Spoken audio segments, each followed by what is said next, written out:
So guys, welcome to my YouTube channel. In this video, we are going to cover the most important thing from OOPS perspective, that is object oriented programming. We will cover all the steps, whatever is involved in that, what is an object, what are classes, encapsulation, polymorphism, and so many other different angles we are going to cover. So please stay with me for this video, and please like the video if you like it at the end, and please share the video till the maximum people you can, please, for that support. And if you like everything, the content, please subscribe to my YouTube channel if you are visiting for the very first time. So let's start this video and let's learn OOPS, which is object oriented programming.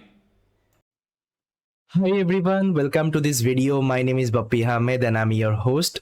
So guys, I'm going to start a very important Python concept called object oriented programming, because so far we have completed like so many things inside Python. If you check, so far we have completed till functional programming inside Python, and now we'll be starting with advanced concept inside Python, which is nothing but OOP, that means object oriented programming. Maybe you have heard of this particular name, okay? But what is OOP?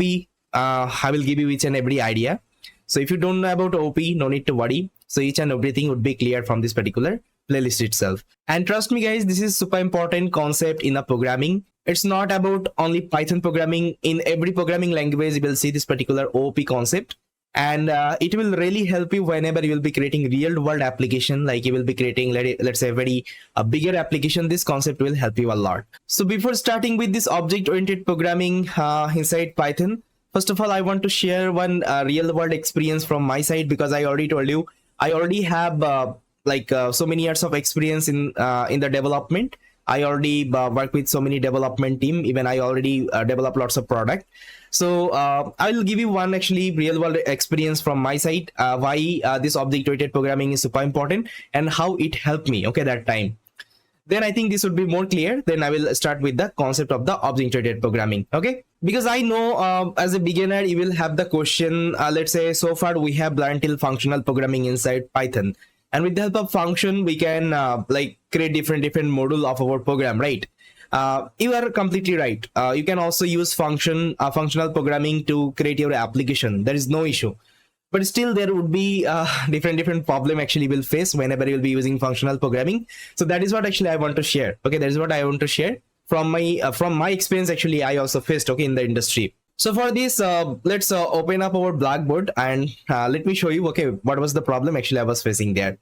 So guys, I still remember around 4 years back, I was working on a project called a firefighter robot. Okay, if you check my background, actually I'm from electronics background. I completed my graduation in electronics engineering, and previously I used to work in the field of robotics and I used to program robot there. So search my name on Google, Ahmed Bappi. You will see my LinkedIn profile. Now here you will see each and everything about me, like what is my experience and all. So everything, it is available, okay, in my LinkedIn profile. I have added. So in my LinkedIn profile, you will see I already work with so many robotics project. Even I also added the link of that particular project in my profile. If you're interested, you can also open it and you can check it out from your side, right? All right. Now see, I still remember in this particular project, I had written around 5,000 line of code. Okay, 5,000 line of code. Okay, to complete this particular project. Now just try to think, whenever I'm creating firefighter robot, so what are the functionality I can include in the firefighter robot? Okay, so let's say this is the firefighter robot. So in a firefighter robot, actually I can integrate so many functionality. So let's say there would be a head of the robot, there would be eye of the robot, okay, because robot can also see, okay, with the help of camera actually you can implement the eye module. Then let's say it has hand functionality, it has leg functionality, let's say it has like a sensors functionality, okay, like different sensors are integrated. Like whenever fire would be there, it will detect that particular fire. Wherever any gas should be there, it will also detect that particular gas, right? So these are the sensor actually I also integrated. Now let's say there is a final actually component I have added, which is nothing but the brain of the robot. Okay, brain. Fine. This is the controller. It will control everything. So as of now, just try to consider these are the functionality I implemented inside that particular robot. Then what I did actually, I used actually functional programming to implement these are the component one by one. So what I did, I just created different function for different components. So let's say first of all, for head, I created a function. Let's say def head. Okay. So head is a function. And inside that, I written the code related head, like how head will be working, how it will move. Okay. Everything I had written. Now for the eye also, I had created another function. Let's say def eye. Okay. And inside that, I just written eye related code. Now for hand, I created another function, def hand. Okay, hand. Now inside hand, I just created hand related code. Now for leg, I created another function for leg. And for leg operation, I written some of the code here. Now for sensors, I created another function. Sorry, def sensors.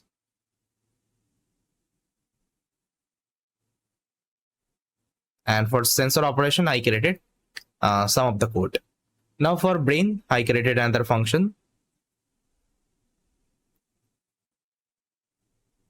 And I written brain related code here. Okay, so this was my approach to solve this particular problem statement. Actually, I received from that particular industry. So now I think you can see it's completely fine. I can implement this particular project like that in a functional way. There is no issue because I created different module. You can see head module, eye module, hand module, leg module, sensor module, brain module. And if I combine all of them together, I can create a firefighter robot. Okay, fine. But the main challenge actually I got whenever they told me to create another robot. Actually, let's say this is robot 1. Let's say this is robot 1. Firefighter robot 1. Fine. Now they told me just to get another firefighter robot. So what I will do, I'll just try to copy the same functionality as it is. Okay, I just copy pasted this one here because I don't want to write again. See, then they told me to create another robot which will have the same functionality. Let me just write as a robot 2.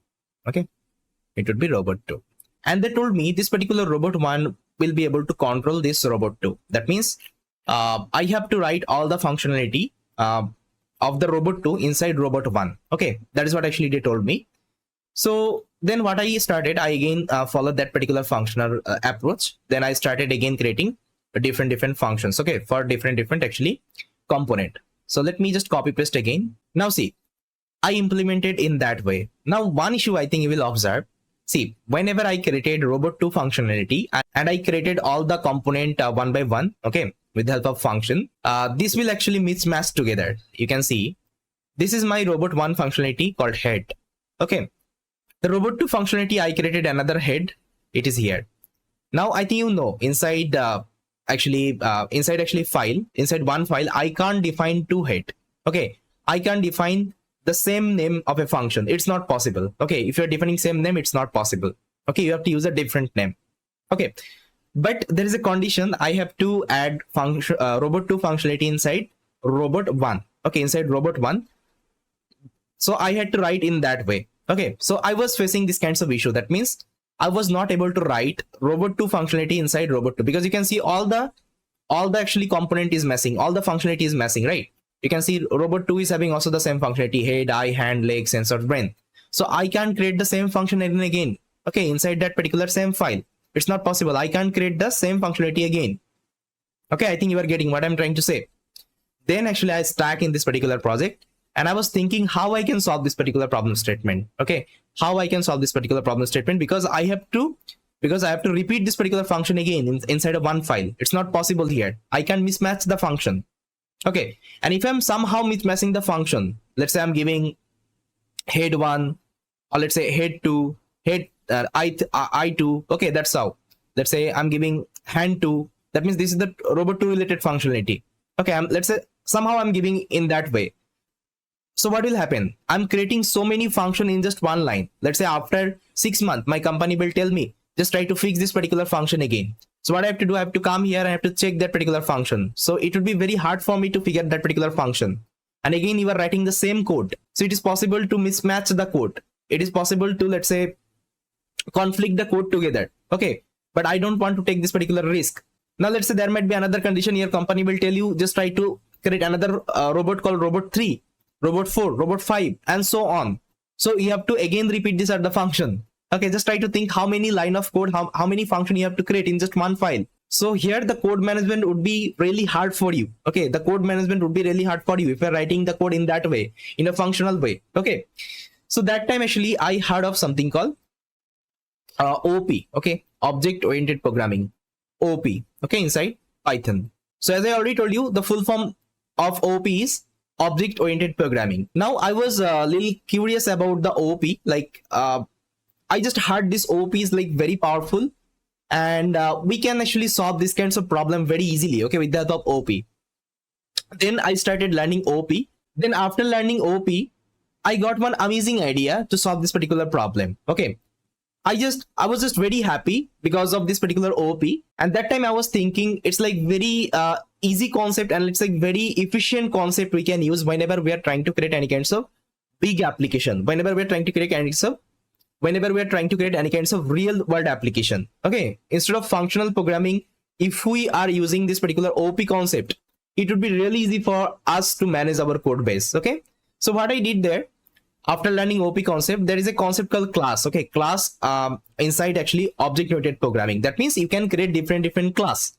Instead of creating like different function, what you can do, you can create a different class, and inside class you can create different method, which is also considered as a function. Okay, but whatever function we write in a class, this is called method. Inside OP we call it as a method. Okay, not a function. See, in our world actually everything is an entity. Let's say if I'm talking about robot.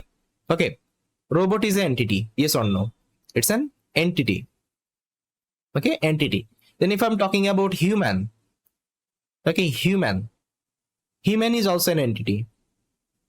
This is a machine entity. Okay, this is a machine entity. This is a person entity. Okay, and animal also an entity. Okay, animal also entity.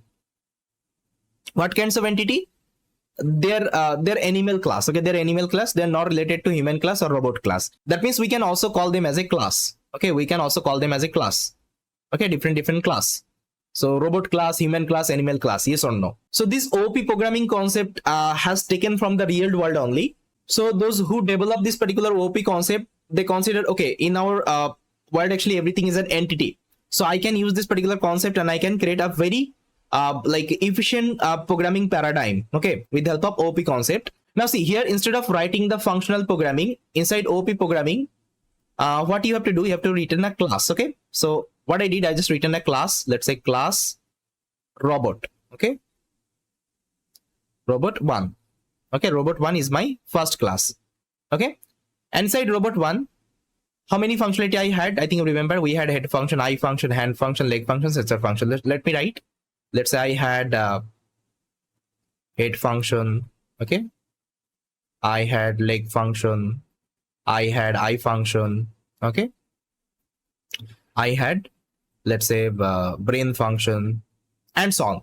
Just consider all of the function I written previously, right? What I did, I created another class called class robot. Okay, robot 2. Inside robot 2, again I created all the function. I have related robot 2, let's say head. Then I have, let's say, leg. Okay, then I have, let's say, eye. Okay, then I have, let's say, brain. Now one thing I think you can see, this function is not getting overlapped together because it is present inside robot 1 and it is present inside robot 2. Now let's say if I want to access robot 1 head, so how I will access? I'll just simply write robot. Okay, robot 1. Okay, so robot 1 I will store as an object. Okay, I'll also like discuss what is object inside object-oriented programming. Like you already said the name, right? Object-oriented programming. So there is a relationship, okay, between object and class. I'll also show you the difference between object and class. Okay, what is an object and what is a class actually. As of now, just try to get it. If I want to access robot 1 functionality, first of all, I have to create an object. Okay, object of robot 1. Okay, object of robot 1. Let's say now I'll just write object dot head. Let's say I want to access this particular head function. Okay, head. Now if I execute this code, it will access my robot 1 head. Now let's say I want to access robot 2 head. What I will do, I'll create another object. Let's say obj is equal to robot. Okay, robot 2 and I will call, let's say this is object 1, this is object 2. Okay, now I'll just write object 2 dot head. Fine, now it will execute my robot 2 head functionality. Now one thing I think you can see, this particular two code base is completely different. Okay, completely is different, because here I have created class 1, because here I have created class robot 1, and here I have created class robot 2. And whenever I want to access something from robot 1, I can initialize an object, and whenever I can whenever I want to access anything from the robot 2, I can create another object. Okay, that's how I can separate out the same function. Okay, that's how I can separate out the same function. Okay, I hope you got it. And now if I'm getting the task, let's say I also need to create robot 3, robot 4, and so on. Easily I can create. What I will do, I'll again write a class. Let's say I'll copy, and here I'm going to paste. Let's say again I'll just write a class called robot 3. Okay, robot 3. Again I can write a class, let's say robot 4. Okay, robot 4, and so on. Okay, and so on. You can create as much as class you can right now, because here you are creating separate class. Okay, separate class. Inside separate class you are creating the function, and this particular function is separated from each other, although they're same function, but it is separated inside a different class. Now tell me, which one approach is good, this functional approach or this particular class approach? Just pause the video and let me know. Okay, just try to think. It's like very easy to organize my code right now. Now let's say your company is telling, just try to let's say add some more functionality in robot 1. What you will do, you will come inside robot 1 and you will add more functionality here. Okay, but previously if your company tell you try to add some more functionality inside robot 1, how you'll do, because all the function are same at the end. Okay, so here again you need to create with some other name, and you can like somehow add the functionality, but again the code management would be very hard for you. So it's not a recommended way, right? So that's why this OP helps us to write our code in a very efficient way, and it's like very powerful concept inside Python. Okay, so far whatever functional programming you have learned, it's completely fine. Okay, it's completely fine. If you have any easy problem statement, you can solve with the help of functional programming. But whenever you are working in the real world application, whenever you are creating a very big application, you also need to think the future of that particular application. Let's say in future I want to add some more functionality. Let's say I'm talking about Facebook. Facebook is day by day they are updating in their software. They're adding new functionality. So Facebook is also using the, let's say, object-oriented programming concept. So they are creating different class. Let's say in future I want to create another class. The class name should be human. Okay, class name is a human. Okay, let's say my robot will try to interact with the human. I'll create a human. Okay, inside human I'll create some functionality. Okay, I'll create some functionality. Now you'll see it's a different entity right now. Okay, so I don't need to write all the functionality related human inside my robot code. Okay, inside my robot functionality, because I have an option. I can create a different class, and inside that I can mention different functionality of the human. So let me give you a very good example. Let's say there is two person. Let's say Bappy. Okay, and there is another person. Let's say Alex. Okay. Now person is also entity. Okay, person is also entity or class. Now what I will do, I'll just try to create a class. Let's say class Bappy. Okay, and class Alex. Okay, now Bappy will have what? Bappy will have eye. Bappy will have mouth. Okay, Bappy will have, let's say, hand. Okay, hand. Bappy will have leg. Alex is also having the same, let's say, component. Let's say eye. Let's say mouth. Okay, then hand, and then leg. Okay, that's how we can see both are same entity. Okay, but I'm defining in a separate class name. Okay, I'm defining a separate class name. Now let's say if you're using functional approach, so what you have to do, we have to add these are the functionality inside here only, and after doing it you will see that this function will mismatch together. Now you won't be getting like which one is the eye of the Bappy, which one is the eye of the Alex. Okay, that's the idea. I hope you got it. So that's how, with the help of OP programming, we can actually manage our code base in a very easy way. Okay, and we can create our application in a very efficient way. So let's say if I want to add something in the future, I can easily do it. Okay, so that's why it's always recommended to use OP concept whenever you are creating any real world application. And there are some more features you will get from the OP. Like there are some more functionality actually we'll get. So let me give you one real-time example. Let's say, I think you have heard of the Kali Linux, guys. I think you know what is Kali Linux, right? So after this demo, I think you will automatically get why OP is important. Okay, OP is important. So Kali Linux is nothing but it's a Linux distribution. Okay, and inside Linux actually we are having different actually distribution. Like we are having Ubuntu, we are having, let's say, CentOS, we are having, let's say, Alpine, different actually distribution you will get inside Linux operating system, right? So Kali is one of them. Okay, now you just tell me why Kali is so popular. Just pause the video and let me know why Kali is so popular.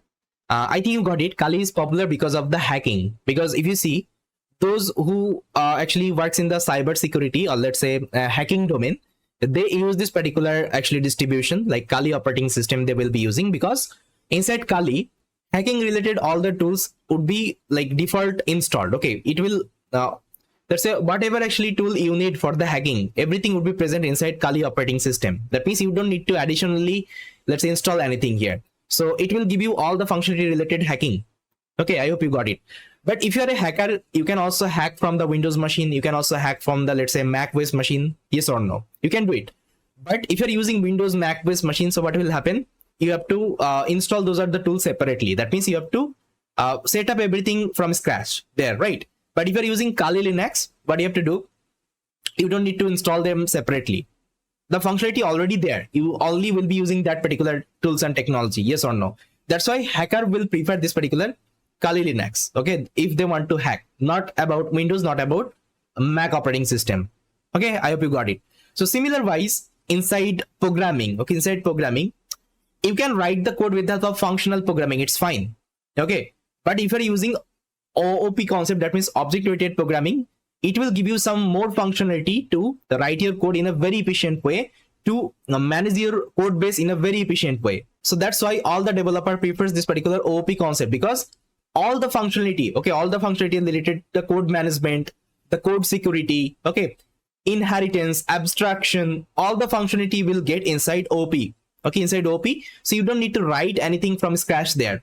Okay, it's not required. So this is one very good example I can give you. Now I think it is clear why OP concept is super important. Okay, you can solve anything with the functional programming, but you have to write the code from scratch for the security, for the abstraction, for the inheritance, right? And for the code management. But if you're using OP, you don't need to do anything. OP will automatically take care of this part. Okay, and inside OP you will get different functionality. Like we'll be learning so many concepts inside OP. So let me show you some of the OP concept actually we'll be learning. So guys, you can see inside OP we'll be learning something called class and object. Because first of all, we have to understand this class and object, because many of you will get confused what is class and what is an object inside OP. Then after that, we'll be learning something called abstraction, polymorphism, encapsulation, inheritance. Okay, these are the very super important concepts inside OP, and these are the concepts will give you lots of power. Okay, during write your code, and you'll see that whenever you'll be learning, these are the functionality, these are the, let's say, topic. You'll be enjoying a lot. Okay, and you will think like, okay, so this is the programming I was looking for, and this is the concept I was looking for, and with the help of that, I can easily manage my code base, and I can easily create a very big software, okay, without any kinds of hesitation, without any kinds of problem. Okay, so in a summary, OP nothing but it's a programming paradigm. It helps us to write efficient and optimized code, and it also helps us to manage our code base, and it will also give you some more functionality whenever you are trying to create any kinds of real world product, real world software, okay, or any bigger application. Now I think you got it. Okay, what is OP inside Python, and why it is so important? Fine. Before ending the video, I just wanted to show you all the real world application using this particular OP concept. Let me show you one of the project implementation. Let's say if I'm search for PyTorch. Okay, PyTorch is a actually library, deep learning library, and it is an open source library from the Meta AI. So they have developed this particular, let's say, library.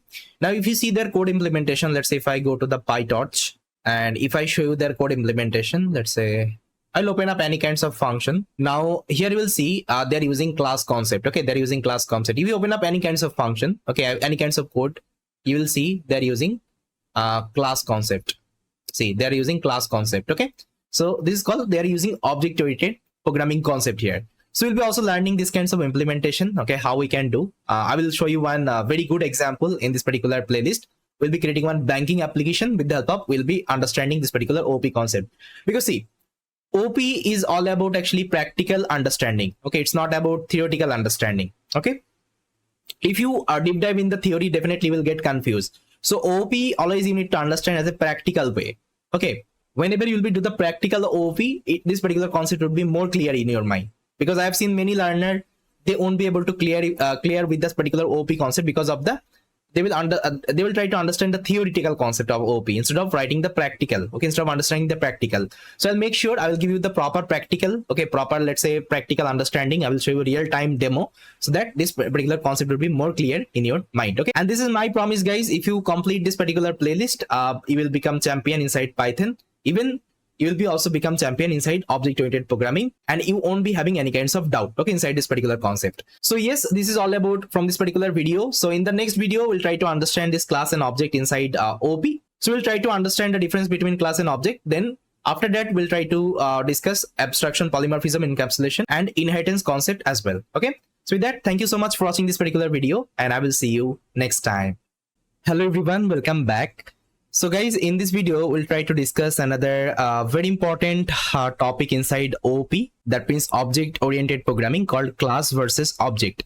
Because I have seen like many people have this doubt, like what is the class and what is the object inside OP? Okay, because there are so many confusion I have seen. So let me first of all clarify what is the class and what is the object inside OP. Okay, after understanding it, going forward, whatever code actually will be writing, it would be very much clear in your mind. Okay. So for this, let me open up my code editor and let me show you some of the example there. So see guys, if I just write this particular statement, let's say I'll take a list. So let's say I'm having one list 1, 2, 3, 4. And now if I just write L dot upper, okay, L dot upper. And now if I execute this particular code, so what would be the output? Just pause the video and let me know. See, if I execute the program, it will throw me one error, and the error is list object no attribute upper. Fine. Now I will just write another program. Let's say s is equal to buppy. Okay. Now if I just write let's say s dot append. Okay. Let's say I want to append f here. Now again, if I execute the program, what will be the output? See, if I execute the program, again it will throw me one error. Okay, it is telling me string object no attribute append. Now you will tell me, sir, are you mad? Because list doesn't have any kinds of upper function and string doesn't have any kinds of append function. So why you are writing this kinds of wrong code here? See, I have written this wrong code because I wanted to show you one thing here. See, every time whenever I'm getting this particular error, every time you will see it is telling object. Okay, it is telling object. See, the first thing it is telling list object no attributes attribute upper, string object no attribute append. Okay, now see, if I just write another data type, let's say I'll take a data type, let's say a is equal to, let's say 66. Now if I just write, let's say a index of 0 is equal to 1. Now if I execute, now you will see that it will throw me another error. Integer object does not support item assignment. That means in Python, everything it is considering as an object. Okay, whatever data type actually you are using, everything would be considered as an object. So there is a line actually in Python, everything in Python is an object. Okay, that is what I just wanted to show you here. Because you saw the object, okay, object oriented programming. I think you saw this particular term. So that is why I just wanted to show you the relationship. Okay, what is the object and object oriented programming, okay, inside Python. Because in Python, whatever data type you are using and whenever you are storing this particular data type, okay, in a variable, this is actually nothing but it's an object. Okay, object of that particular data type. Okay, I hope now it is clear. That means list is a data type and L is the object of this particular list. And here string is the data type, S is the object of this particular string. And here integer is the data type, A is the object of this particular integer. Okay, I hope it is clear. Now another thing I want to show you, let's say I'll copy the same list here. And now if I show you the type of this particular L, so type of L. Now see, if I execute the program, you'll see it will tell you it is a class list. Okay, now similar wise I will copy the next one. Now instead of appending, I'll just show you the type of the SC. Again, it is telling class string. Okay, similar wise I will also copy this one. Now I'll check the type of A. Okay, you'll see that it's a class integer. That means in Python, whatever data type you are using, it's a class. Okay, it's a class. See, different class. It's a list class, it's a string class, and it's a integer class. You can also see the implementation of this particular class, how they have implemented. So instead of defining this literal like that, I can define like that. Let's say L is equal to list. Okay, I think you know list is a function inside Python. Now see, this list is a class. Now see, if I want to see the implementation of list, I'll just press Ctrl and I'll do the left click. Now see, it will show me the implementation of this particular list class. Now see, it's a class. List is a class. Okay, and inside that they have created different function of this particular class. So similar wise, string is a class, so you can use this particular statement. So to define a string, you can use like that, str. Okay, str. Now if I again press Ctrl and left click, you will see that it will open this particular string class as well. Got it? Now I think you got it. So in Python, whatever data type you are using, it's a class at the end. And this particular class is having some of the functionality. So let me show you. So let's say if I just write like that, I'll copy this line and I will execute. Now see, if I just write like that, L dot. Okay, L dot. Now if I wait, it will show me different function. You can see it will show me different function, like I can perform append operation, clear operation, copy operation, count operation, and so on. So similar wise for the string as well. Let's say there is one string I'm having.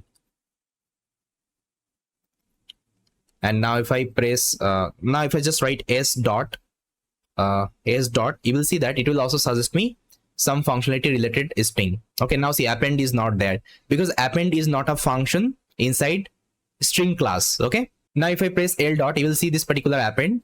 Now append is a function of a list class. Okay, that's why you can see this particular function here. Okay, now you can ask me, then what is the difference between object and class? See, the easy definition you can remember. Whatever data type you are writing, okay, this is called class. Let's say whatever data type you are using, this is called class. I'm using list, then let's say string, integer, float, then you can say boolean, whatever actually you are using the data type. This is called actually class inside Python. Okay, and to store this particular class, the variable you are using, this is called an object. Let's say here is the example. So this is my data type. This is what kinds of data type? This is my list type data type. Okay, I think you know. And to store this particular data type, I'm using this particular L variable. Okay, so here L is the object. That means L is the object of list. Okay, L is the object of list. That means whatever functionality you are having inside this particular class, everything can be accessed, okay, from this particular object. So that's why whenever I'm writing L dot, okay, L dot, so whatever functionality actually I'm having, okay, whatever functionality actually I'm having inside this particular list class, everything I can access. Okay, everything I can access. Append, clear, copy, count, extend, everything. Another simple example you can remember, let's say mobile. Okay, mobile is a class. Okay, mobile is a class. And Samsung, okay, Samsung is an object of mobile. Now similar wise, let's say iPhone. Okay, iPhone is the object of mobile. Then I can give another example. Let's say car is an class. Okay, car is a class. And let's say Tata is an object of car. Now let's say car is a class. BMW, okay, is an object of this particular car. Okay, now I think it is clear what is class and object inside OP. Whatever class you are using, it doesn't matter. But if you are storing in a variable, okay, if you are storing in a variable, and that particular variable would be considered as an object inside Python. That's why at the very first I showed you now list.upper I was writing. That's why it was telling list object has no attribute upper, because here I'm calling L. And what is L? L is a object of list. Okay, that's why it's telling is an object. Similar wise for the string as well. So here s.append I'm doing. So s object does not have any append function. Okay, that's why s is an object of string. That's why s is an object here. So here I'm storing this particular string inside s, and s is nothing but it's an object right now of this particular string class. Okay, that's why it's telling a string object has no attribute append. Similar wise for the integer as well. Okay, now I think you got it. What is object and class inside Python? Okay, inside object-oriented programming. Fine. And what is the syntax to define a class? The syntax is, first of all, you have to take the object name. Okay, you have to take the object name equal to, then you have to define the class name. Let's say class name. Okay, So this is the syntax. So this is the syntax you have to always follow whenever you are creating any kinds of object of a class. Okay, first of all, give the object name equal to then class name. So here I have given an example. Let's say mobile is the class, Samsung is an object, mobile is the class, iPhone is an object. Okay, car is the class, Tata is the object, car is the class, BMW is an object. Okay, so that's how in our world we are having different actually class, and with respect to that we can create different object. So let's say human is a class, puppy is an object of human. Okay, then let's say human is a class, Alex is an object of that particular human. Okay, I hope it is clear. Now see, inside a class I'm having some property. Whenever let's say we'll be defining our own class. See, this is the predefined class. This is a predefined class. That means these are the inbuilt class inside Python. But going forward, we'll be creating our own class, our custom class. So whenever we'll be writing our custom class, inside that, what are the property I have to mention? So let me show you. So guys, you can see here is a diagram I kept. So as of now, you have learned class is a blueprint. Okay, it's a blueprint. And on top of this particular blueprint, I can define an object. Okay, now whenever I'm writing a class, that means I'm creating my own class. So this particular class will have two property. One is the data property. Okay, that means you have to define the data first of all. Let's say I was talking about car. Okay, car is a class. Now what are the data you can consider inside a car? Let's say color of the car. Then you can consider number of tire, okay, of that particular car. Now let's say how many seats are available inside the car. Okay, so these are the actually data. Okay, these are the data of that particular car class. Okay, and there is another property we'll see called functions or behavior. Now you can tell me what is the function or behavior of a car. So let me give you one example, like how to drive a car, how to open the door, okay, how to start the car. So these are the functions and behavior of a car. So how it will, let's say, increase the speed, how it will press the brake. So these are some behavior or functions of a car. Okay, so now I think you got it. What is the property of a class? So whenever I'm writing my own class, my custom class, inside this particular custom class, what I have to write? I have to write two property. One is like the data property, other was like the function or behavior of that particular class. Okay, that is the idea. Now here is a class basic structure. Like whenever we'll be defining the class inside Python, what would be the structure? Okay, so here I have written a simple demo. You can see car is a class car. Here you have to use this particular class keyword. Then you have to write the class name. Okay, class name. So class car. Now inside that you can see I'm having two property. One is like data property, another is like my functional property, functional or behavior property. Now as a data, I told you the color of the car. So this can be considered as a data, and model of the car. Okay, this can be considered as a data. And inside that, the functionality of the car. That means the calculate the average speed. Like whenever you will drive the car, it will calculate the average speed. Okay, that means the kilometer with respect to the time. So this is called actually behavior of the car. Okay, so that's how in a class actually will have two property. One is the data property, another is the function property. That means the behavior of that particular class. I hope it is clear now. And what is the object? Object is nothing but object is an instance of a class. That means whenever you are storing any kinds of object in a variable, that can be considered as an instance. Okay, instance or object, okay, of that particular class. So here is the example. Mobile is the class, Samsung is the object. So car is the class, Tata is an object. Okay, I hope it is clear now. So yes, this is the super important topic, because going forward, whenever we'll be writing our own class, we'll be defining our own, let's say, object of that particular class. So this concept will help you a lot, so that you won't be having any kinds of doubt, like what is the class and what is the object. Okay, now I think you got it. Now in the next video, we'll just try to write our first class. Okay, first class inside Python, and we'll see like how we can write the class, and inside the class how we can define our property, like data property as well as the functional property. Okay, with that, thank you so much for watching this particular video, and I will see you next time. Hi everyone, welcome back. So in this video, we'll be writing our first class inside object-oriented programming. We have already seen the introduction of the object-oriented programming and what is the difference between class and object. So here I'm going to show you one banking application, because as I already told you, OP is nothing but it's a completely practical understanding. And unless and until you are not getting actually real world practical understanding, so it would be a little bit difficult for you to understand. So that's why I will show you this real world application implementation here called banking application. We'll be creating one ATM machine code here. Okay, I think you saw ATM machine. So in ATM machine, what we can do? So there actually we can put our card and we can see the menu. We can create our pin, right? We can, let's say, withdraw money, we can deposit money, then we can also check the balance. Okay, different actually things we can perform. But here I'm not going to create the actual ATM machine, but here I will give you the high level overview how we can write the ATM machine code. Okay, so that it will give you the clear cut idea how we can use OOP concept here. Okay, if I want to implement any kinds of real world product, okay, that time. So my main intention is to show you the OOP concept, okay, how we can use in our application building. That is the idea here. Fine. So see guys, if you want to create any kinds of class inside OOP, that means if you want to create any kinds of custom class, so you have to use this particular class keyword. Previously I showed you some of the, let's say, class. I think remember list class I showed you. Okay, string class, str, okay, then integer class, right? So these are the class actually. Okay, these are the class. And if you want to see the implementation, just press Ctrl and left click. You will see this particular class. Now see, they are also using the class keyword. Okay, so these are actually inbuilt class inside Python. So these are inbuilt class inside Python. Okay, we don't need to create this particular class separately.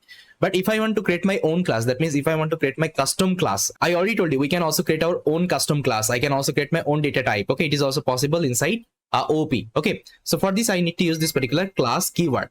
Now after class keyword, you have to define the class name. The name you want to define. Like previously I showed you, the list is a name, integer is a name, right? Then float is a name, then string is a name. So these are the class name. Now I can also give my custom name, like what kinds of class I want to implement. Let's say this is an ATM machine we are implementing, so I'll give the ATM machine. Okay, so ATM machine. Let's say this is my class name. Okay, after that you have to give a clone symbol. After that you have to give a clone symbol. Now you can ask me, how should I write this particular name? Is there any, let's say, suggestion? Yes, there is a suggestion. Whenever you are defining, let's say, this class name, you have to follow something called Pascal case. Okay, Pascal case character. So what is Pascal case? See, let's say if I want to write hello world, let's say I can write like that, hello world. Pascal case means you need to write everything together. Okay, together. So how to write everything together? Either I can use, let's say, underscore sign. Okay, either I can let's delete this particular underscore sign. Okay, but it's not recommended to use the underscore sign.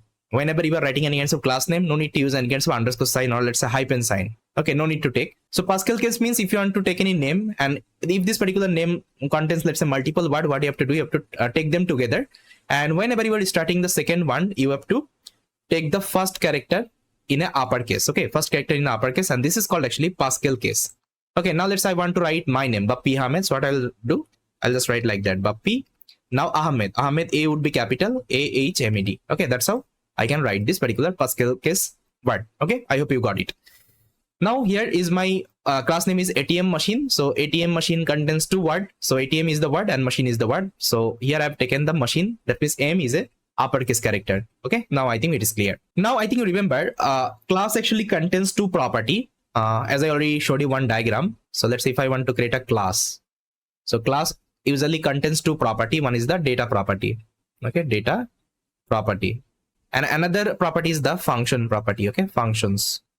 Okay, functions or behavior. You can also tell it as behavior. Okay, now you can tell me, whenever I'm writing ATM machine code, I'm implementing ATM machine here. Now inside ATM machine, what are the data you can consider? Just tell me, what are the data you can consider? Pause the video and can let me know. See, I think I can consider pin is a data. That means I can change the pin inside ATM. Or let's say whenever I want to enter in my account, I need to pass my pin, right? Then I want to, if I want to change the pin, I again need to pass my pin there.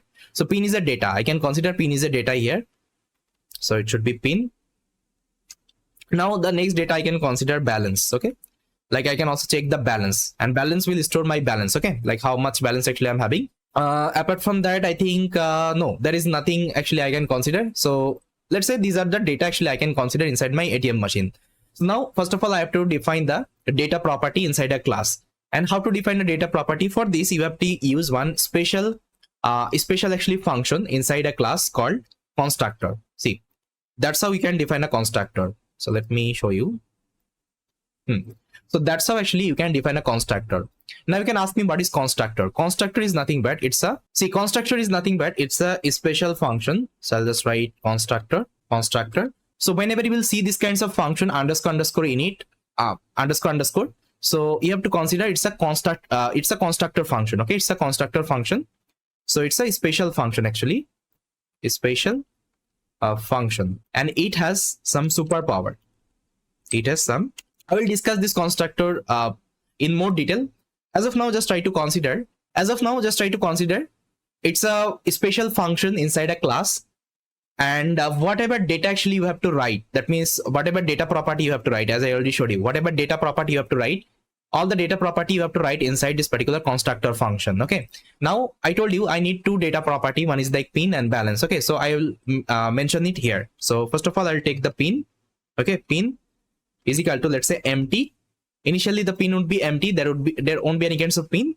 And the second things actually I have to mention the balance. Okay, balance. So initially balance would be 0. Now see, this is not a actual way to define our data. Okay, this is not an actual way to define this particular class variable. We can also call it as a class variable. This data property can be called as class variable also. Now one thing I think you can see, I'm giving a self here. Inside this particular parenthesis, I'm giving self. Now you can ask me what is self. This particular constructor you have defined. Okay, so this is the ATM machine constructor. Self is nothing but it is pointing to the ATM machine. It is telling it is the ATM machine constructor. Okay, this is not any other class constructor. Now here you have to also define, these are the variable you have defined. Okay, in which class it is belong to. It is belong to ATM class. So you have to give the self here. Okay, self here, this particular self keyword. Okay, so that's how we have to define a data. Okay, that's how we have to define a class variable always.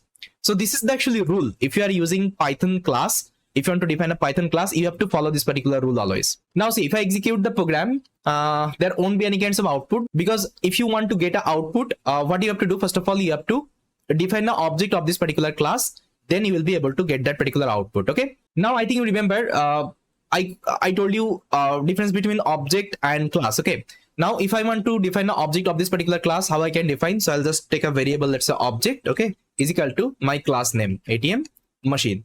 Now ATM machine is my custom class. Okay, I have created, and object is nothing but it's an object. Okay, obj is nothing but it's an object of this particular class. Okay, now see, if I execute, again there won't be any kinds of, let's say, output, because here I am not returning anything, or I haven't called any kinds of function. Okay, inside that is the idea. I'll tell you how we can define a function inside a class. Okay, we can define a different function, and we can call that particular function as a method. Okay, that time. Now see, if I just show you the type of the object, so type, okay, type of the object, you'll see that it's a class ATM machine. Okay, that means we have successfully created our custom class. Okay, custom class. So previously I was using inbuilt class, now I have created my custom class, and here you can see the type. Okay, it's a class ATM machine class. Okay, I hope you got it. Now whenever you are using any kinds of ATM machine, if you just let's say put your card in the machine, it will show you one menu, like you want to, let's say, create a pin, or you want to change the pin, or you want to, let's say, check balance, withdraw money, or deposit the money. Okay, so these kinds of actually, let's say, interface actually it will give you, right? So here also I want to create a menu function. So whenever user will execute my, so whenever user will let's say use my ATM machine, that means whenever user will execute my code, they will also get the menu. Okay, like what they want to perform with the help of this particular ATM machine. So for this here, I'm going to take a method. Okay, I'm going to take a method. So I'll just write def menu. I'm going to name this particular method as menu, and again it's a property of ATM machine. That means this particular method is belonging to ATM machine class. Okay, that's why you have to assign this particular self. Self means it is locating, it is the ATM machine function. Okay, this is the ATM machine function, not any other class function. Okay, that is the idea. And inside that, first of all, I'll take an input from the user. So user underscore input. So user will pass, let's say, so inside input, I will just give a message first of all. So I already written the message. Let me show you. Like, hi, how I can help you. Press 1 to create a pin. Press 2, change the pin. Press 3, check the balance, and press 4 to withdraw. Or if you press anything, it will exit this particular ATM machine. Okay, this is the welcome message I have given. Now see, we have defined a method here, and this is also called a function. But you can ask me when we have to call this is a function and when I have to call this is a method.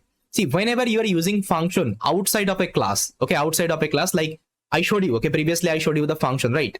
So I was writing outside of a class. Okay, this is called actually function. Okay, this is called actually function, and function doesn't have any kinds of self. Okay, self keyword inside that. And when we'll be calling as a method, whenever I'm using the function inside a class, okay, inside a class, that time actually I'll call as a method. Okay, method of this particular class. That means menu is a method of ATM machine class. Okay, I hope it is clear. And how to identify the method, you will see this particular self keyword every time. And what self will do, self will try to relocate, like that means this is the ATM machine function. Okay, self is itself is a ATM machine class. Okay, now if I execute the program, now see there is no output because I have to first of all initialize the object of the ATM machine. Now see I have also initialized. Now if I want to execute this particular method, what I have to do, I have to call this particular method first of all. So how I can call, easily I can call, I'll just write obj. Okay, if I press, let's say obj, and if I press dot, okay, now see all the, let's say, functionality I'm having inside my class, everything it is suggesting here. See, if I just press dot, it is giving me the balance menu pin. That means all the property, all the data property as well as the function property it is giving me here. You can see, okay, it is suggesting. Now let's say I want to execute the menu. I'll select the menu, and menu is a function. That's why you have to give the parenthesis. Now see if I execute, now it is asking, okay, it is asking how I can help you. Please want to create a pin, please two to change the pin, and 3 to check the balance, and 4 to withdraw, and 5 and anything to exit this particular application. Now let's say I'll give 1 here. Now if I execute, see my code would be executed successfully. So if I want to execute any method inside a class, I have to call that particular method here, okay, with this particular object. First of all, define the object of that particular class, then just try to call that particular method. This is the idea. Now let's say I want to check the balance. So what I will do, I'll simply give obj dot balance. Okay, now balance is a variable, it's not a function. Okay, so I don't need to give the parenthesis. I'll directly execute. Now see, it will give me 0. That means currently my balance is 0 here. Okay, I hope it is clear. That means whatever property you have defined, whether it can be data property, whether it can be function property, everything you can access with the help of this particular ATM machine object. Fine, this is the idea. Now let me delete. Now see, I don't want to actually call this particular menu here. Okay, I want whenever user will initialize this particular ATM machine, that means they will execute my ATM machine code, directly they will get this particular menu. Okay, menu option. So for this, I can use one very smart approach. See, I already told you constructor is nothing but it's a special function. It has some superpower. What kinds of superpower? Whenever you initialize your object, that means your class object, so that time your constructor will automatically call. You don't need to call it. So this is a function. This particular function you don't need to call separately. Let me show you. So let's say if I give a print statement here, I'll just write a print statement, print. Let's say I am executing. Okay, let's say this is the message. Now see, whenever I will execute my object, see, whenever I'm initializing my object, you will see this particular message, I'm executing. See, I'm not calling this particular function anywhere. I'm not calling this particular constructor function anywhere. This special function anywhere I'm not calling. Still it is executing automatically. Okay, that's why we call it as a special function, and it has some superpower. Superpower means it can call itself. Okay, it can call itself. I don't need to call it. Automatically this particular function will be executed whenever you will be defining the object of that particular class. Okay, I hope you clear. Now I can use this particular smart approach and I can call this particular method. Okay, so what I can do, I can just write self.menu.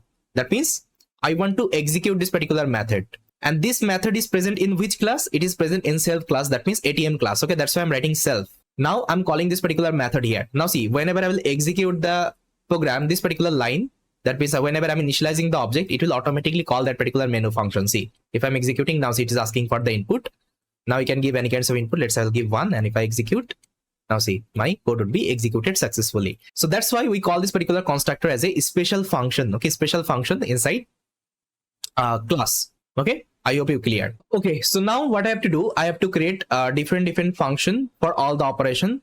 First of all, let's say if user is giving, so here I'll just check. So here I'll just check if user entered, let's say user input is equal to let's say 1. Okay, if it is 1, so what I want to do, I want to create a pin. Okay, I want to create a pin because here I have mentioned if user is giving 1, I want to create a pin. Okay, so it should be clone, not a semicolon. As of now, I'll just do the pass operation because I'm not going to create the function. First of all, let me define the structure, skeleton of my program, then I'll create the function. Okay, now I'll check another condition, elif, if user, okay, user input is equal to 2. What I want to do, I want to change the pin. Okay, change pin, and I will do the pass operation as of now. Let me give a space so that it will be good. Okay, yeah. Then I'll take another condition, elif, if user is user input is equal to 3. So what I want to do, I want to check the balance. Check balance, okay? And I'll do the pass operation. Elif user input is equal to 4. I want to perform the withdraw operation, okay? And with the pass operation. Else, okay, if they are giving any other input, okay, I'll just write in the else condition. Simply I'll do the exit operation from my application. Okay, this is the idea. So here you can just match 1 to create a pin, 1 to create a pin, 2 to change the pin, 3 to check the balance, and 4 to withdraw, and anything else to exit. Okay, that's how I have created the skeleton of this particular code. Okay, so as of now, what I have done, I just define my data property inside this particular class, and I've also taken one functional property. Okay, because you can see in a class we are having two kinds of property, data property and functional property. And here functional property wise, like how many functional property you have to take, I think here I have just written your ATM machine will be able to create a pin, change the pin, check the balance, withdraw, and if you press any other button, it will exit that particular application. Okay, so these are the, let's say, functional property I will be taking in this particular ATM machine. Okay, but in actual ATM machine, you will see some more features they have added right now. You can also deposit the money. Okay, if you want to deposit the money, you can also deposit the money. If you also want to, let's say, send the money to other bank account, you can also do it. Okay, but I'm not going to create all the functionality here because I told you I'm only going to show you the, let's say, OP concept here, like how it can be used here. That is the idea. All right, now what I will do, I'll just try to create these are the functionality one by one. First of all, let's create the create pin functionality. So for this, what I will do, I will take another method after this particular menu. So here what I can do, let me zoom out.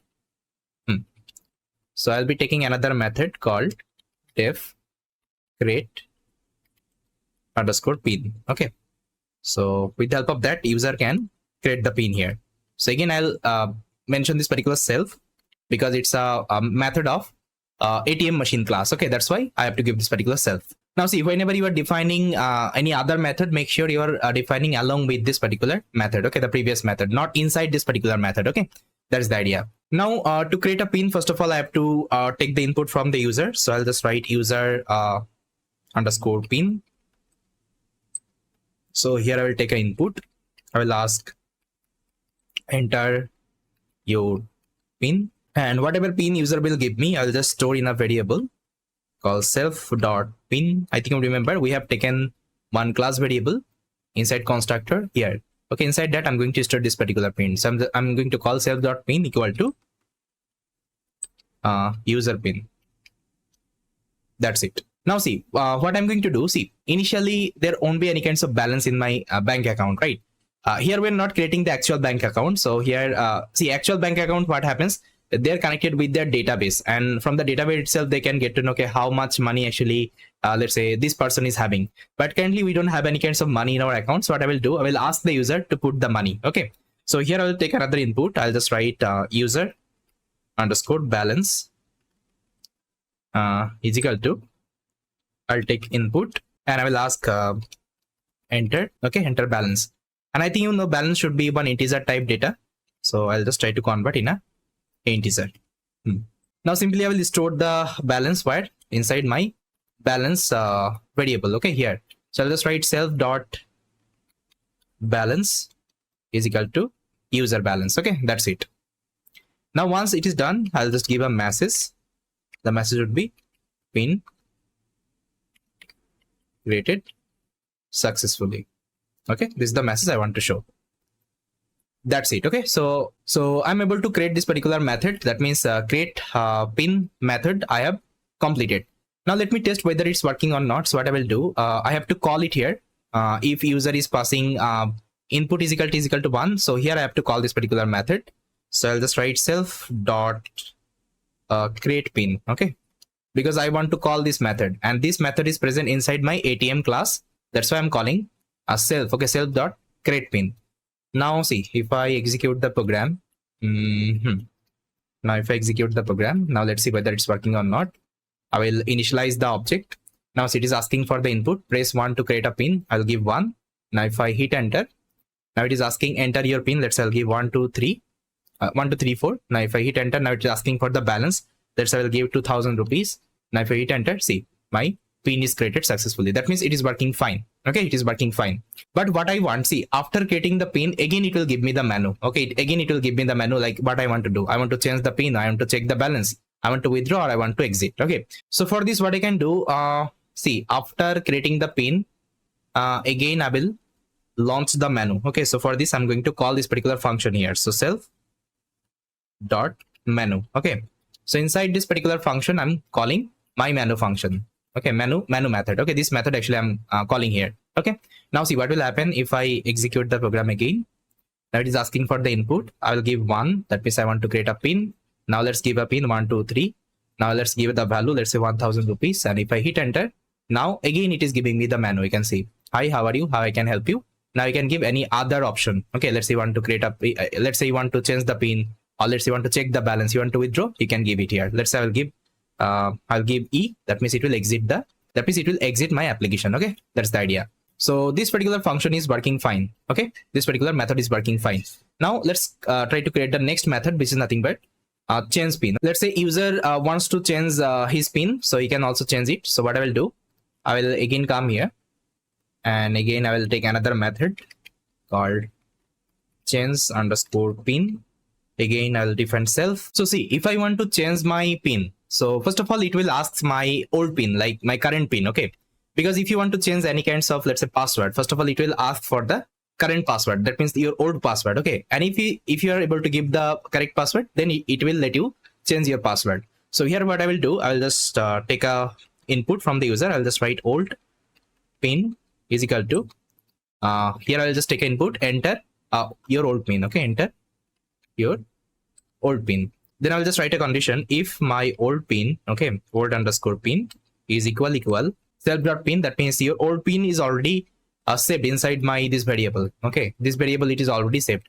And if it is matching, okay, if your current pin it is matching, so what I will do, I will let him to change this password. So I'll just write enter your new password. I'll just write new pin is equal to input, and once new pin is entered, I'll just try to store in my I'll just try to update my old pin. Okay, so you can see my old pin I have updated with the new pin, and once it is done, I'll just give a message, pin changed successfully.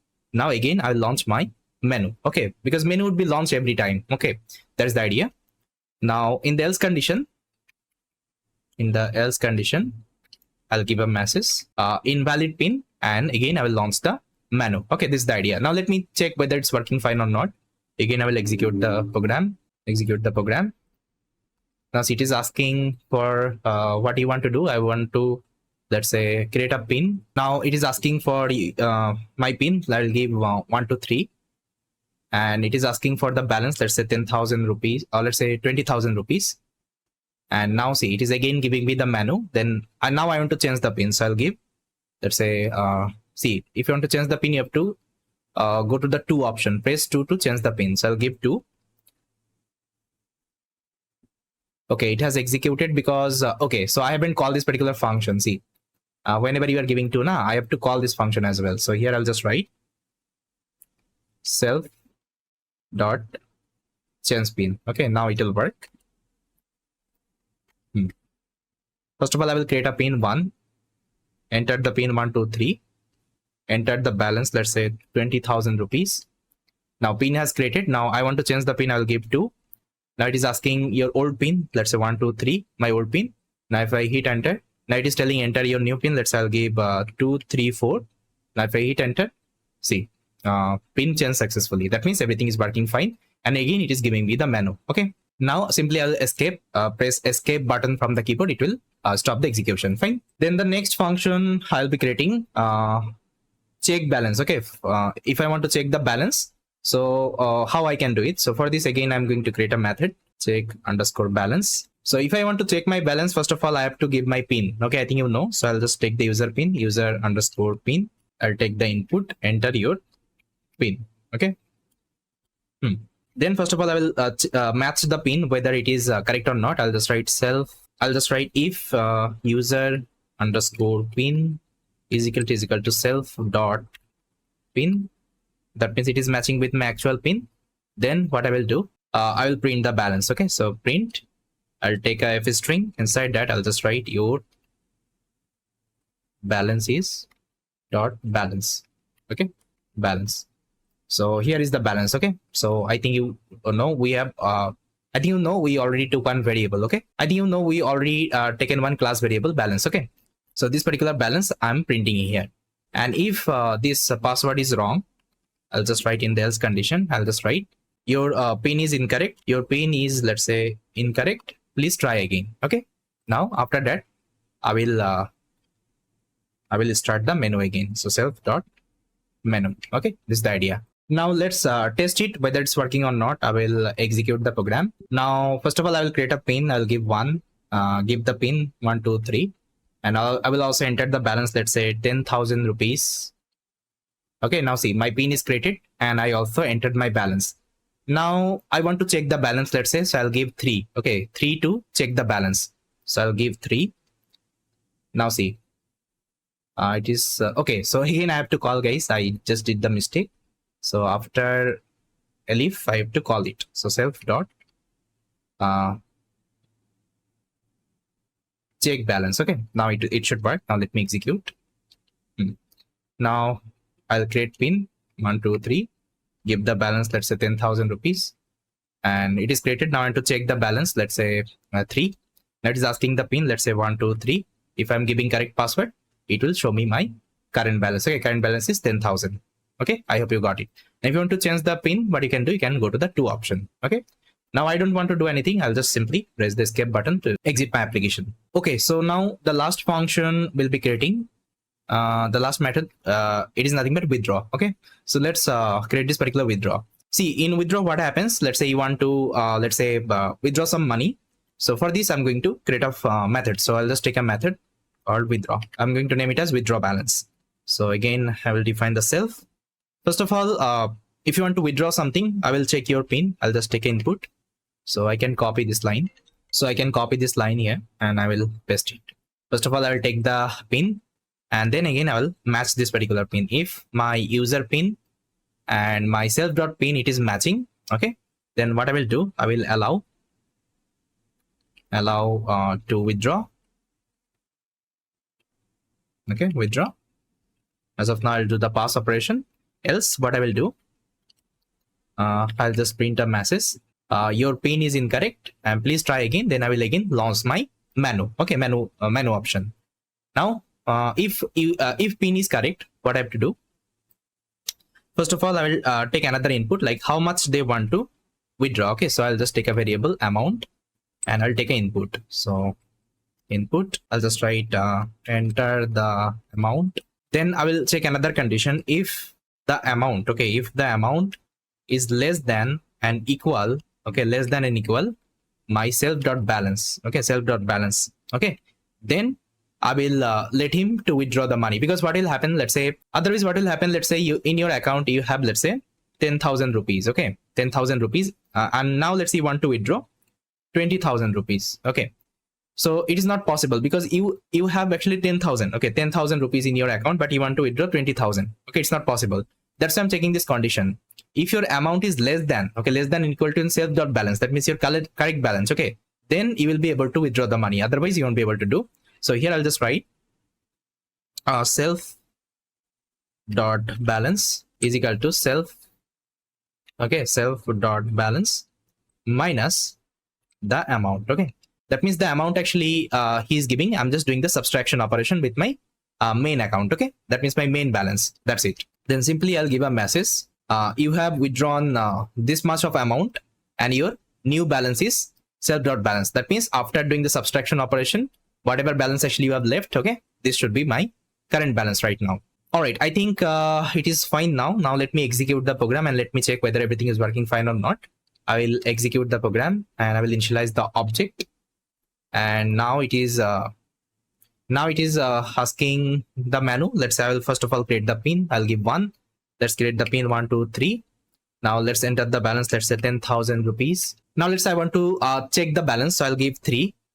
Now enter the pin 1 2 3, and you can see my balance is 10,000. Now let's say I want to withdraw. Okay, I want to withdraw some money, and if you want to withdraw, you have to give 4. Okay, 4 to withdraw. So I'll give 4, but it won't be working. Okay, why? Because I haven't called it here. So you have to call it here. Okay, so let me call withdraw balance. Now it should work. Now let me execute. Now let's create the pin 1 2 3 balance, let's say 10,000 rupees. Done. Now let's I want to check. I'll give the 3 here, enter the pin 1 2 3. Now see, my balance is 10,000. Okay, now let's I want to withdraw money, so I'll give 4 here. Now let's say enter your pin 1 2 3, and the amount, let's say I want to withdraw 5,000 rupees. Okay, 5,000. Now if I hit enter, okay, it is giving me one error, not supported between string and integer. Okay, so I'm getting this error because of this amount. Okay, see, the amount actually I'm taking as input, it's a string type, so I have to also convert is a integer. Okay, integer type I have to take. Now it should work. Now let me execute the application. Now let's create the pin 1 2 3, balance is, let's say 10,000 rupees. Now I'll check the amount, let's say 3 1. I'll give 1 2 3 my pin. Now see, it is giving me 10,000. You have your current balance. Now let's say I want to withdraw, I'll give 4. Now enter your pin 1 2 3 and withdraw, let's say 5,000 rupees. Now if I hit enter, now see, it is giving me the you have withdrawn 5,000 and your current balance is 5,000 rupees. Okay, that means everything is working fine. But here you can give another condition. If let's say amount is more than your current balance, you can give a condition here, else you can just write print insufficient balance. Okay, so now let me again execute and let me show you. Let's say I want to create a pin 1 1 2 3, balance, let's say 10,000 rupees. Done. Now let's say I want to withdraw, so I'll give 4, and let's say the pin 1 2 3, let's say the amount I want to withdraw, let's say 3,000. If I hit enter, see, it is giving me, you have withdrawn 3,000 and your current price is 7,000. Okay, that means it's working fine. Now let me stop the execution. So now see, with the help of OOP concept, beautifully we created this particular application. Okay, beautifully we created the application. We just written a, so here we defined a class. Inside the class, actually I have taken the class variable, that means the data property, and I have also taken the function property. Different function I have added. Okay, now let's say your company is telling you, I need a ATM machine for the ICICI bank and for the SBI bank. So then what you will do, you will just try to copy, okay, and you'll take a cell and just simply change the name of the class. Let's say this is the ATM machine for ICICI bank. Okay, this for ICICI bank, and I also need another, let's say ATM for SBI, State Bank of India. Let's say I'll give ATM machine for SB, okay, SBI. Now see what is happening in ATM machine, all the functionality will remain same, whether it can be SBI bank, whether it can be ICICI bank, okay, or any other bank, functionality is same, only name is changing. Okay, only name is changing. Okay, now see, beautifully with the help of OOP concept, I'm able to create different entity for the ICICI bank as well, for the SBI bank as well. Okay, now let's say I want to call SBI bank, let's say ATM machine. So what I will do, simply I'll go below, I'll execute the code. Now here I'll define the object. Let's say I want to call the SBI bank. Okay, SBI bank. I'll define an object. Now I will call ATM SBI. Okay, now I'll initialize the object. Now see, if I execute the program, now see, it is giving me SBI bank functionality. Okay, now if I stop the execution, now let's say you want to access ICICI bank. Okay, so what you can do, simply take another cell and define another object. Let's say ICICI bank is equal to ATM ICICI bank. Now define the object. Okay, now see, if I execute the program, it is giving me the function related ICICI bank. So that's why I told you this OOP concept is very powerful, and with the help of that you can easily create like very big application. You can simply write a class. Inside the class you can define different method, okay, different method and data property, and you can create your application. Now see, you can create as much as entity you can create 10,000 bank ATM machine, okay, with the same functionality. Okay, there won't be any kinds of function conflict, although you are using the same function everywhere, but it won't be getting conflict because it's a separate class. Okay, it's a separate class. Okay, it's present in a separate class. That is the idea. Okay, so this is the actually way we can define a class inside object-oriented programming or inside Python. Okay, now see, if I just draw the diagram of this particular class, See, sometimes in interview actually we'll get this kinds of diagram. So let's say, so here let me show you how this class diagram will look like. So you will get this kinds of box. So here the first thing would be written your class name. So the class name we created called ATM machine. Okay, ATM machine. Let's say this is the name of the class. And the second thing you define the data property. Data property wise, I have taken pin and I've taken balance. Okay, balance. And the third thing, you have taken the functional property. Okay, so function property wise, I think you remember we have taken menu, then we have taken create pin, we have taken, let's say, change pin, we have taken check balance, and we have taken withdraw. Okay, withdraw. So this is how actually your class diagram look like. Class diagram. Okay, diagram looks like.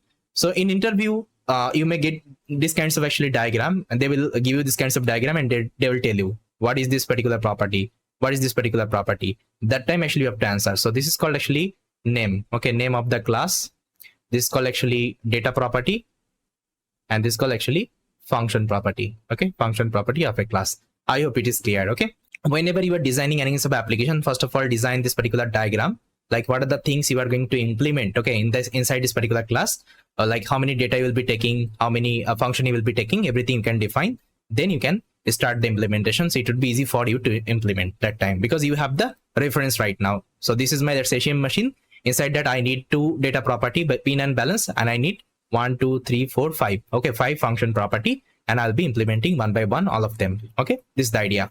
So I hope you got it, guys, how to use this OP concept, okay, to create any kinds of project, any kinds of real world application, and how it is helping us, okay, to handle our code base. See, although I have taken different bank, okay, although I have taken different ATM, see, ICICI bank, then SBI bank, okay, and inside that I'm using the same functionality, but it is separated because of this particular class concept, because it is a separate class and this is a separate class. Okay, so that's how we can use OP concept. So yes, this is all about from this particular video. In the next video we'll be learning some more advanced topic. So thanks for watching, and I will see you next time.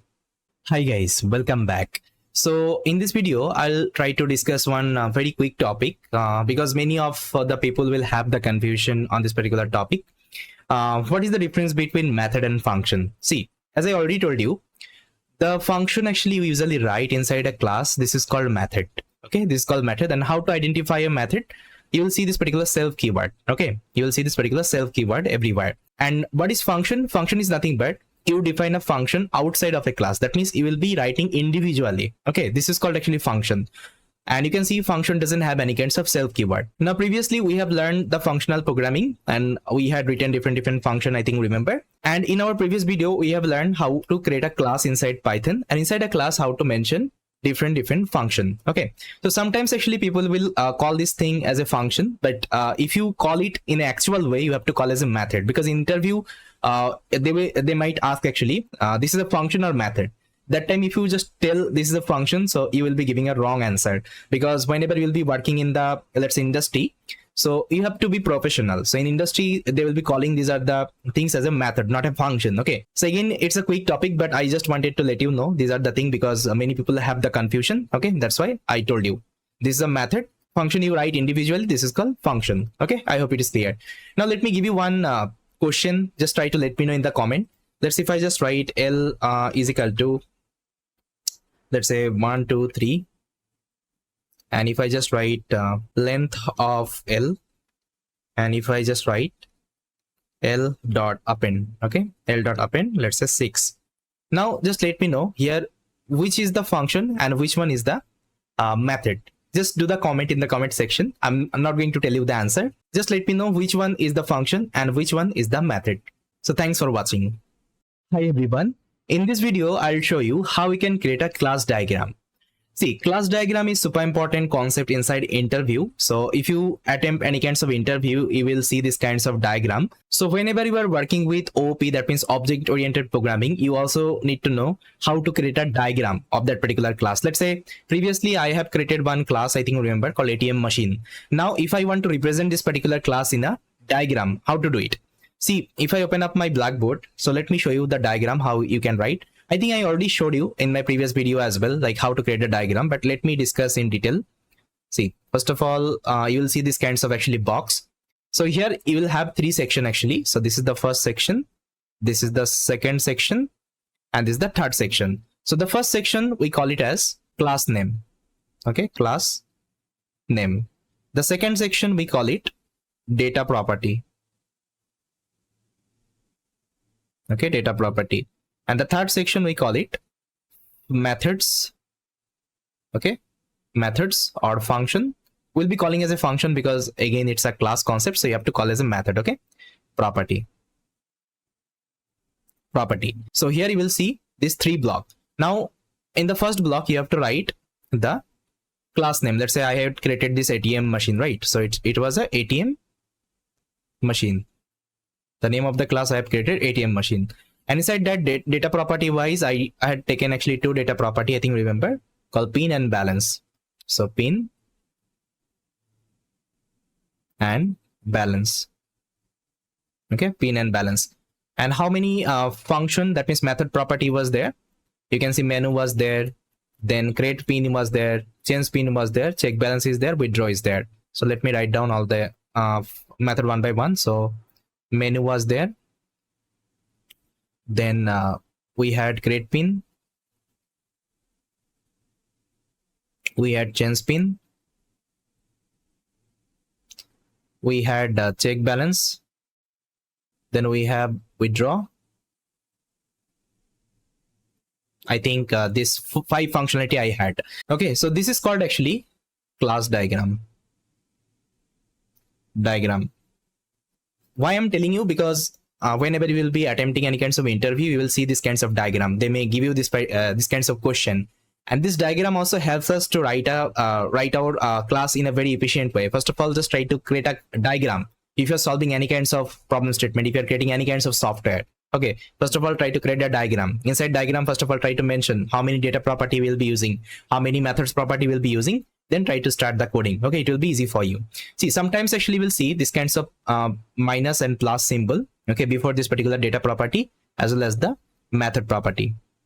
Okay, so what does it mean of this particular plus and minus? See, I'm going to discuss these things in detail, okay, going forward, but as of now just try to consider minus means this is a private property. Okay, it's a private property or private data or private variable you can talk about, and plus means it's a public one. Okay, it's a public property. Okay, so there is a concept called private and public inside object oriented programming. That means we can define private variable and private method. So whenever you see this kinds of minus symbol, that means it's a private property, that means private data. Okay, and whenever you see the plus, this means that means it's a public one. See, the code actually we had written, so there I was not using any private property. Everything was actually my public property. Okay, so we'll be discussing this private property as well, how to define. Okay, for this we'll be using one amazing concept inside Python. I will be discussing this thing in detail. Okay, so yes, this is all about our class diagram. I hope you got it. So thanks for watching. Hi everyone, welcome back. In this video, we'll try to discuss what is magic methods or Dunder methods actually inside object-oriented programming.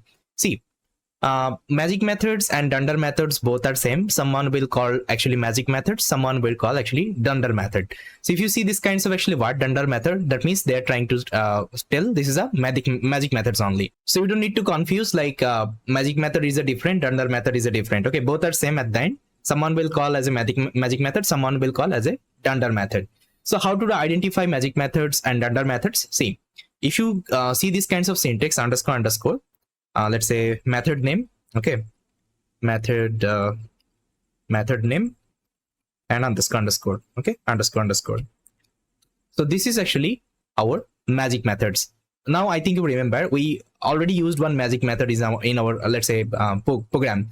I think remember we created one ATM machine, and inside that I created one constructor. So constructor is nothing but it's a special function. That means it is called a magic function. You can also call it as a Dunder function. Okay, sorry, you can also call it as a Dunder method. Got it? So I can copy this example, and here let me just write it. Let's say I'll create a class called temp. Okay, inside that I'm going to mention this particular magic methods. Okay, now let's say if I print something inside that, let's say hello world. Okay, now see if I execute the program, and now if I initialize my object of temp, now see if I execute the program, this particular function will automatically call, because as I already told you, constructor will be automatically called. Okay, you don't need to call it separately. So this is why we call it as a magic methods or Dunder method. I just wanted to ask you one question. Why this magic method is super important? Okay, why this magic method is super important whenever you are creating any kinds of software, so okay, software application? Because we have learned in our ATM machine, let's say whenever I define different methods, okay, different methods, you can see create pin, menu, change pin. So unless and until actually I was not calling these are the function, okay, unless and until I am not calling these are the method, here you can see it was not giving me any kinds of output, because we know that if I am defining any kinds of function, any kinds of method, unless and until you are not calling it, it won't be giving any kinds of output. But constructor is a different thing. You don't need to call the constructor. It will automatically execute once you define your object. Okay, it will automatically execute because it's a magic method or it's a Dunder method. Fine. Why it is so important in the software development? Because see, whenever you'll be like developing software, in a software actually, you will be giving the control to the user. Let's say here, this is my ATM machine, and just try to consider this menu, then just try to consider this menu, then create pin, then change pin. So these are the things as a button. Okay, let's say check balance is the button, change pin is the button, create pin is the button, menu is the button. Let's say if user is pressing the button, then they are getting this particular functionality. Okay, because here I told you na, if user is giving 1, then that time actually create pin is working. If user is giving 2, that time actually change pin is working. That means I need a user input. Okay, I'm leaving to the user. If user is putting anything, then I'm like showing the functionality of my application. Okay, so this is the user dependent. Okay, this is the user dependent. And here I have created another function called constructor. That means magic method. So inside that I was defining the data. Okay, data property, and it was automatically getting installed. Okay, it was automatically getting installed. I hope you got it. That means whenever I'm designing any kinds of software, it will have two kinds of, let's say, control. One is like the user control, and there is like self control.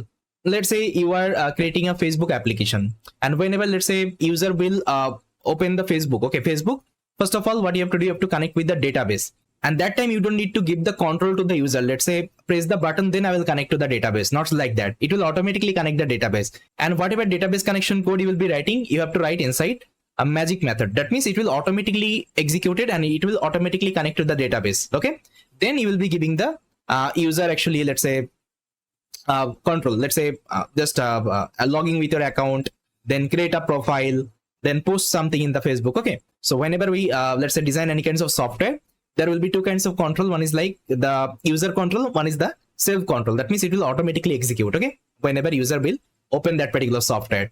That's why this Dunder method or magic method is super important.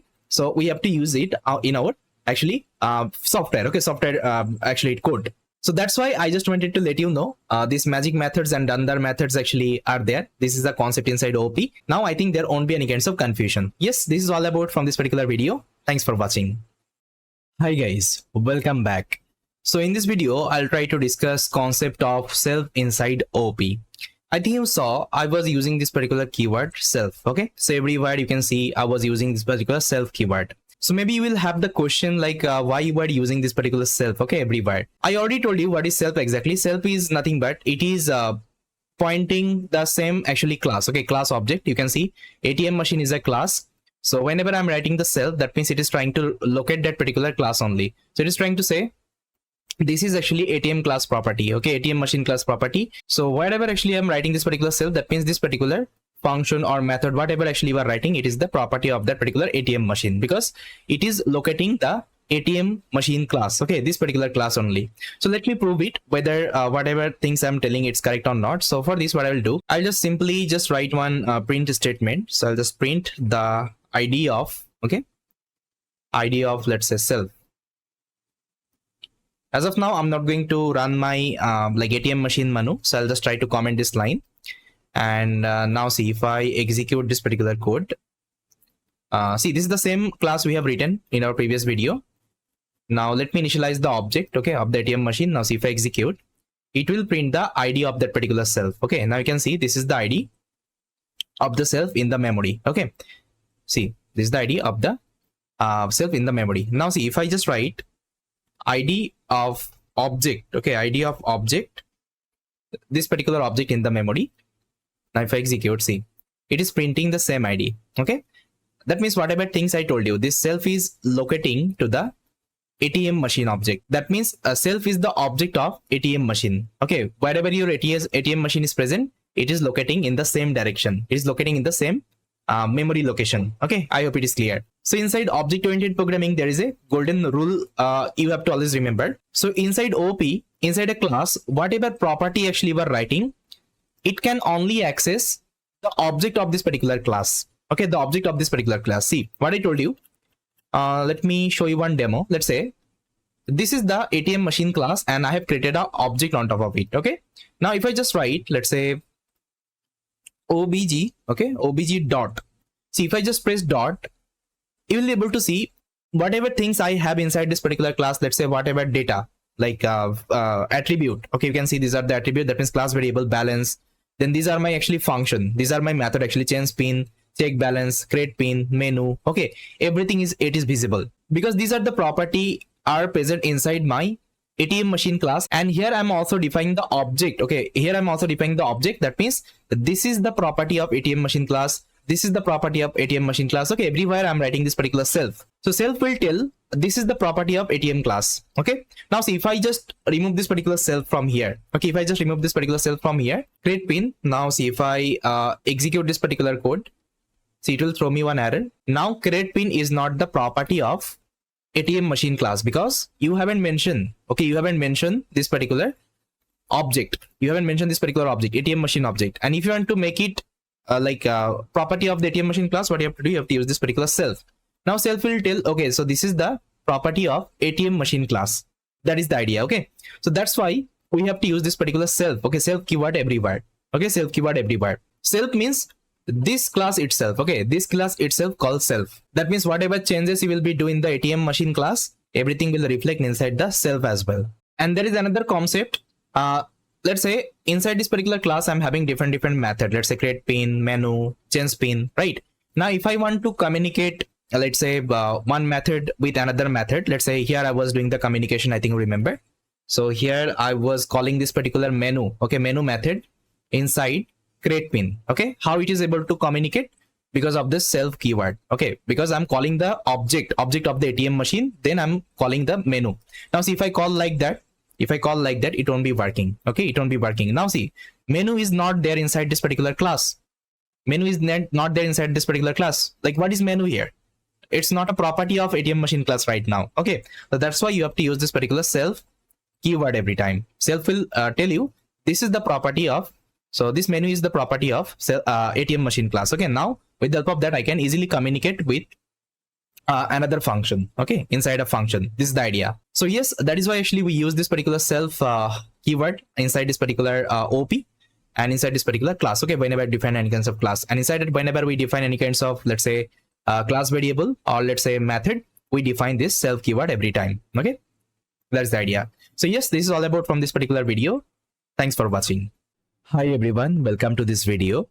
In this video, I'll show you how object can access attributes inside OOP. So for this, let me just write one example. So what I will do, I'll just write a class and the class name, let's say person. Okay, person is the class name. Inside that, I'm going to create a constructor. That means the magic methods, I think you know. So here I have taken a constructor and I have defined self here because this is the constructor of the person class. That's why I have to mention the self here. So here I'm going to show you one very interesting concept inside OP. See, you can also take any kinds of, let's say, parameter as an input in a class. It is also possible. Like previously, we learned like how we can take the parameter as an input in a function. Inside class also it is possible. So whenever you are defining any kinds of constructor, inside the constructor, in this particular function, you have to take this particular parameter. So let's say I want to take two parameter called name and country. Okay, let's say I need this two parameter. Now what I will do, I will just define these are the class variable. So I'll just take variable called self.name, and inside name I'm going to store the name. Whatever name actually user is giving, I'm going to store inside this particular variable. Fine. Then the next variable I'm going to create called country. Okay, country is equal to country. Okay, now inside this particular class I'm going to create a method, and I'm going to name it as greeting. Okay, greeting. So again, it's a property of person class, so I have to give the self here, and inside this particular method I'm going to write one small logic. So I'll just write if the self, okay, self dot country is equal India. Okay, if it is India, so it will greet me like that. It will greet me like that. Print ref string. Then I'll just tell namaste self.name. Okay, whatever name user is passing, so it will do the greet message, okay, to this particular name. That's it. Else I'll just write print hello self.name. Okay, that means if your country is India, it will tell you namaste, that particular name, the name actually you are giving as an input.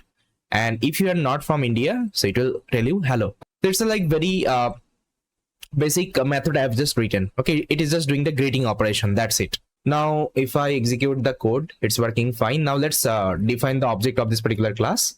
So I'll just write p is equal to person. Okay, person is my class, and it takes actually two input. One is the name, another is the country. So let me give the name. So let's say name, I'll give Puppy, and let's say country, I'll give India.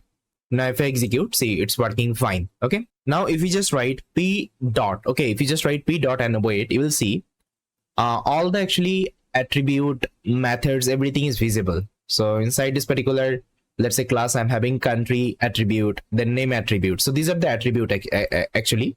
You can see these are the attribute. So this is called class variable. This is called attribute also. You can either call attribute, either call class variable. Okay, both can be called. So that's how actually we can access any kinds of attribute in a class with the help of that particular object of that particular class. Okay, this is the idea. Now see, if I just write p dot, it will suggest me all the attribute and the method actually I'm having in this particular class. Now let's say I want to execute this method called greeting. Okay, I'll just initialize this method, and now if I execute, see, it will give me namaste Bappi, because the country is India right now. Now let's see if I give any other country. Let's see if I give US. Okay, USA. Now see, if I execute, it will tell me hello Bappi. Okay, now we can also access the attribute. So let's say if I just write p dot name, and now if I execute, so it will give me Bappi. Okay, you can also access the country, it is also possible. So it will give you USA. Okay, so that's how with the help of object you can access any kinds of attribute inside a class. Okay, it is possible. Now let's say if I just write p dot gender. Okay, p dot gender. Now just let me know whether this will work or not. Just try to see this class. Is there any gender attribute you can see? No, it is not there. Now whenever I will execute the code, it will throw me one error. It will tell me person object has no attribute gender. And the error actually I'm getting, this is the attribute error, because this is the attribute I'm trying to access. This is not a method actually. Okay, if it is a method, you have to give the parenthesis. Okay, you can see this is the method, but the things actually we are accessing, this is the attribute. Okay, this is the attribute. Okay, and gender is also attribute I'm looking for, but this gender is not present inside this particular class. That's why it's telling attribute error. Person object has no attribute gender. Now see, inside Python OP, we can do one amazing thing. Let me show you. See, if we just write p dot gender, okay, p dot gender is equal to, let's say male. Okay, male. Now if I execute the program, what will happen? Just pause the video and let me know. See, if I execute the program, it will work fine. Now if I'm trying to access, okay, if I'm trying to access right now this particular gender, now see, it will give me male. Okay, that means what is happening, you can also create the attribute, okay, outside of the class. It's not like that. You only need to create the attribute inside the class.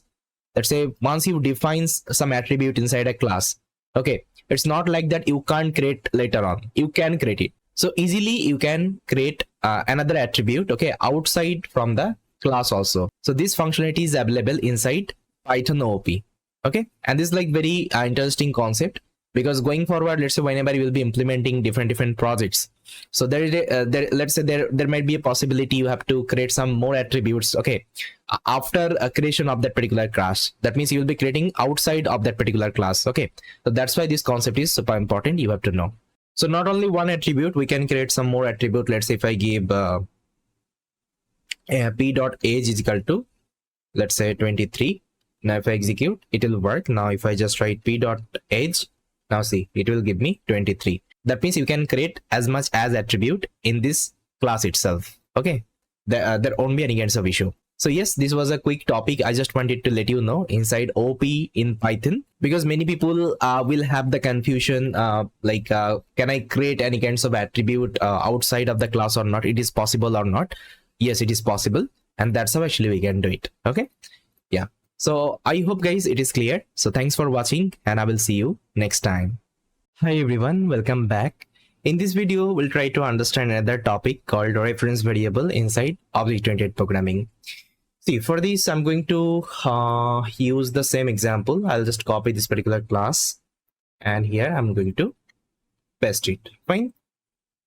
Now, instead of taking the input, what I can do, I can directly mention these are the variable. Okay, I can hard code these are the variable. I'll just give, let's say, name is equal to Bappy, and let's say country is equal to India. Now let me create an object. So p is equal to person. Now if I execute, see, it's working fine. Now here one thing I just wanted to show you. See, if I just print the ID of this p, that means this object. So you'll see this particular ID. Okay, this is the ID. Now if I just write, let's say q is equal to p, and now if I print the ID of key q, okay. Now just pause the video and let me know, okay, what will be the output. See, if I execute, it will give me the same ID. That means what is happening whenever, let's say, you are creating an object of a class, okay, whenever you are creating an object of a class, this object is pointing to the same location of this particular class. So here person is a class, and you created an object called p, and you stored this person class inside p. That means p is locating to the person, okay, person object itself, right?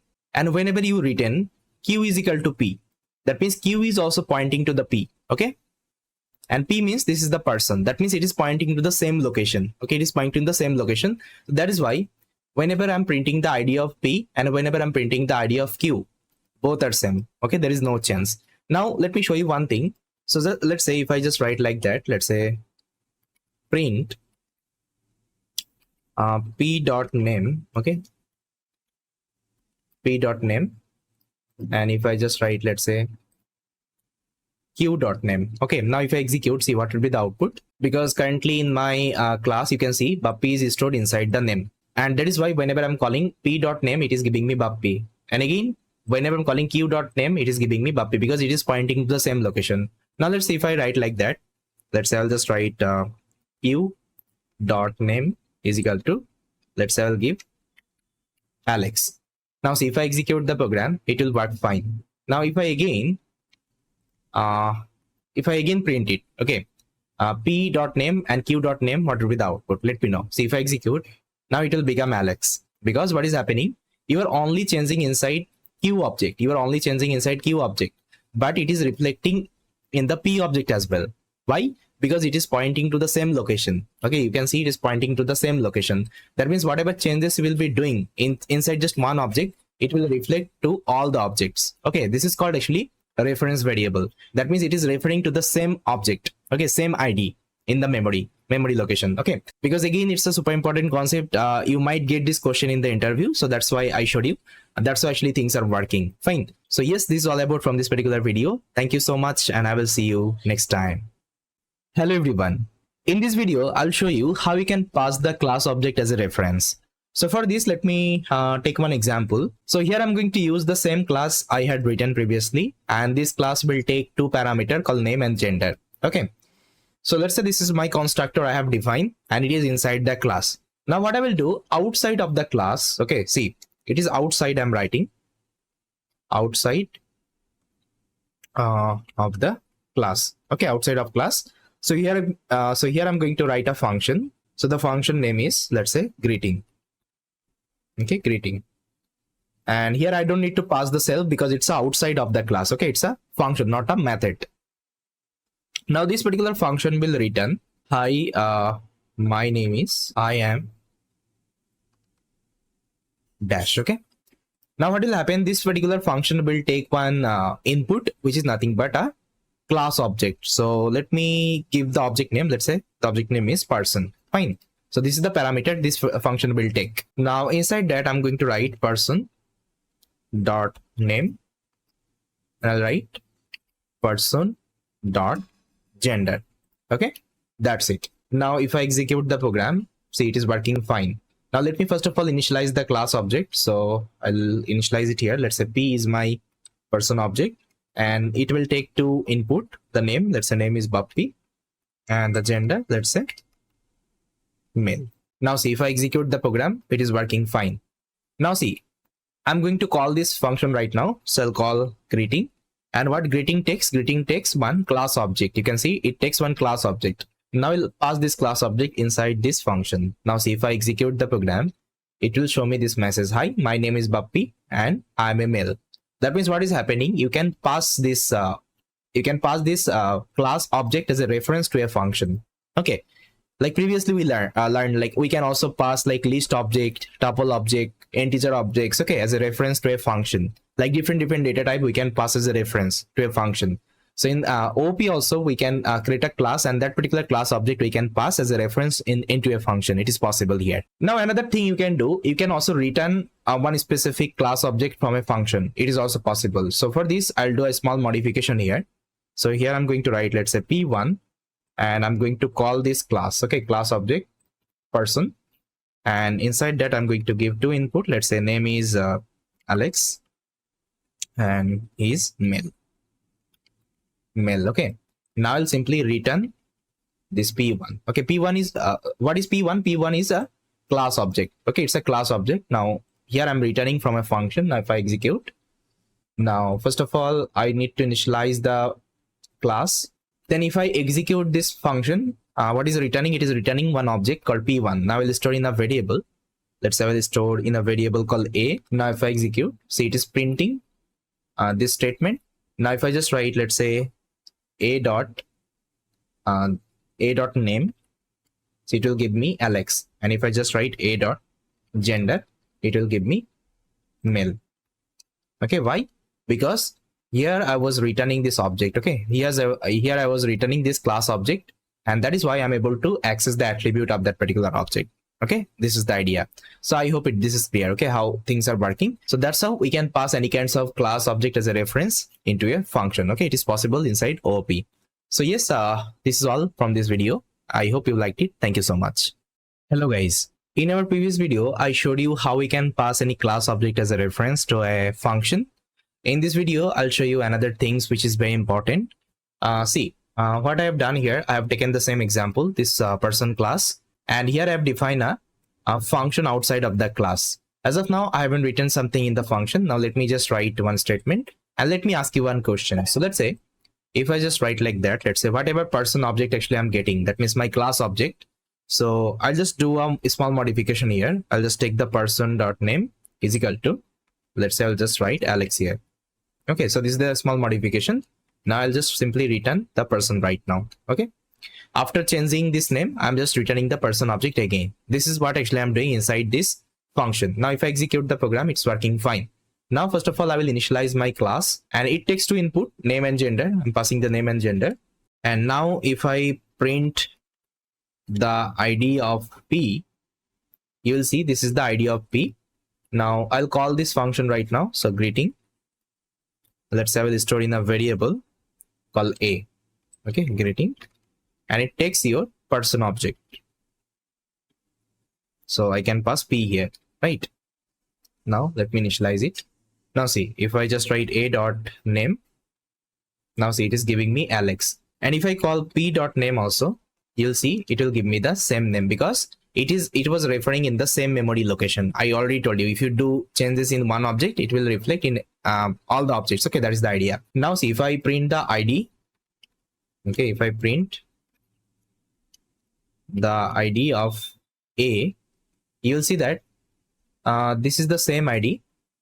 This is the same ID I was getting from the P. Okay, same ID, 5252. Okay, that means you can consider this object we have defined, this class we have defined, it's a mutable. Okay, it's a mutable data type. That means we have learned list, sets, and dictionary. So there actually I was doing the changes. What is mutable? Mutable means you can change. Okay, you can change something there. You can add something, you can edit something, everything is possible. And it will perform all the operation in the original object itself. Okay, it won't be creating any copy of the object. If it is creating a copy of the object, that means it's not a mutable, it's a immutable. I think string you saw, right? Whenever I was performing any kinds of operation, it was creating a different object that time. Fine. So this question actually interviewer asked actually whatever class actually you are defining, whether it's a mutable or immutable. Okay, I think you saw it's a mutable or immutable. It's a mutable one because here I was doing the changes, still I was getting the same memory location. That means same ID. Okay, that is the idea. So yes, this was a quick topic. Thank you so much. Hi everyone. In this video, we'll try to discuss what is instance variable inside object-oriented programming. See, instance variable is a very special variable and powerful variable that can store different data in the same variable for the different object. See what I told you, let me show you one example. I think then this part would be more clear. Let's say this is a class I have created called person, and inside that I have created a constructor, and this will take two parameter, name and country. Okay, name and country, and inside that I've just written a class variable. So whatever variable you have defined here, it is also called as instance variable inside object-oriented programming. So let me show you one example. Let's say this is the person class I created. Now let's say I will create an object called P1.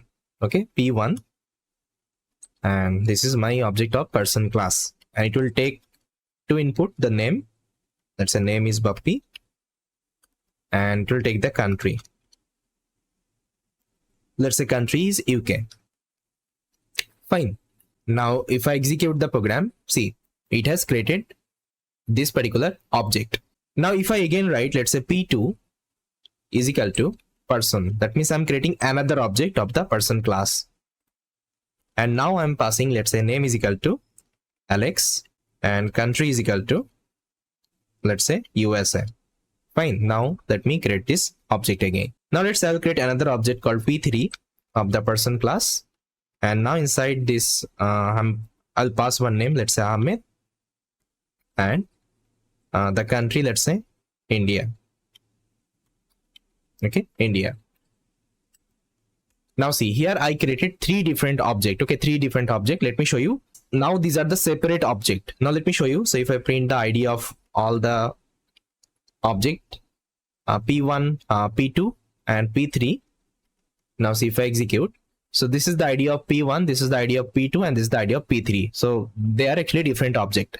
Now let's see, if I just write P1, okay, dot name, it will give me Bappy. Now if I just write P2 dot name, it will give me Alex. Now if I just write P3 dot name, it will give me Ahmed. Okay, that means what is happening, see, although I have taken the same variable, okay, same variable here, but I can store different value inside this particular variable. Okay, so this is called actually instance variable, and that is why this variable is very special variable. It's like very powerful variable, because in our normal variable we can't store actually different types of data. It's not possible. Let's say if I'm defining a variable, let's say A, inside A I can only store one kinds of data. Let's say if I store Bappy, okay, I can only store Bappy. I can't store any other data inside this particular variable. It's not possible. But inside instance variable it is possible. You can store as much as data you can, okay, in the same variable itself, but in a different object, in a different object location. That is the idea only. Now let me execute this code in the Python tutor. I think then this part would be more clear. So I'll copy this example. So here you can see I have defined all the object P1, P2 and P3. Fine. Now if I visualize the code, now see, execution has started. Now if I click on next, First of all, it will create this object P1, and P1 takes to input Bappy and country, that means name and country. Now see, this object has created, and set constructor I'm having two instance variable, name and country. Now if I click here, so it will create these two variable, you can see. So variable has created, so country and Bappy. Now see, again it will come to the next object, which is nothing but P2. Okay, see, it will go to the P2 right now, and again it will create this particular constructor, and again you are initializing the variable.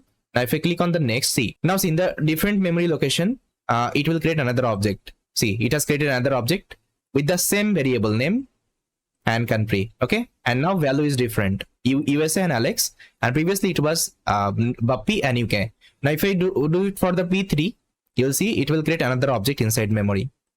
See, another object is created, and now country is India, name is Ahmed. That means what is happening, you are using the same variable name, okay, but inside that you are storing different value. Okay, you are storing different value, but you are creating a different object. This is the idea, and this is called actually instance variable inside OOP.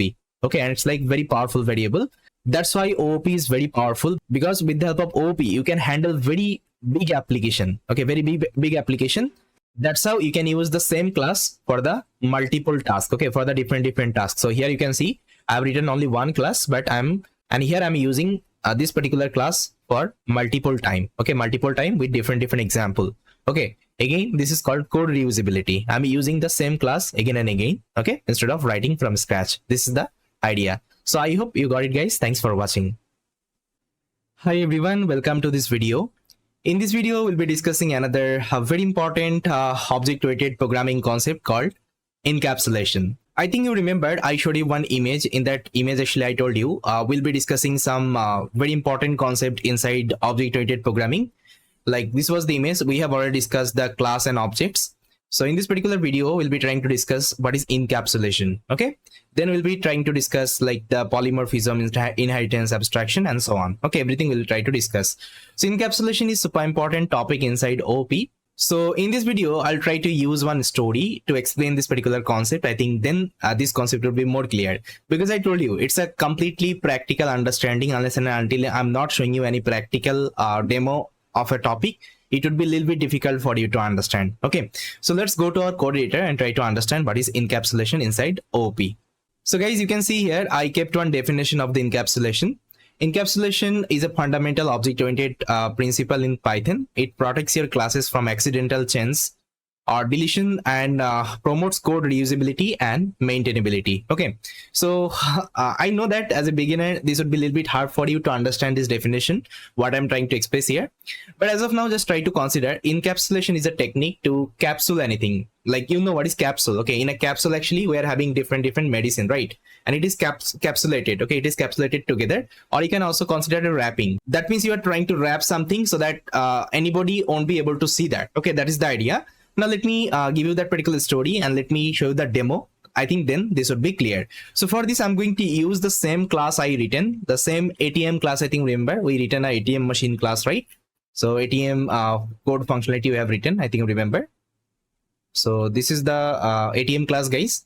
And here what I did, guys, I just only comment these are the menu. Okay, so wherever actually menu was calling, I was just commented. Okay, I just commented this particular line. Why? Because I don't want to let's automatically get the menu right now, because here I'm going to call these are the method one by one. Okay, that's why I commented all the menu here. Okay, I'm not going to call automatically, okay, after executing this particular method. Okay, that is the idea. Now let's say you are working in a company and you are working as a senior developer. So I think you know that usually senior developer write any kinds of function or write any kinds of class. Okay, let's say you have written this particular class called ATM. So you have a project called, you have to implement a ATM machine code functionality, and it is your responsibility to design this particular class. Let's say you have designed this particular class and everything is working fine. I already showed you this demo, right?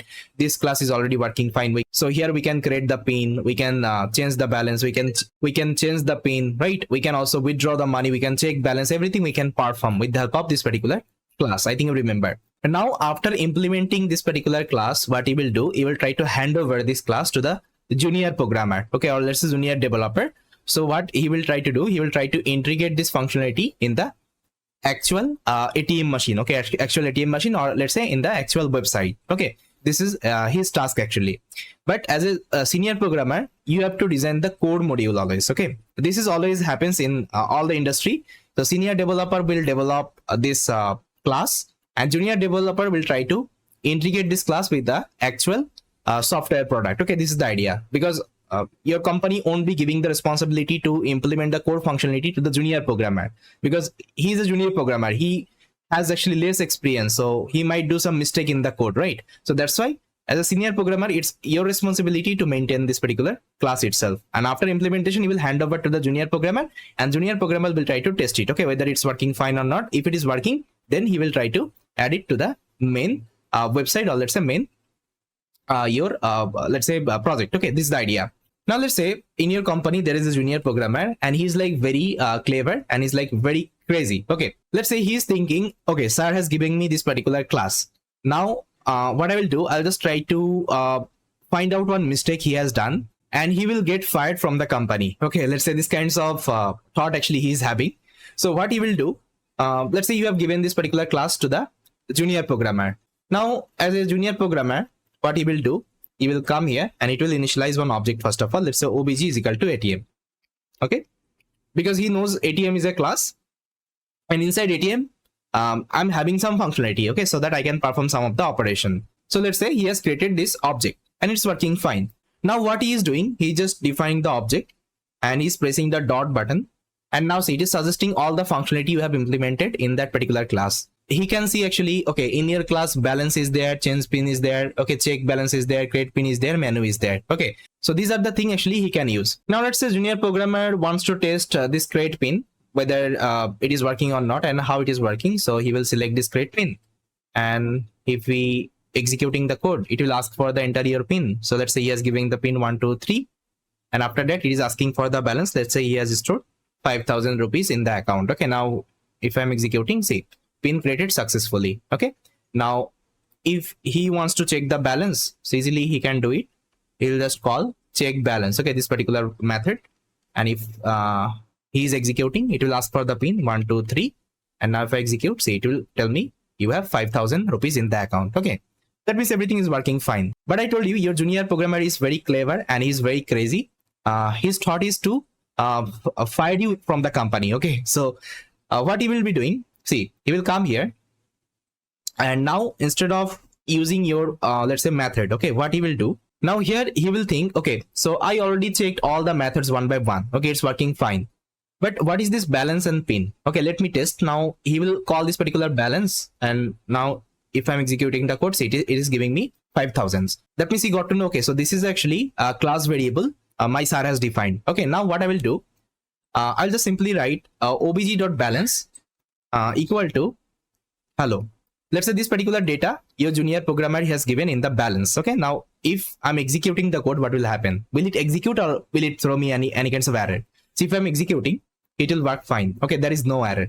Okay, there is no error, because I already showed you, you can also change the, let's say, class variable, okay, class variable data outside of the class. It is, I think I already created one video on top of it. Okay, we can also create and access actually class variable outside of the class. It is possible. Okay, and we can change anything inside that.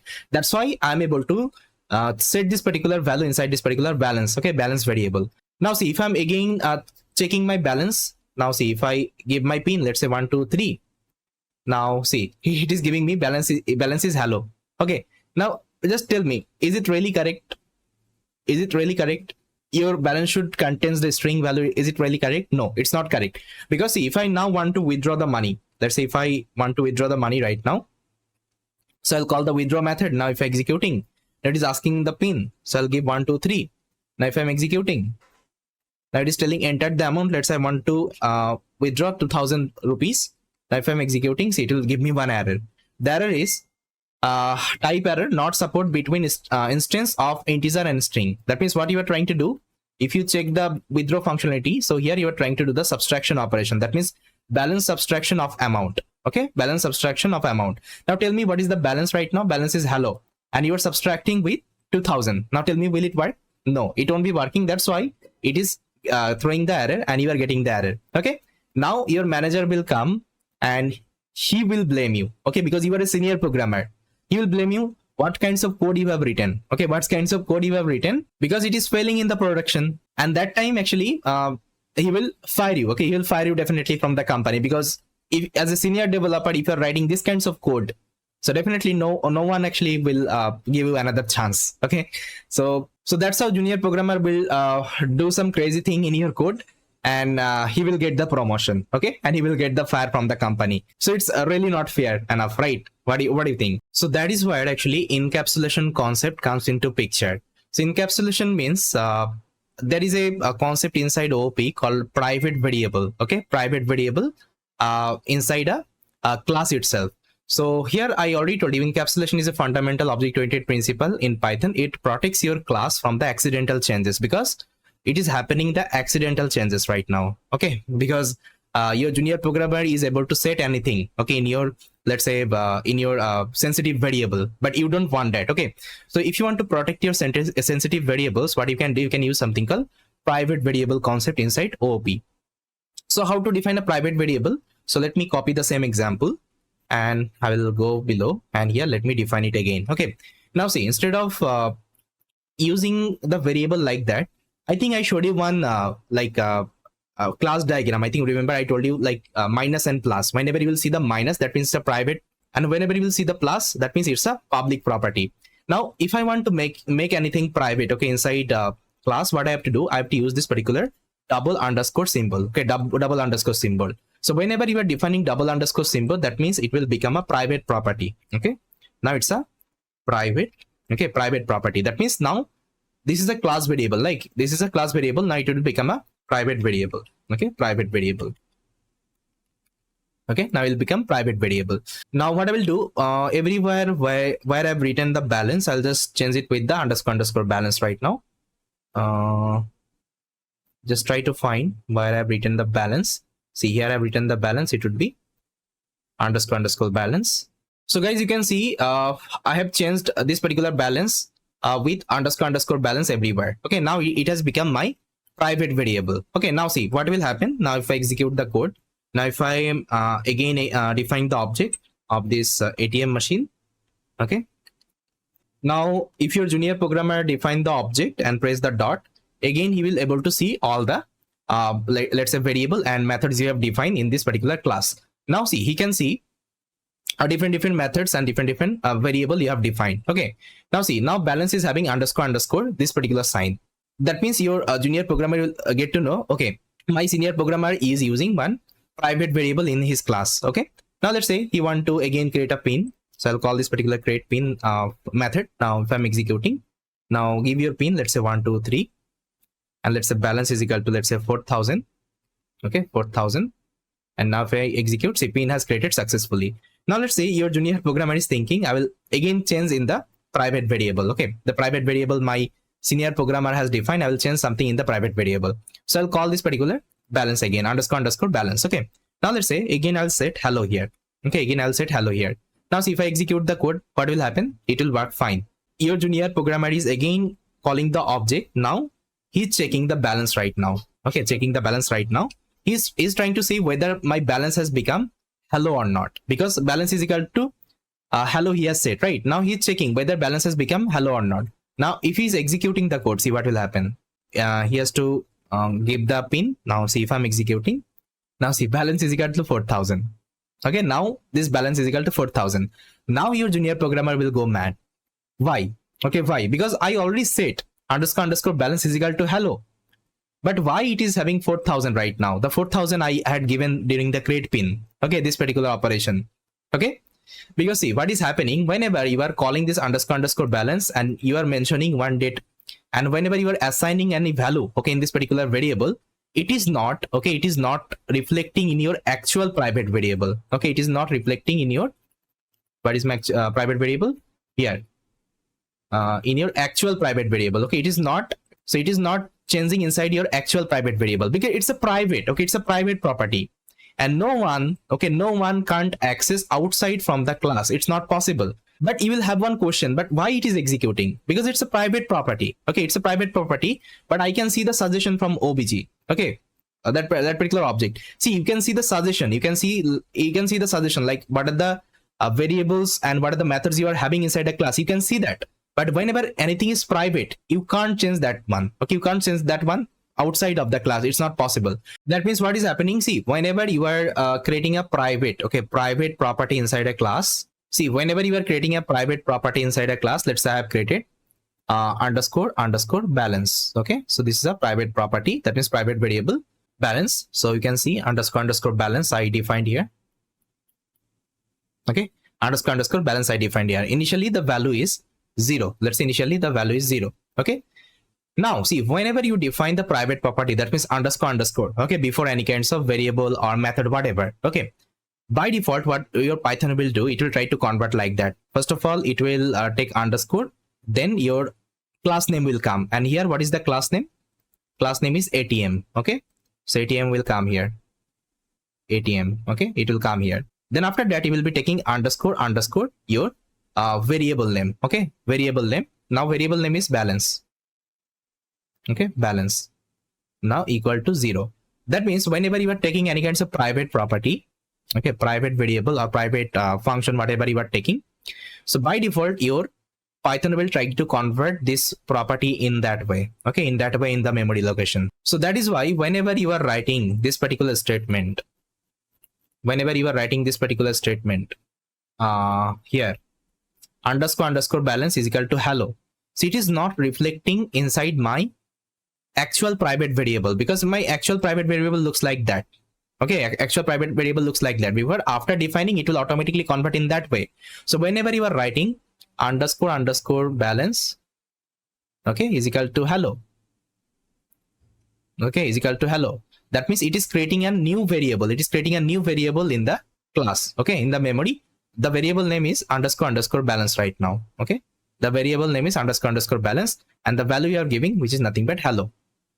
Okay, it's a completely new variable. Okay, new variable you are creating outside from the class itself. I think I showed you we can also create the variable from outside of the class. Okay, it is possible. So that is why it is not reflecting in my actual private property. Okay, it is creating a new instance. Okay, new instance variable inside my class. That is the idea. Okay, that's why you can see whenever I was checking the balance, it is 4000 only, because here I set the pin and I given my balance. Okay, and balance I given 4000. Okay, and after that, whenever I changed underscore balance is equal to hello, that means it is creating a new instance in the class, which is nothing but balance, but it is not reflecting inside my actual private property. That's why my balance is still is equal to 4000. Now let me show you the things I told you, whether it's correct or not. So let's say if I just write obj, okay, obj dot underscore balance, okay, underscore balance, you will see that it will print me hello. Okay, it will print me hello, because now underscore balance is the new variable inside my class, right?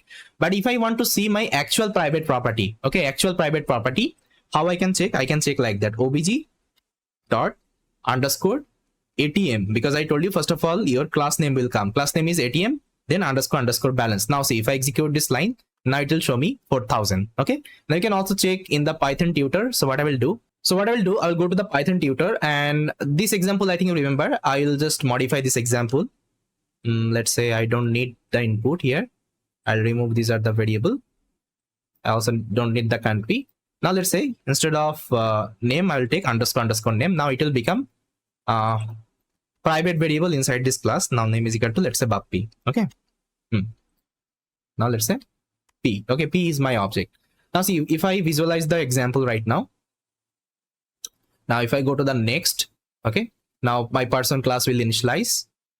Now it will go to the constructor, and now see, it will create the private property. Okay, it will create the private property. And how it is created?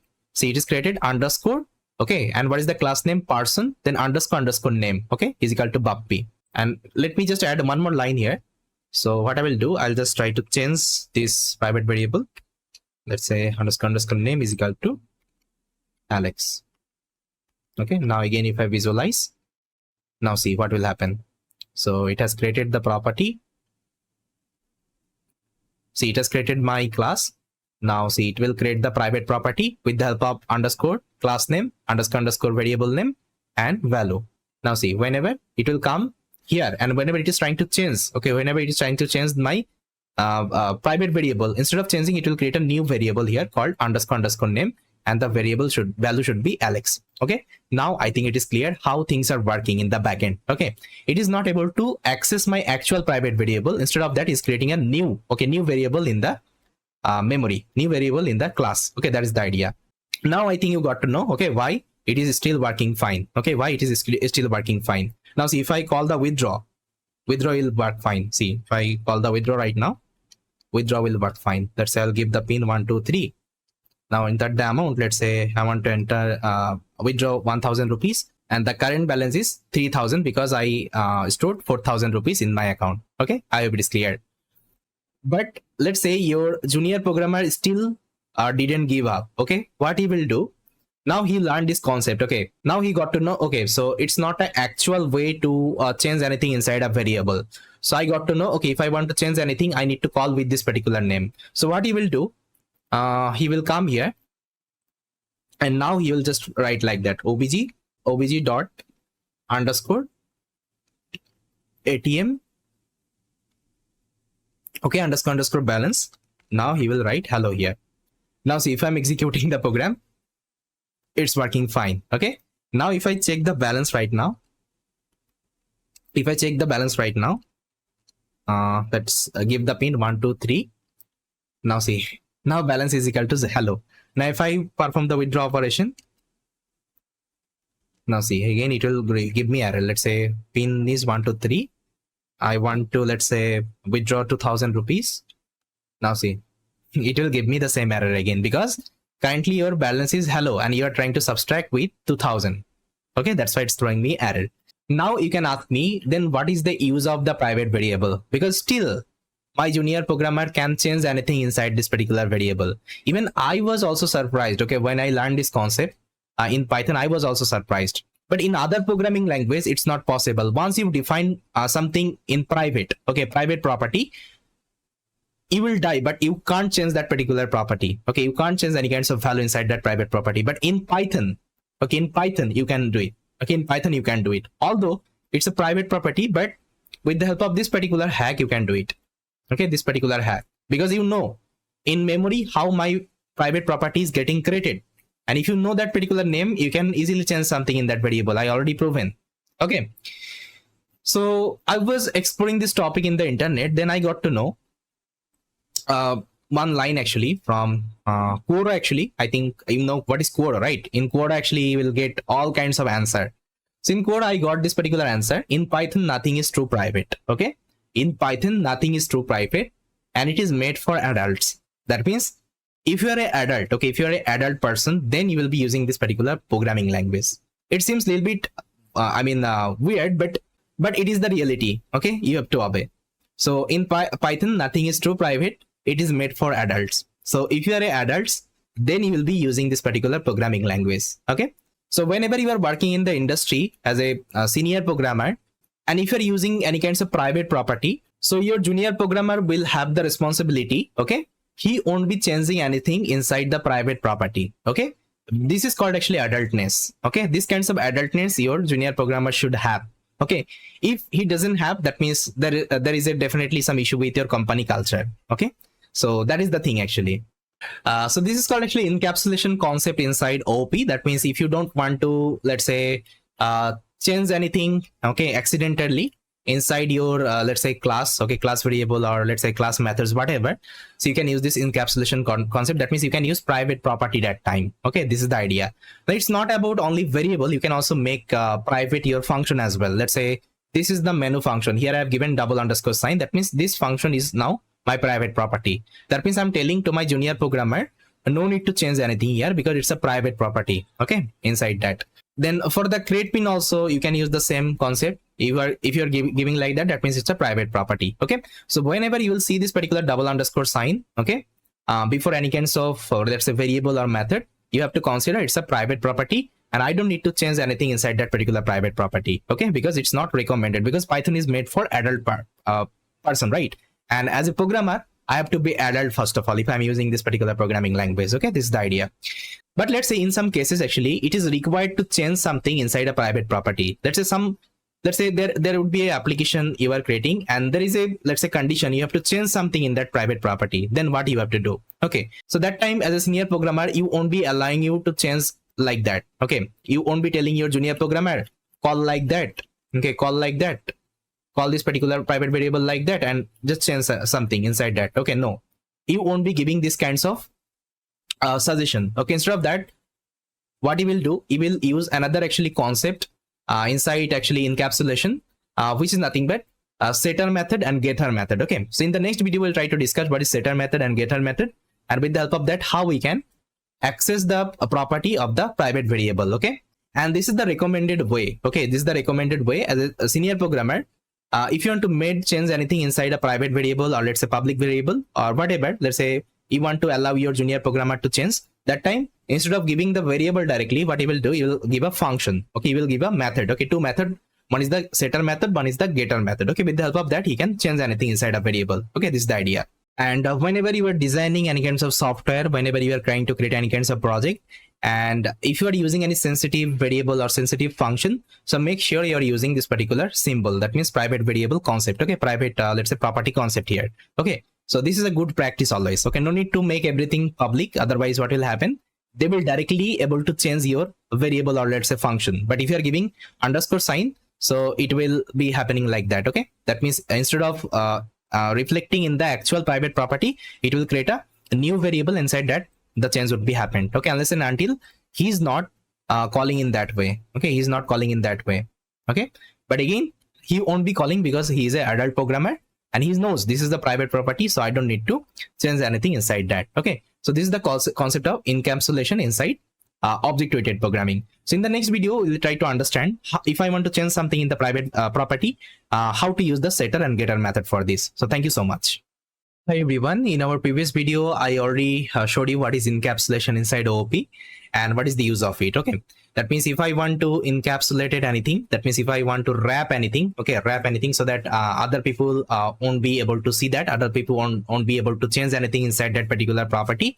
So that time actually I can use something called private property technique. Okay, that means I can use private variable or I can use private method. Okay, inside that. Now there I told you there is a possibility I have to change something inside my private property. That time how I will be doing. Okay, that time how I will let my junior developer to do the changes inside that. Okay, for this we'll be using something called getter and setter method inside OOP. Okay, so how to write the getter and setter method? So for this I'm going to copy the same example. Let me copy here. Now see, you can see this is my balance. Okay, balance is the private variable right now. Now let's say if I want to let my junior developer to change this particular balance, okay, and see this particular balance. So what I will do, so for this I'm going to write two method actually. The first method will be write the getter method. Okay, so what getter method will do, it will try to show the private property like what you have written in the private property. Okay, for this you have to use the simple method you write usually, the same method you have to write here. So you can give any name. I'll give get balance. Okay, this is the name. Okay, so this is a method. Inside that I'll just return a self dot underscore underscore balance. Okay, why I'm directly returning self underscore underscore balance? Because see, it's a class method actually I'm writing. So this method I'm writing inside a class, and I think you know inside a class whatever method I will be writing, everything can access the class variable. So whatever variable you are defining, it's a private property or it's a public property, anything can access by the class method itself. Okay, that's why I can directly access this self underscore underscore balance. Okay, self underscore underscore balance. But whenever I was calling outside, okay, whenever I'm calling outside, okay, that time it's not possible, okay, to call this particular private property outside of the class. So whenever you were calling outside from the class, it was creating a different variable in the memory itself. Okay, this is the idea. So this is called actually getter method concept. That means if I want to show something, okay, if I want to show something which is a private property inside a class, so this is actually a getter function. That means getter function will return that particular private property. Okay, now see, if I execute the program, now let's say I will initialize the object of the class obj is equal to, let's say ATM. First of all, I have to execute this line, select the kernel. Now I'll define my ATM machine. Now see, if I just write obj dot get balance, okay, now see, it will show me the balance. So balance is currently 0. You can see balance is currently 0. Okay. Now let's say your junior programmer wants to change this particular balance. So what he can use the getter method. Sorry, he can use the setter method that time. So let me just write the setter method as well. So here I'm going to name this function as set balance, and it will take the new balance your junior programmer wants to set. Okay. Now simply I'll just write self dot underscore balance is equal to new balance. That means whatever new balance actually your junior programmer is giving, it will set, okay, in the new balance. Okay. And why I'm able to directly set? Because I'm inside the class itself, and now I can directly access my private property inside a class. Okay, it's possible. I think you already know. Okay. Now see, if I execute the code right now, see, if I define the object, now if I check the balance, so you can see it's 0. Now let's see, if I want to set the balance, I can easily do. I'll just call set balance. So inside that I have to pass the new balance. Let's say I want to give, let's say 5,000. Okay, now if I execute, it will work. Now if I again check the balance, you can also call get balance. Okay, this setter method, it will show you the balance currently. It's 5,000. Now let's say your junior programmer is giving like that. Let's say instead of setting the balance 5,000, he's again setting hello. Okay, now if I hit enter, now again if I get the balance, it will tell me hello. Okay, it will tell me hello. He is able to set anything, okay, inside that particular let's say balance itself. So again, if you call the withdraw function, it will give you the error. Okay, I think you know. So as a senior programmer, what you have to do now, see, you have written a function here. Okay, you have written a method here. Now you have the responsibility to handle this particular method. So what you will do, you can easily handle this particular situation. First of all, you will be writing one condition. You'll just check the type of the new balance. Okay, type of the new balance. If it is equal integer, okay, if it is equal integer, then you will be able to then he will be able to do this particular operation. Okay, otherwise he will give a message. The message would be dekh bhai mazak na kar. Okay, so this is the message actually will be giving to the junior programmer. If I execute the program, now let's initialize the object. Now check the balance, it's 0. Now if your junior programmer wants to set anything which is not integer, it will give him this particular message, dekh bhai mazak na kar. Okay, and if he is giving the correct actually value, let's say 5,000 rupees, it will work fine. Okay, now if I again check the balance, see, it will give me the 5,000. Okay, so that's how with the help of getter and setter method, we can give the access to my junior programmer to see and change anything inside my private property. Okay, and this is the recommended way. This is the recommended way. If you want to change anything in the private property, you have to use the getter method and setter method for this. Okay, I hope it is clear. Getter method will show the data inside a private property. Setter method will allow you to set anything in the private property because it is inside the class itself. Okay, and you can directly change inside your private property itself. This is the idea. Okay, so this is all about how this getter and setter method, and I hope you liked it and you have the entire understanding of the encapsulation and getter and setter method inside OOP. Okay, I hope everything is clear. So with that, guys, thank you so much for watching this particular video, and I will see you next time. Hi everyone, welcome back. In this video, I'm going to show you another very interesting topic we can do with the help of OOP. See, here I have taken the same example. See, I think I already taken this example in my previous video.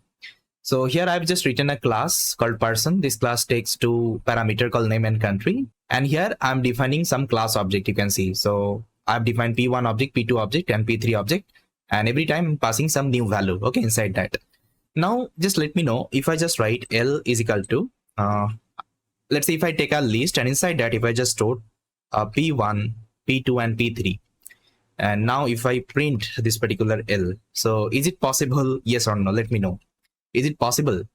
See, it is also possible. You can also store a class object inside a list. Okay, lists. Then you can also store inside a dictionary. Okay, it is possible. That means here we are trying to store collection of class objects inside a list. Okay, now see, if I execute the program, you'll see that it will show you the object. Okay, it will show you the P1 object, P2 object, and P3 object. We can easily store it. And now it will work as a normal list. So whatever list actually we used to perform, we can also perform here. Let's say I'll just apply a for loop. So I'll just write for I in L. Then if I print this particular I, it will print me all the object of this particular class. You can see different class.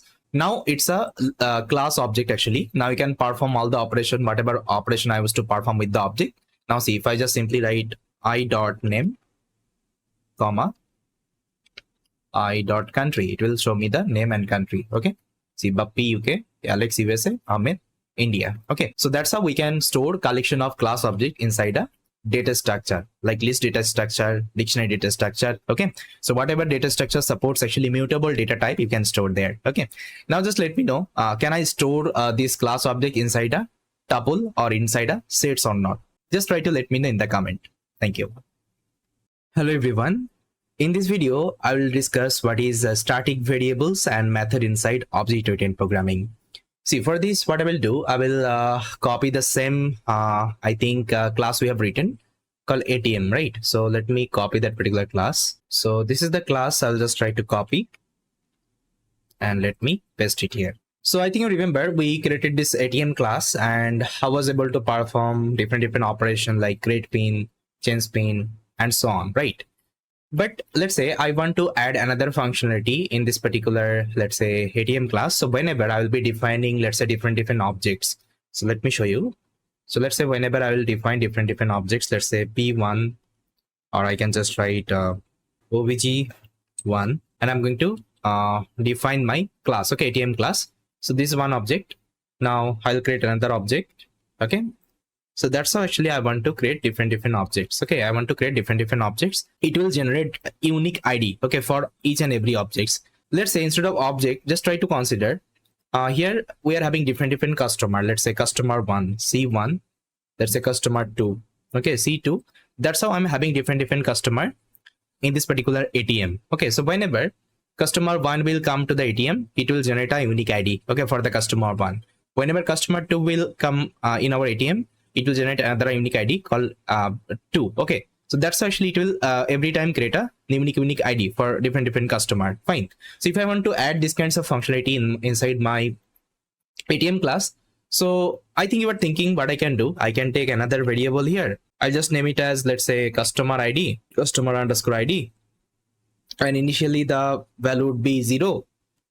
Now what I will do, simply whenever user will define the object of the class, it will increase the customer, okay, number. So here I'll just write customer ID plus and equal 1. Okay, so that's how actually we can increment the customer ID. Now see here, the customer ID you have defined, the variable you have taken, this is called instance variable. I think I already explained, okay, what is instance variable.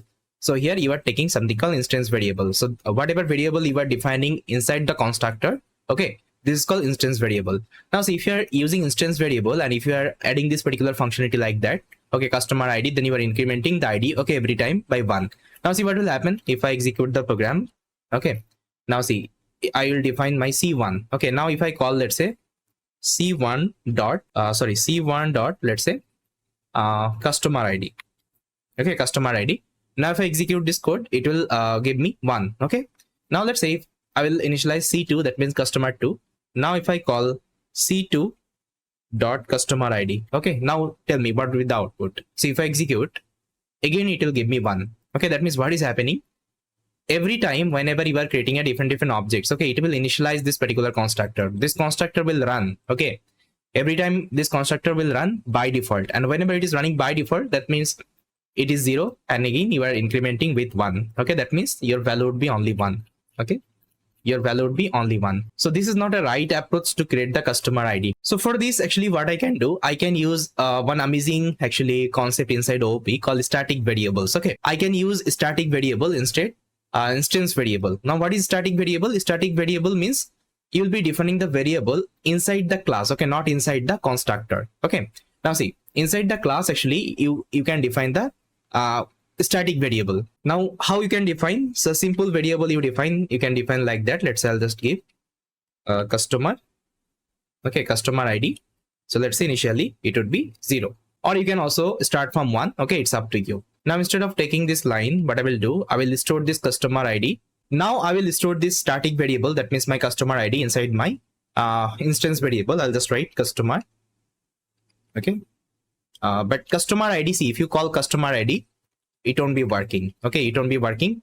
If you want to use customer ID, that means static variable, you have to first of all give the class name. So my class name is ATM. Okay, ATM. Now you have to give the dot. Okay, ATM dot customer ID. Now it will automatically get to know, okay, so this customer ID is my class variable. Okay, it's a class variable, and if I want to access this class variable, I have to use the class name here. Okay, this is the concept of static variable. Always try to remember. Fine.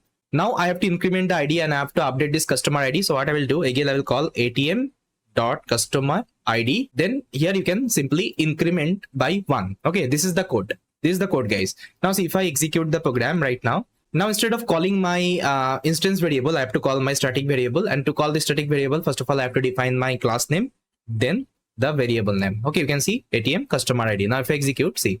So first of all, let me execute this code. Then I will initialize the object. Now I will check the customer ID. You can see it's 2. Okay, why it is 2? Because initially it is 1 and it is adding 1 with that. Okay, that's why it's 2. Now we can also start from 0. I'll give 0 here. Now see, it will give me 1. Okay, it will give me 1. Now if I define for customer 2, it will give me 2.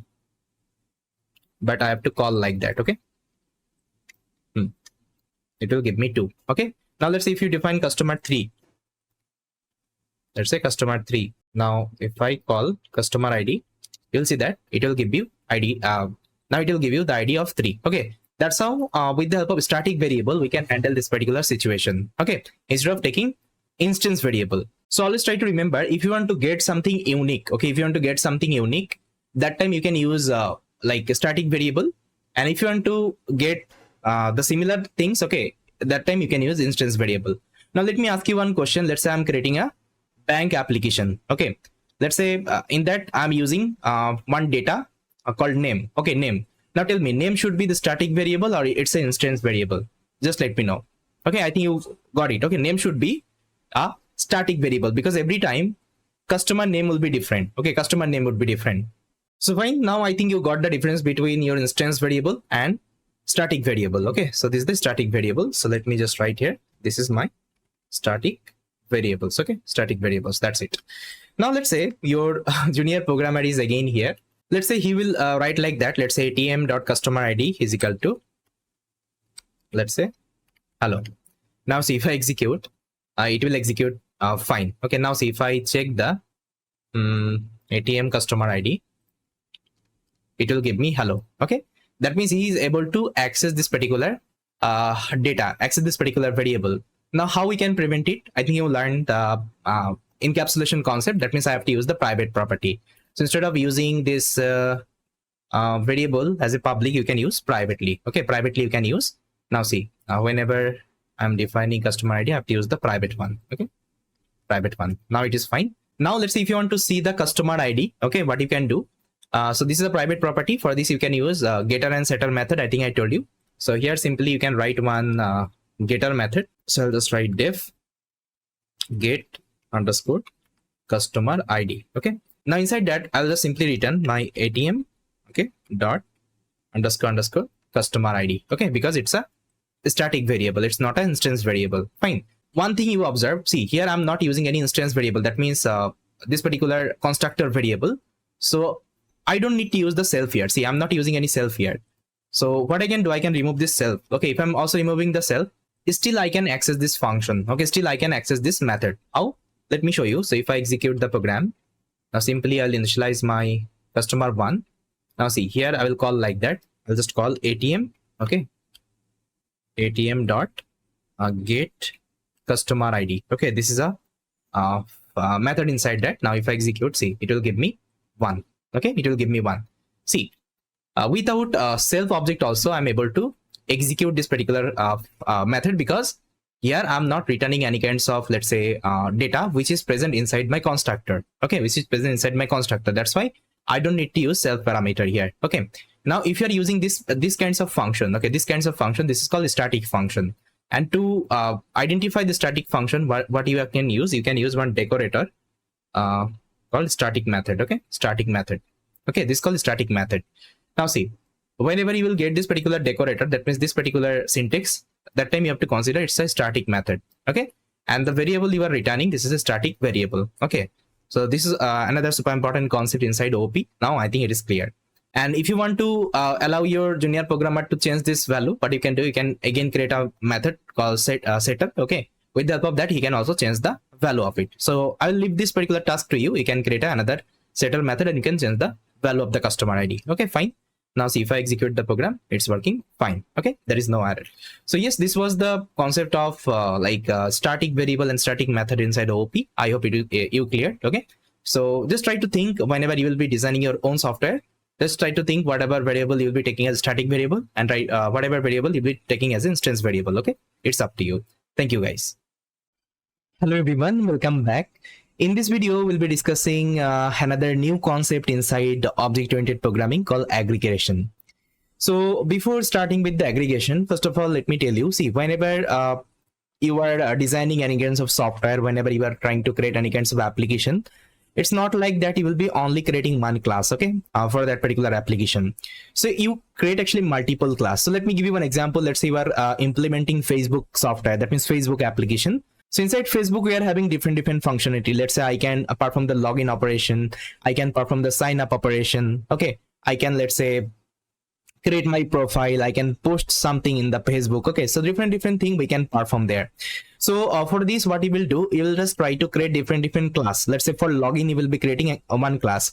For sign up, you will be creating another class. Create profile, you will be creating another class. Okay, so that's how actually we'll be implementing different class, and we'll be creating the entire application. With that, what will happen, your code management would be really good, and you can manage your code in a very easy way, and you will get one convenience called code reusability. That means you can reuse the same class again and again. Okay, this is the concept. Now see, whenever I'm creating multiple class and whenever I'm designing any kinds of software, so definitely there would be some relationship between some classes. Let's see if I'm talking about sign up and login.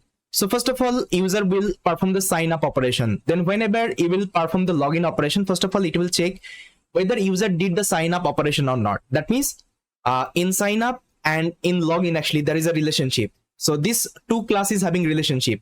So these two class can actually communicate with each other. Okay, so this is called actually aggregation. That means if there is a relationship between, let's say, some classes, okay, this is called aggregation. Okay, this is called aggregation. That means one class own another class. Okay, this is the idea here. So again, it's a practical understanding. So let's go to our code editor and try to understand this aggregation. So guys, I already told you aggregation means there is a relationship. That means it has some relationship with a class or with a multiple class. Okay, this is the idea. And in a short form, you can also tell one class owns other class. This is the idea. So for this, let me give you one example. I think then this part would be more clear. So here, let's say I'll be writing a class. The class name is, let's say, customer. Okay, customer. Now inside this class, I'm going to create a constructor, so underscore init.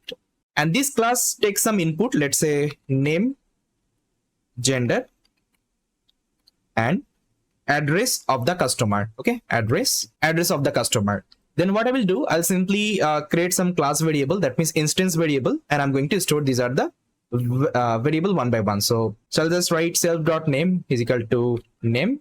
Then I will take self.gender equal to gender and self.address equal to address. Okay, that's it. Now just try to see here, name and gender. Okay, name and gender I can define in just one word. Let's say name is equal to, I can write, okay, name is equal to, I can write Bappi only. Okay, Bappi only. Or let's say Bappi Ahmed or anything, right? And gender is equal to, okay, gender is equal to, I can write male or female. Okay, it's up to me. That means this is not actually complex variable. This is not a complex variable. But whenever I'm talking about address, okay, whenever I'm talking about address, so address is a complex variable. Okay, it's a complex data because inside address, we'll have so many things. Let's say we'll have the city, we'll have the, let's say pin code, we'll have the, let's say state. So that's how inside address, we'll have different kinds of, let's say entity, right? And to store an address, actually, I can't take only one variable and I can't write actually, let's say address is equal to, let's say city, then pin, then state. Okay, I can't write like that because inside a variable, I can't store multiple value. It's not possible, right? So for this, what I can do, I can just design this particular program in that way. So instead of taking the address, okay, like that, what I will do, I'll just create another class. Okay, I'm going to create another class. The class name is, let's say address. Okay, let's say this is my class. So it should be address. So this is the class I have created. Now inside this class, I'm going to create another constructor. Let's say underscore init. And now this class also takes some input. Let's say the first input, it will take the city. Okay, city name. Then the second input, it will take the pin code. And the third input, it will take the state. Okay, you can also mention so many things inside address, but I'm going to take these three entity as of now. Okay, now again I'm going to create a instance variable. So self.ct is equal to ct, then self.pin is equal to pin, and self.state is equal to state. Okay, so that's how I can define this particular class. Okay, now see what I'm going to do. Instead of giving the address, okay, instead of giving the address separately, I'll give the entire class object, because I told you we can pass any kinds of class object as a reference to a function or to a class. I already told you, we can pass it. So simply what I will do, let me delete this line, it's not required. I'm going to execute the program. Okay, now see, it's working fine. Now first of all, if I want to initialize the customer, okay, customer, let's say object. So let's initialize, let's say customer object. So customer object takes three input. First of all, it will take the name, let's say name is Bappy. Then it will take the gender, let's say gender is male. The third input, it will take the address. Okay, address is nothing but it will take the address object. That means this class object. Now what I will do, before initializing the customer, I will define the address class. So let me define the address class. And address takes three input. So first of all, it will take the city name. You can see it will take the city name. Let's say city, I'll give Karnataka. Okay, then second input, it will take the pin code. Let's say I'll give 454545. Okay, let's say this is my pin code. And the third input, I have to give the state. Okay, let's say state, I will give Bangalore. Okay, so let's say this is my address object I have defined. Now this particular object I'm going to pass here. Okay, this object actually I'm going to pass here. So it should be address. Okay, like that. Now if I execute the program, now see, everything is working fine. Okay, everything was working fine. Now if I want to print all the, let's say, information, so what I can do, inside customer class, I can create a method. The method name, I can just name it as print let's say address, or I can write print information. Okay, print info. So inside that, I'm going to print everything. Okay, let me show you what I did. See, first of all, I'm printing the name, self.name. I'm printing the gender, self.gender. I'm printing the address. Now see how I'm printing the address. I'm calling the address object, then I'm calling the city. Okay, first of all, I'm printing the city, then I'm printing the pin code. Okay, then I'm printing the state, because address is a class object. Now I can call this particular object and I can call the attribute. Okay, inside that. Okay, this is the idea. Now see, if I execute the program right now, it's working fine. Now simply I'll just write cus.printinfo. Okay, this is the method I defined. Now see, if I execute, it will print everything like name, gender, address. Okay, everything it will print one by one. Now I think you got it. So this is called actually aggregation. Okay, this is called actually aggregation. That means what is happening now, my customer class is able to communicate with my address class. Okay, so these two class has some relationship. So without this address class, my customer can't work. Okay, my customer can't work. So this is called actually aggregation. That means it has one relationship. One class owns another class. That means my customer class owns my address class. Okay, this is the idea. I hope you got it. Okay, what is the aggregation inside OOP? Okay, what is the aggregation inside Python? I think it is clear now. But inside aggregation, you will get one issue actually. So let me show you the issue actually you will face. So let's say I will copy the same class as it is, and I'm going to paste it here. Now see, instead of taking this city like that, I will take this particular city as a private property. Let's say I will take as a private variable. Okay, underscore city. Now tell me, will your customer class can access this particular city or not? Okay, see, if I just write underscore city. Now tell me, will it able to access? Okay, will it able to access this particular city? Let me know. See, if I execute the program, let me show you. So I'll copy paste the same thing.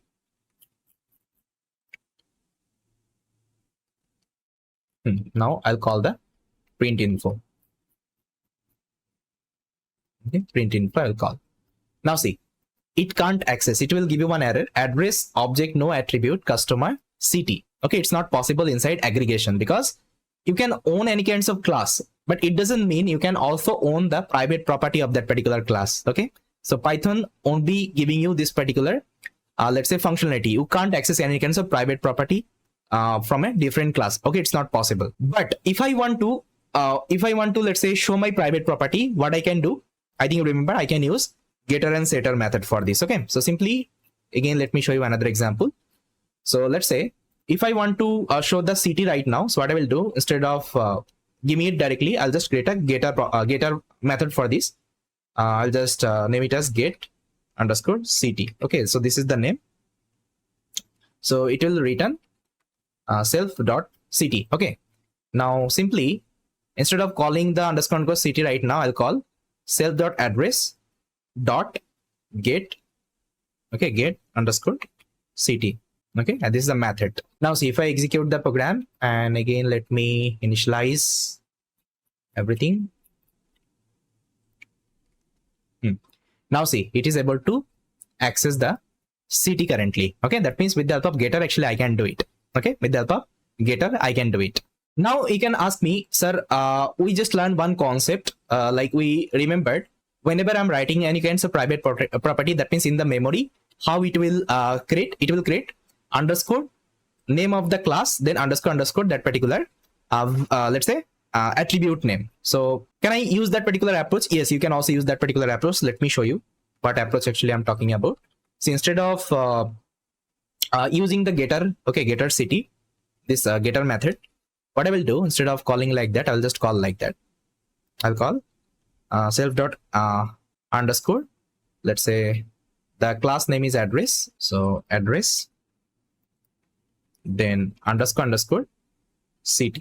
Okay, now see, if I execute the program, it will work. But again, this is not a recommended way. I already told you. Okay, this is not a recommended way, because you won't be touching the private property whenever you are seeing any kinds of private property inside implementation. Okay, you don't need to change anything inside that. That's the idea. That means what you have learned from this particular concept, that means you can only access non-private attribute and non-private methods. So similar wise, it can be also applicable for the method as well. It's not like that private method you can access. No, any kinds of private method also you can't access whenever you are using aggregation concept. Okay, that means non-private attribute and non-private methods. Okay, you can perform this particular aggregation. So to overcome this particular issue, that means to solve this particular issue, there is another concept we'll be learning called inheritance. Okay, inheritance inside OOP, and I'll tell you, inheritance is like very powerful concept inside Python and inside object-oriented programming. With the help of inheritance, you can do lots of things. Okay, you can make the connection between multiple classes. Okay, there are types of inheritance concept you can use here. Okay, so yes, I hope you like this particular video, and this is all about our aggregation inside OOP. Okay, so I just showed you this aggregation because the aggregation nobody uses nowadays. It has been deprecated. But to understand the inheritance, I just explained this particular aggregation. Okay, this is the idea. So yes, this is all about from this video. I hope you liked it. Thank you so much for watching this particular video, and I will see you next time. Hi everyone, welcome back. In this video, I'll show you how we can draw aggregation diagram, because in our previous video, I showed you how we can perform the aggregation. That means if there is a multiple class, how we can make the relationship, okay, with that. So there is a aggregation diagram also, like aggregation class diagram, because in interview actually will get this kinds of diagram. You will see this kinds of diagram. Also, let's say whenever you will be designing any sort of software. So whenever, let's say you are working as an architect, so you have to draw this kinds of diagram so that your other programmer can see you want to perform aggregation or not. Okay, so let me show you so how we can draw this particular aggregation class diagram. So I'm going to open up my Blackboard. So here I created two class, I think you remember, called customer and address. So let me just draw. And how to create a class diagram, I think you know, right? So you have to create a box like that. So here we created two class. That's why I'll be creating two box here. So let me just create a beautiful. Fine. So the first, it will have actually three block, 1, 2, and 3. Okay. So the first block will contain the name of the class. Let's say this is the customer class we have created. So it will have the same thing. And this is the address class we created, right? Now inside customer class, how many actually instance actually I had? That means how many class variable I'm having? I'm having 3 class variable, name, gender, and address. So let me just write. So all the attribute, let me write name, gender, and address. Okay, and all are actually public property. You can see all are public property because I'm not using any private property. So that means I have to give the plus sign here. Okay, and what is the method property here? Okay, so you can see inside class I'm having only one method called print info. So let me just write it here, print underscore info. This is a method, and again it's a public one. Now inside address, how many instance I'm having? That means how many attribute I'm having? I'm having 3 attribute: city, pin, and state. So let me just write city, pin, and state. And here city is the private, because you can see city is the private here. City is the private, and all of the attribute are public. Okay. Now how many function you written? That means how many method? Only one method called get city. So let me just write plus get city, because again it's a public one, right? Get city. Okay. So these two class I created. Now see, whenever you will see these kinds of symbol, so here you will get something called one diamond shape. So let me just draw. So you will get this diamond shape. Okay, diamond shape.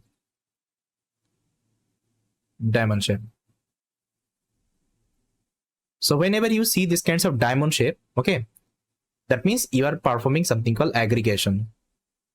Okay, aggregation. Okay, aggregation.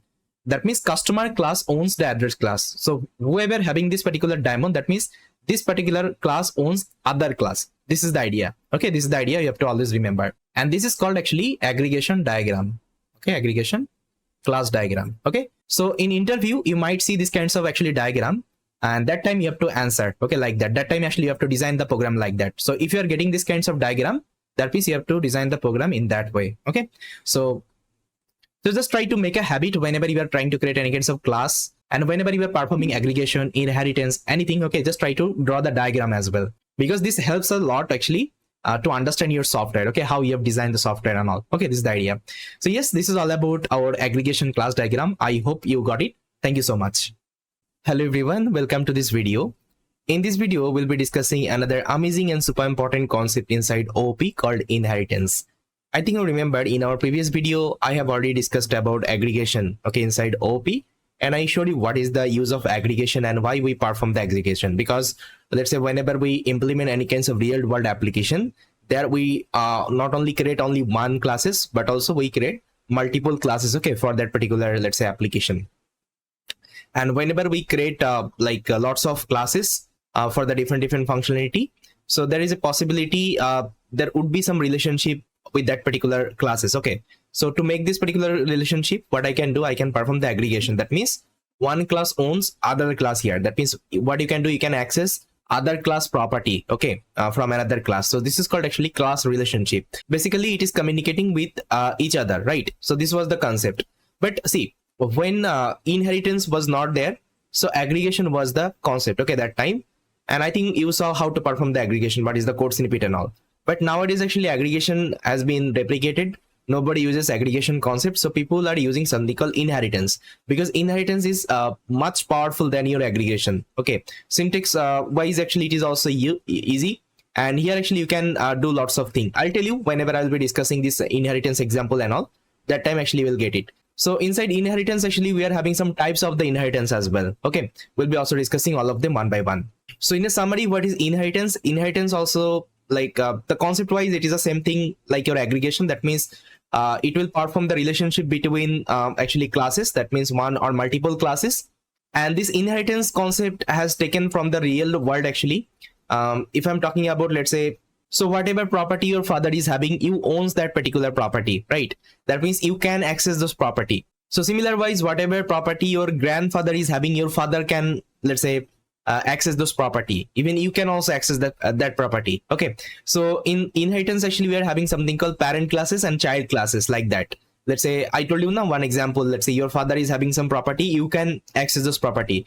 That means your father is a parent class and you are the child class. Okay, likewise your grandfather is having some property, your father can access. That means your grandfather is a parent and your father is a child class. Even I can tell you another example. This is a biological example. I think you already know biologically also we are having some property like our parents. Like let's say someone will have the same eyes like his father or mother, and someone will have the same actually face cut like his mother or father, right? So that's how actually biologically also it is the concept of inheritance.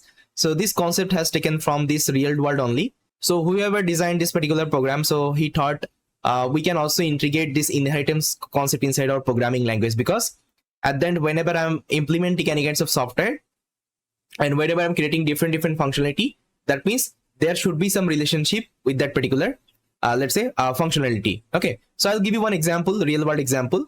Then I think this part would be more clear. So for this, actually, what I will do, I will open up my Blackboard and let me show you that particular example. So here, let me show you one real-time actually software product, like how they have implemented. So I'll be talking about something called Coursera. I think you know what is Coursera, right? So Coursera is an online platform. You will have actually different courses here, right? So Coursera is a platform. So in Coursera actually website, you will have actually two kinds of portal. One is actually a student portal. Okay, student portal. Other is like instructor portal. Okay, instructor portal. Now just tell me what a student can perform in that website. So student can log in. A student can register. Then a student can enroll the course. Then a student can review the course. So as of now, let's try to consider these are the functionality student can perform. And whatever instructor also can log in. Instructor also can register. Okay. And instructor actually can create a course. And instructor, let's say, do the reply. Okay, reply on the, let's say, review and all. Okay, reply. Now just try to see what is the relationship between these two functionality. I think you see login and register is the common in both places. Okay, login and register is the common is the both places. Now let's say you are implementing this software. Okay, you are implementing this software. Now just tell me, will you create login and register functionality for both instructor and student? Like from scratch you will be writing? Yes or no? No, you don't need to write from scratch, because you can see it's a common thing.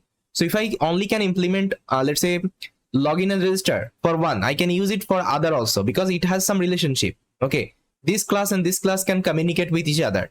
So that's why in programming there is a concept actually always you have to remember, called dry. Okay, what is dry? Dry means don't.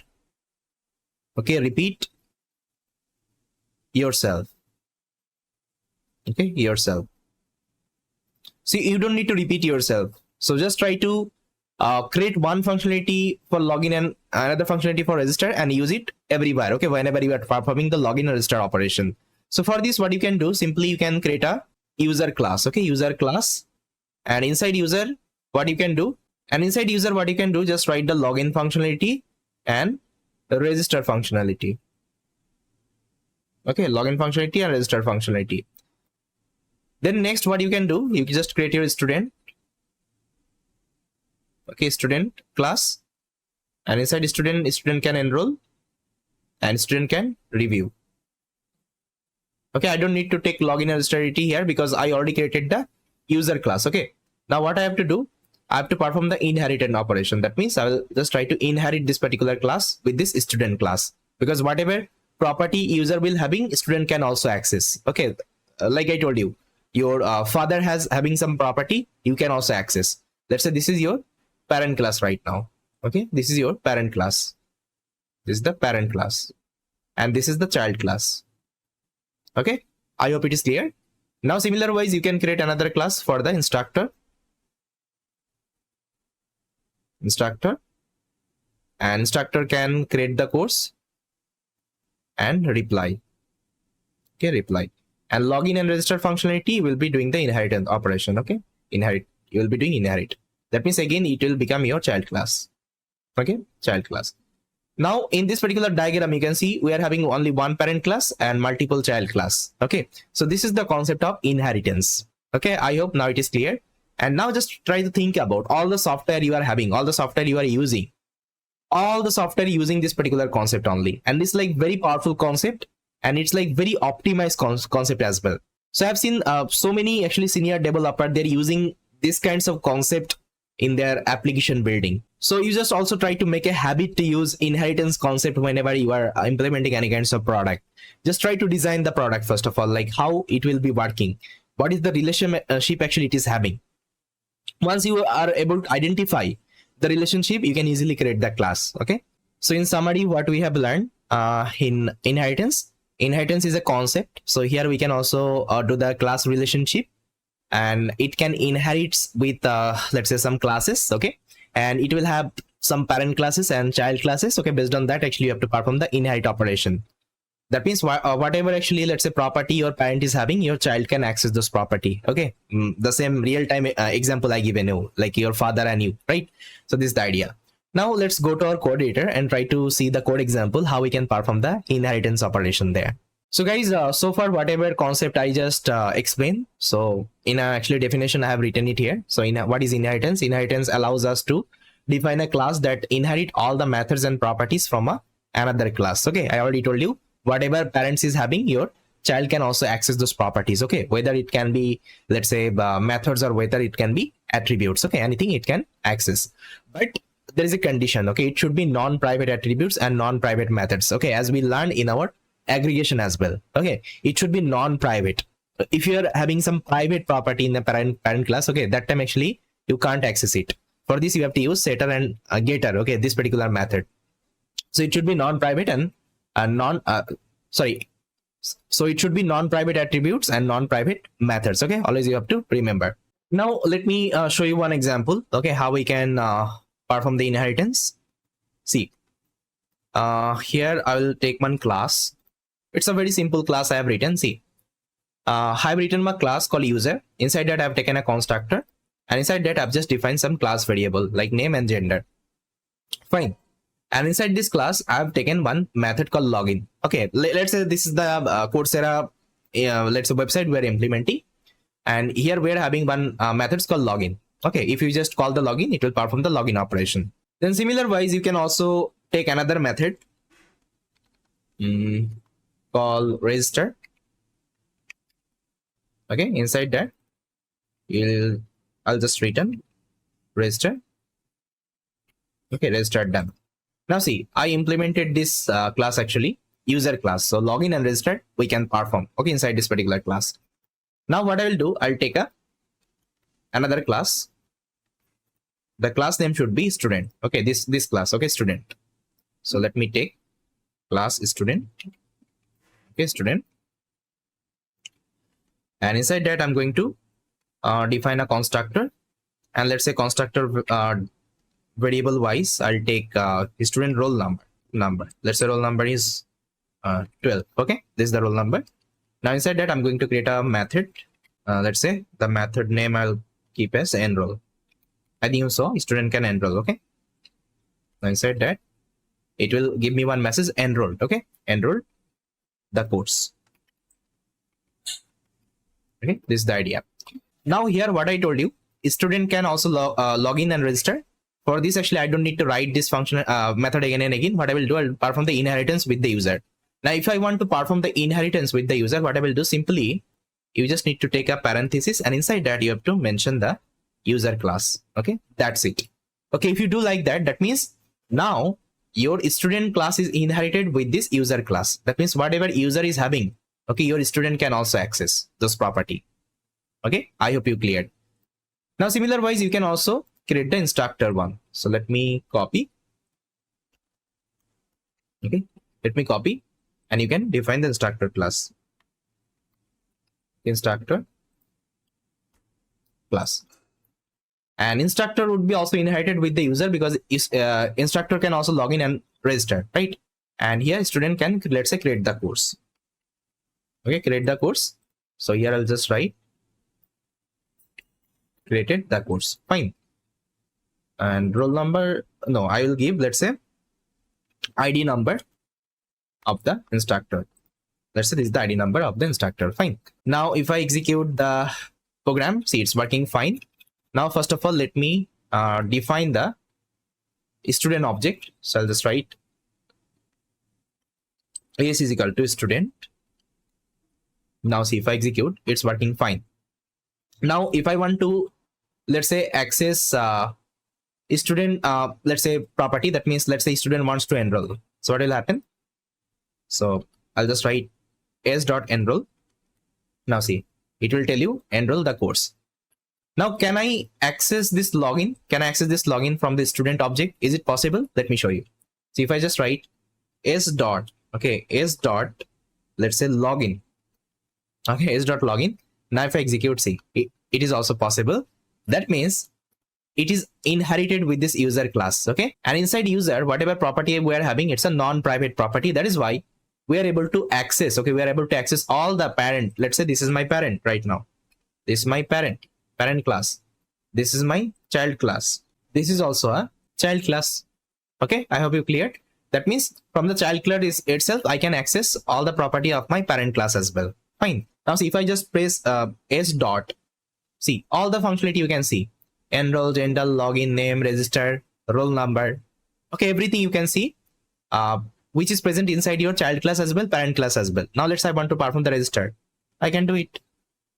Now similar wise for the instructor as well. Let's say I'll define the instructor.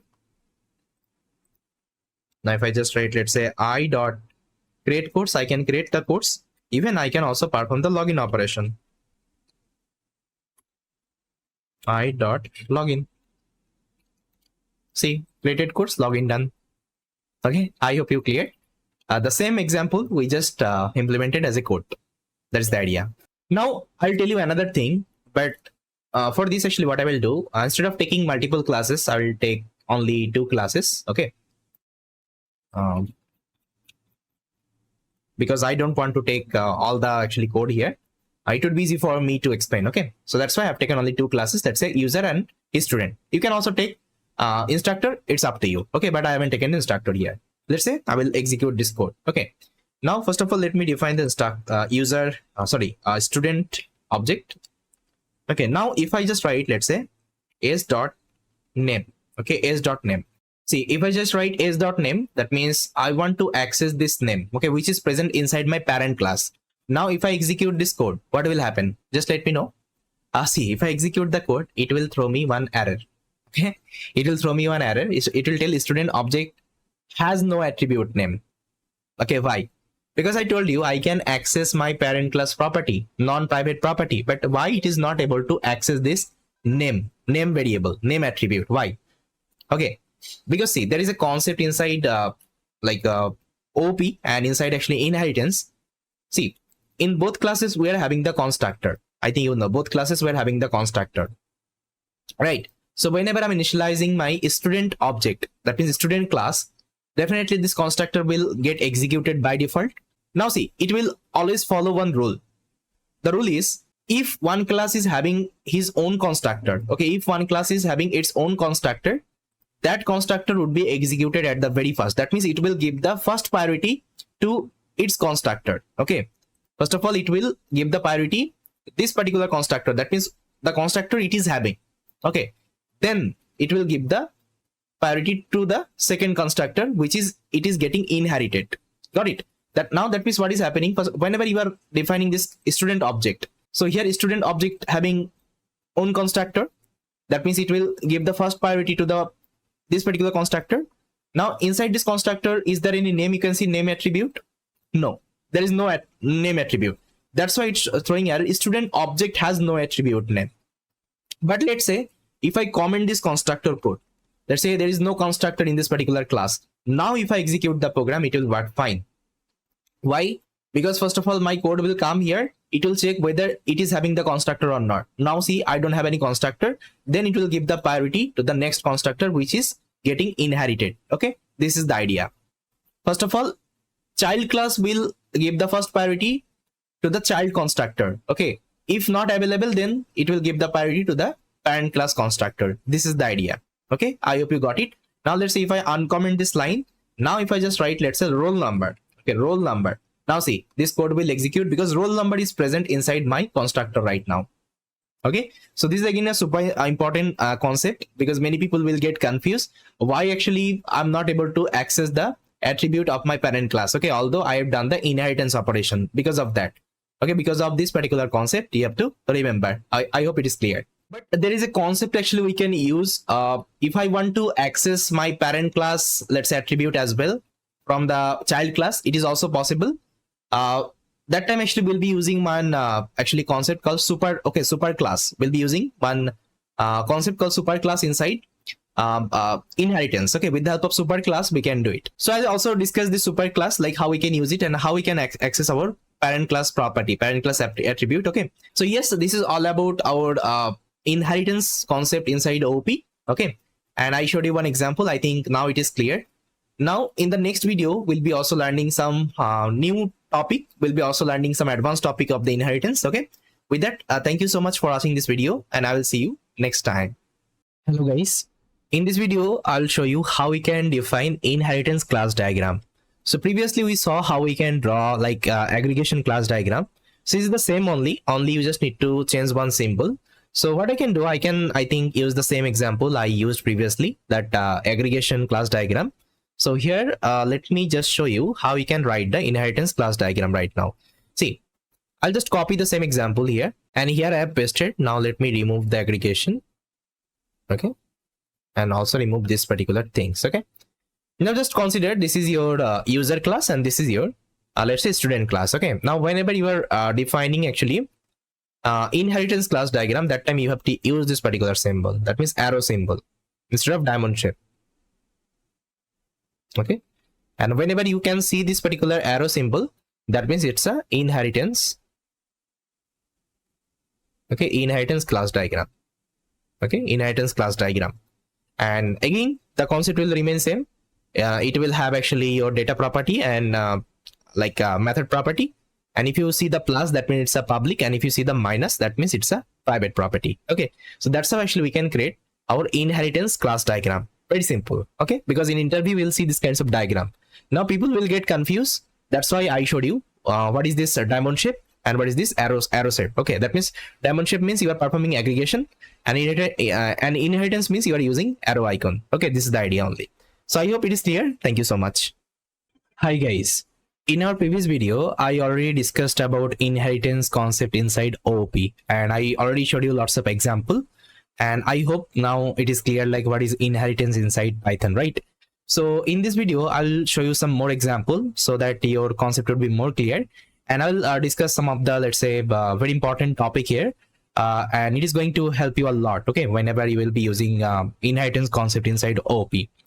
So what I will do guys, let me show you some of the example. So here I have written a class. Let me show you the class actually I have written.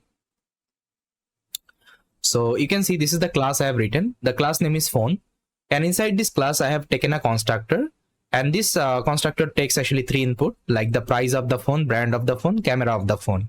Now here I'm storing, these are the variable, okay, inside my class variable. Now inside this phone class I have taken a method called buy. Okay, and if you execute the buy, what it will do, it will print buying a phone. Okay, that's it. Then what I did, I created another class called smartphone, and I just perform the inheritance operation. You can see I'm inheriting the phone class, okay, inside the smartphone.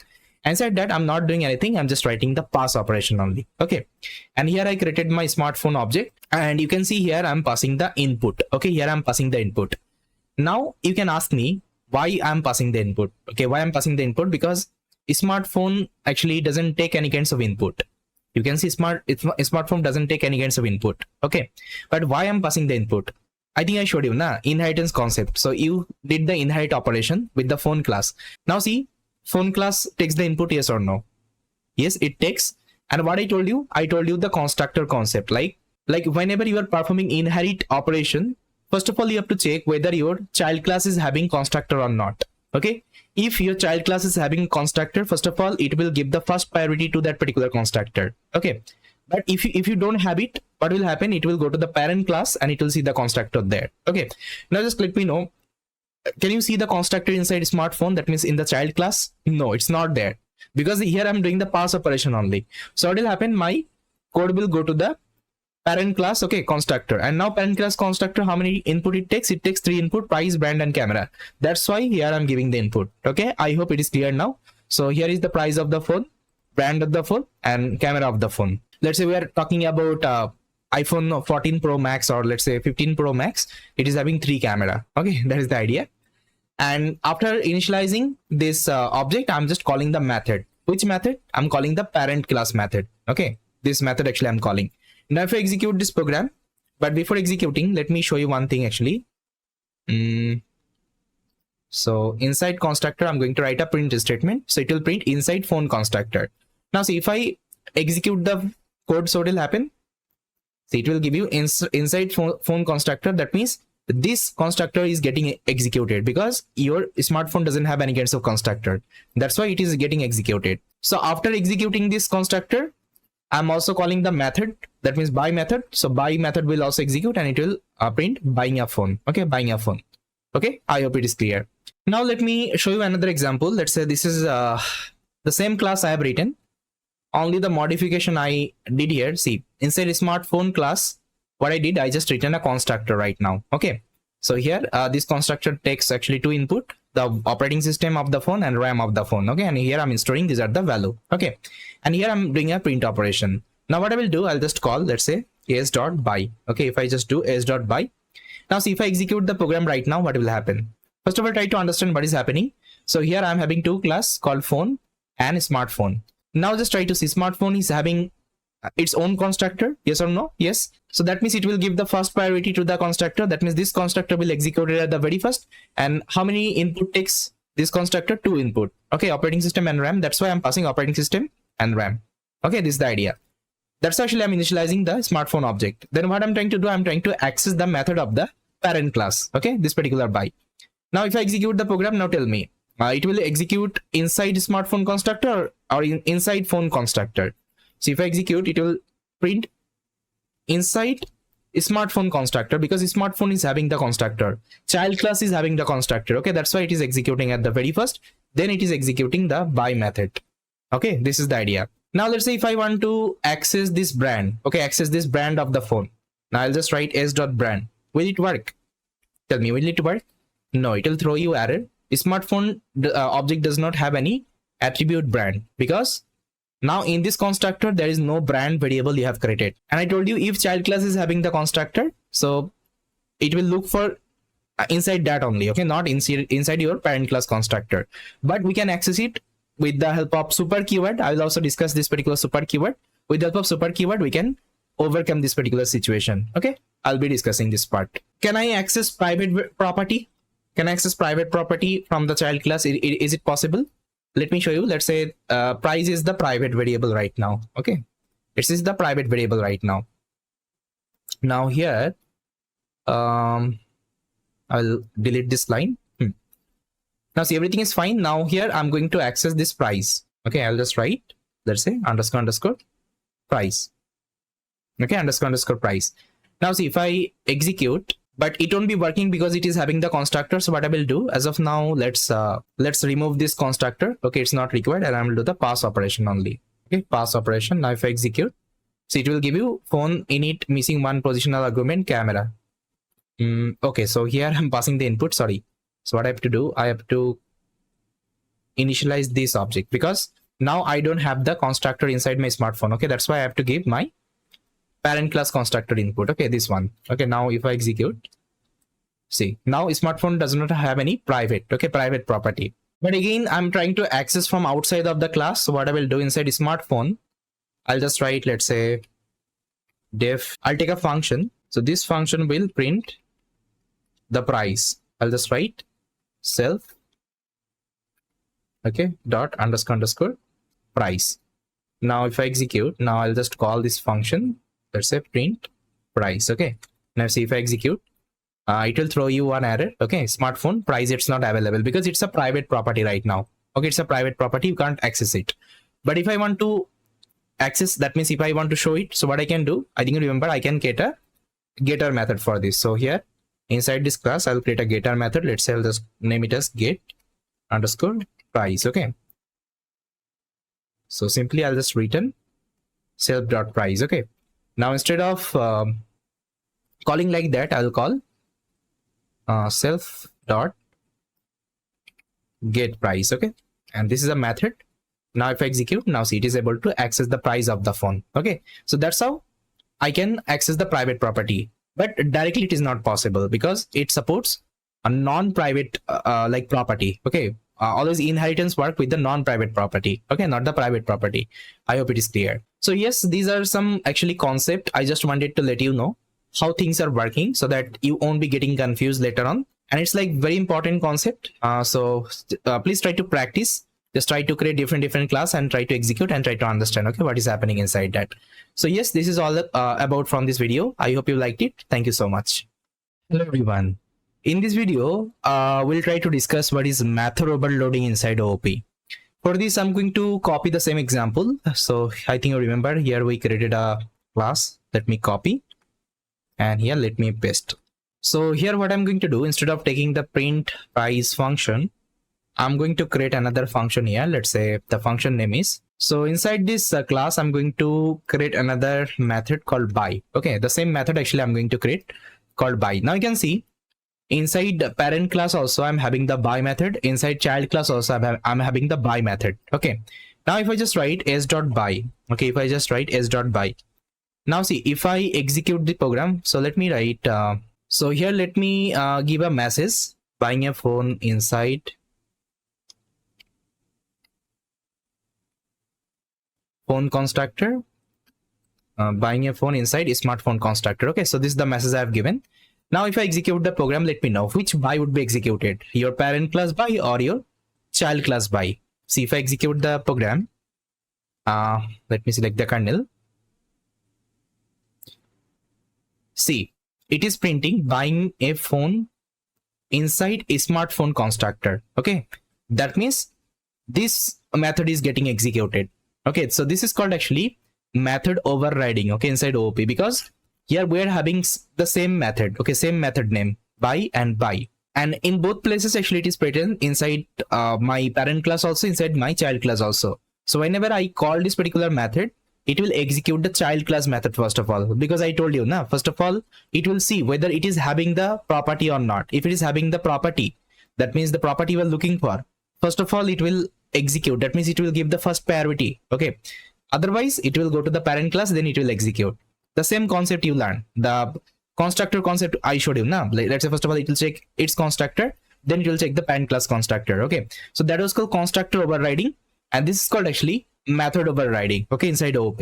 Now I think it is clear what is method overloading. So sometimes you will hear this particular name, so that's why I showed you what is method overriding. And if you are having this kinds of situation, so first of all your child class method will be executed then, and if you don't have the child class let's say method, your parent class method will be executed. Okay, this is the idea.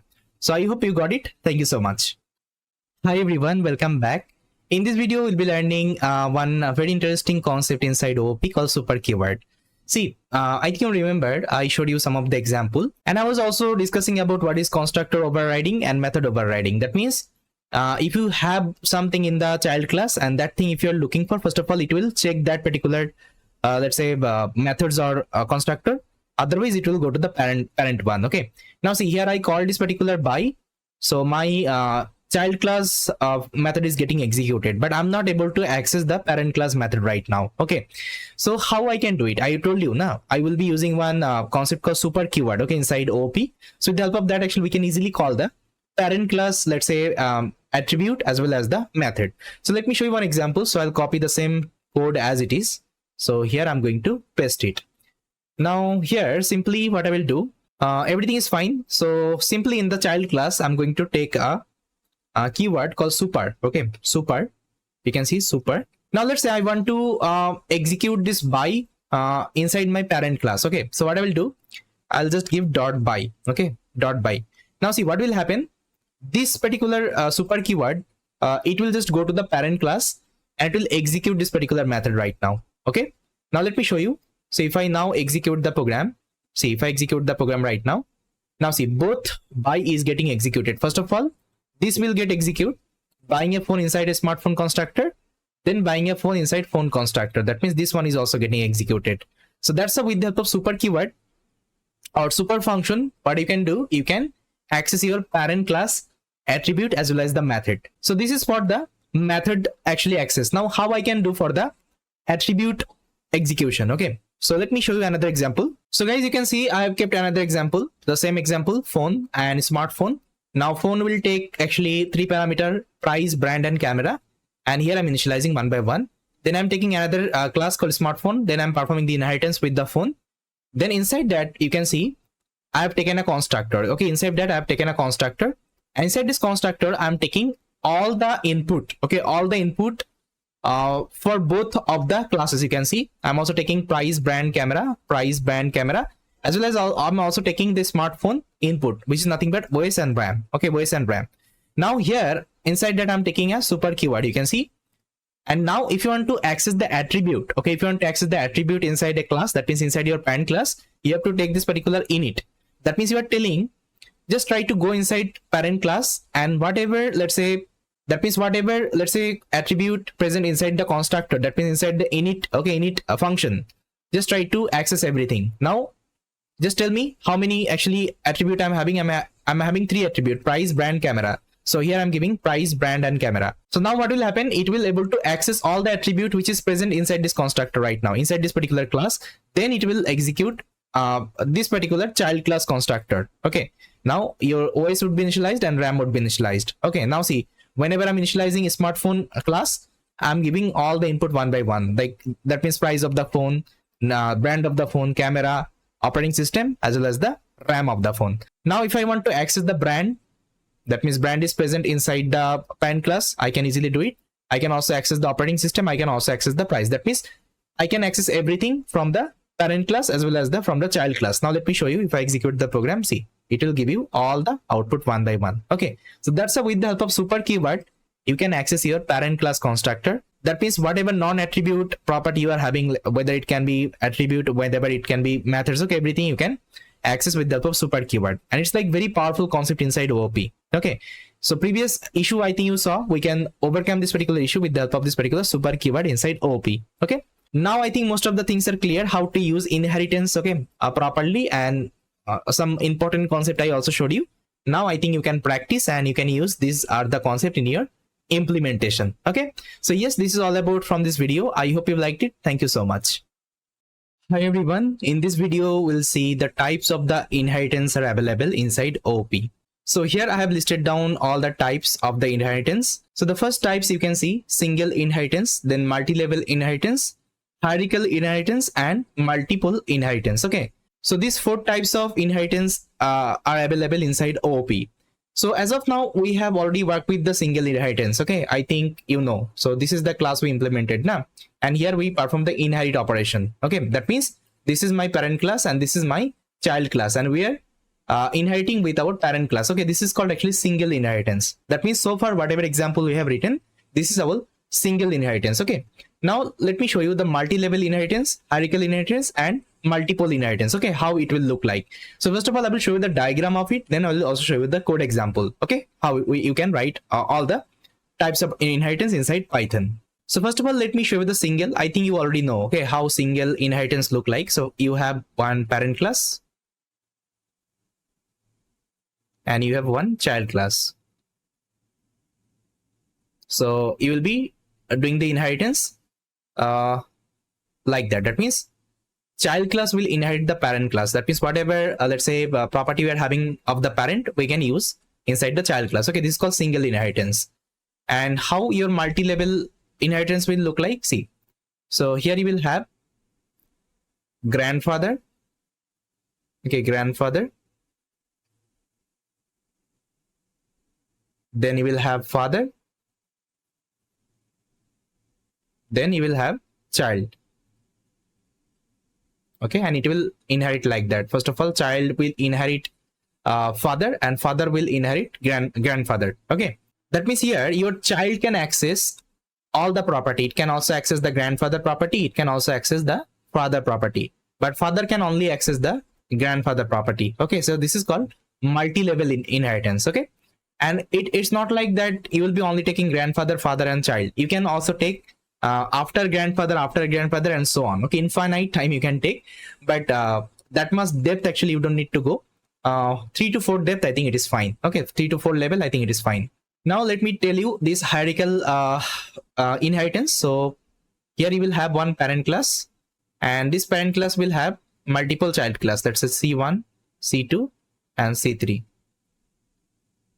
like that, and it will inherit with the parent class. All the child class will inherit with the parent class. Okay, that means all the child class can access parent class property. Okay, this is called actually hierarchical inheritance concept. Okay, Now the last one, which is nothing but multiple inheritance. Now inside multiple inheritance, you will have multiple parent.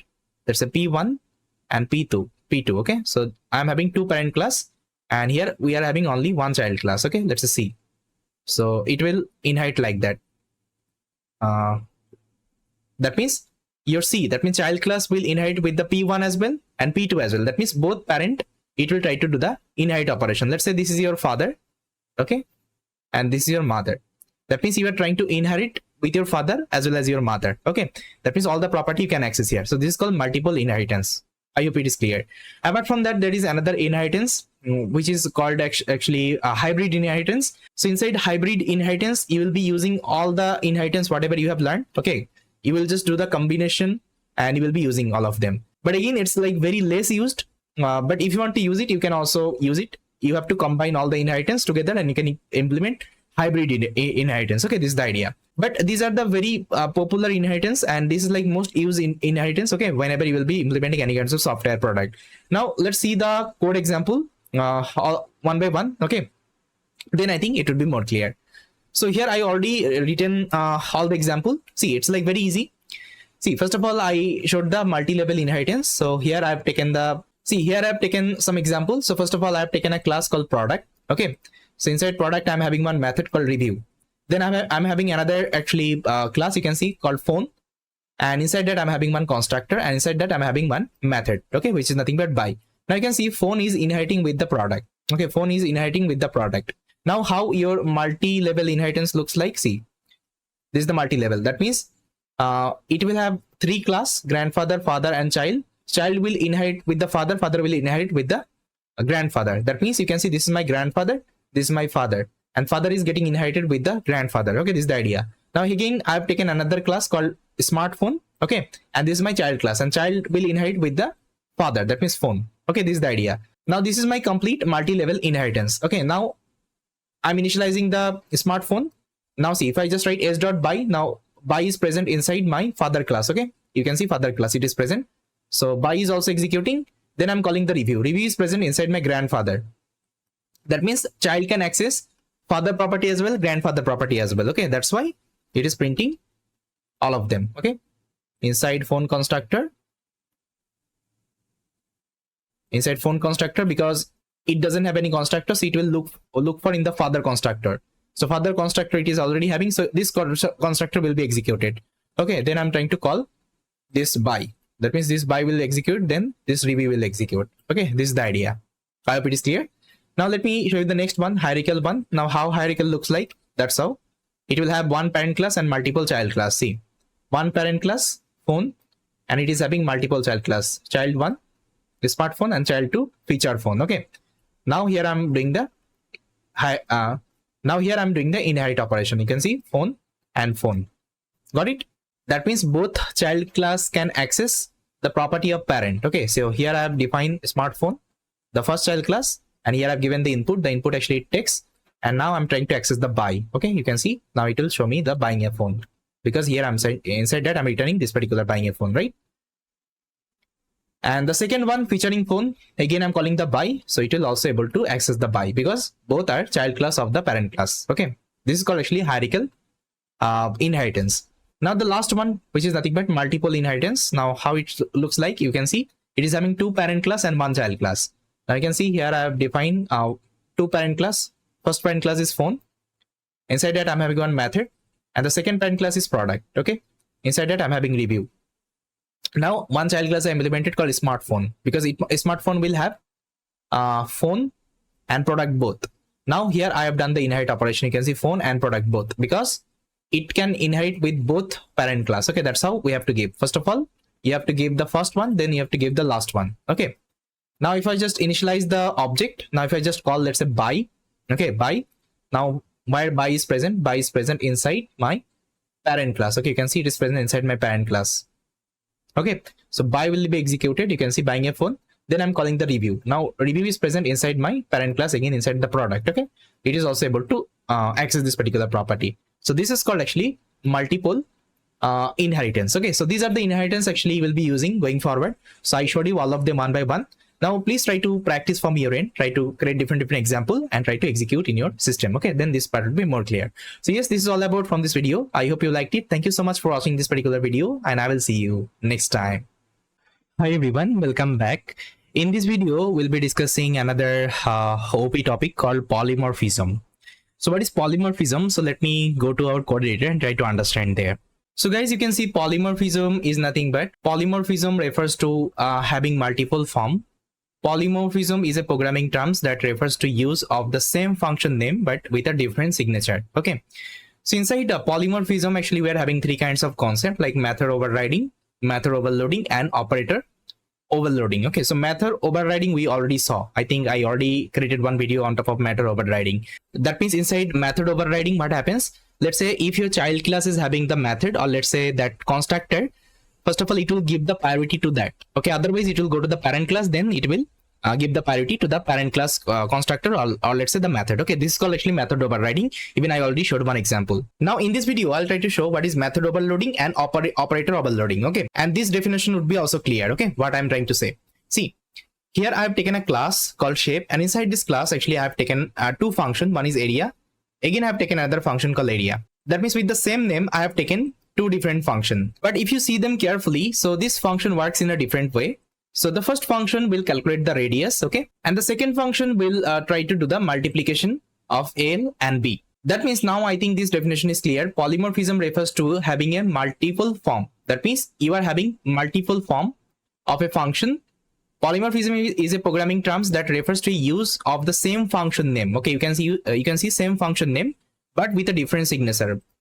So here the function working mechanism is a different. Okay, this is the idea. Now based on the input, actually it will decide whether it has to run this function or this function. Now whenever I'm giving only one input, that means radius, so which function will be executed? This function will be executed.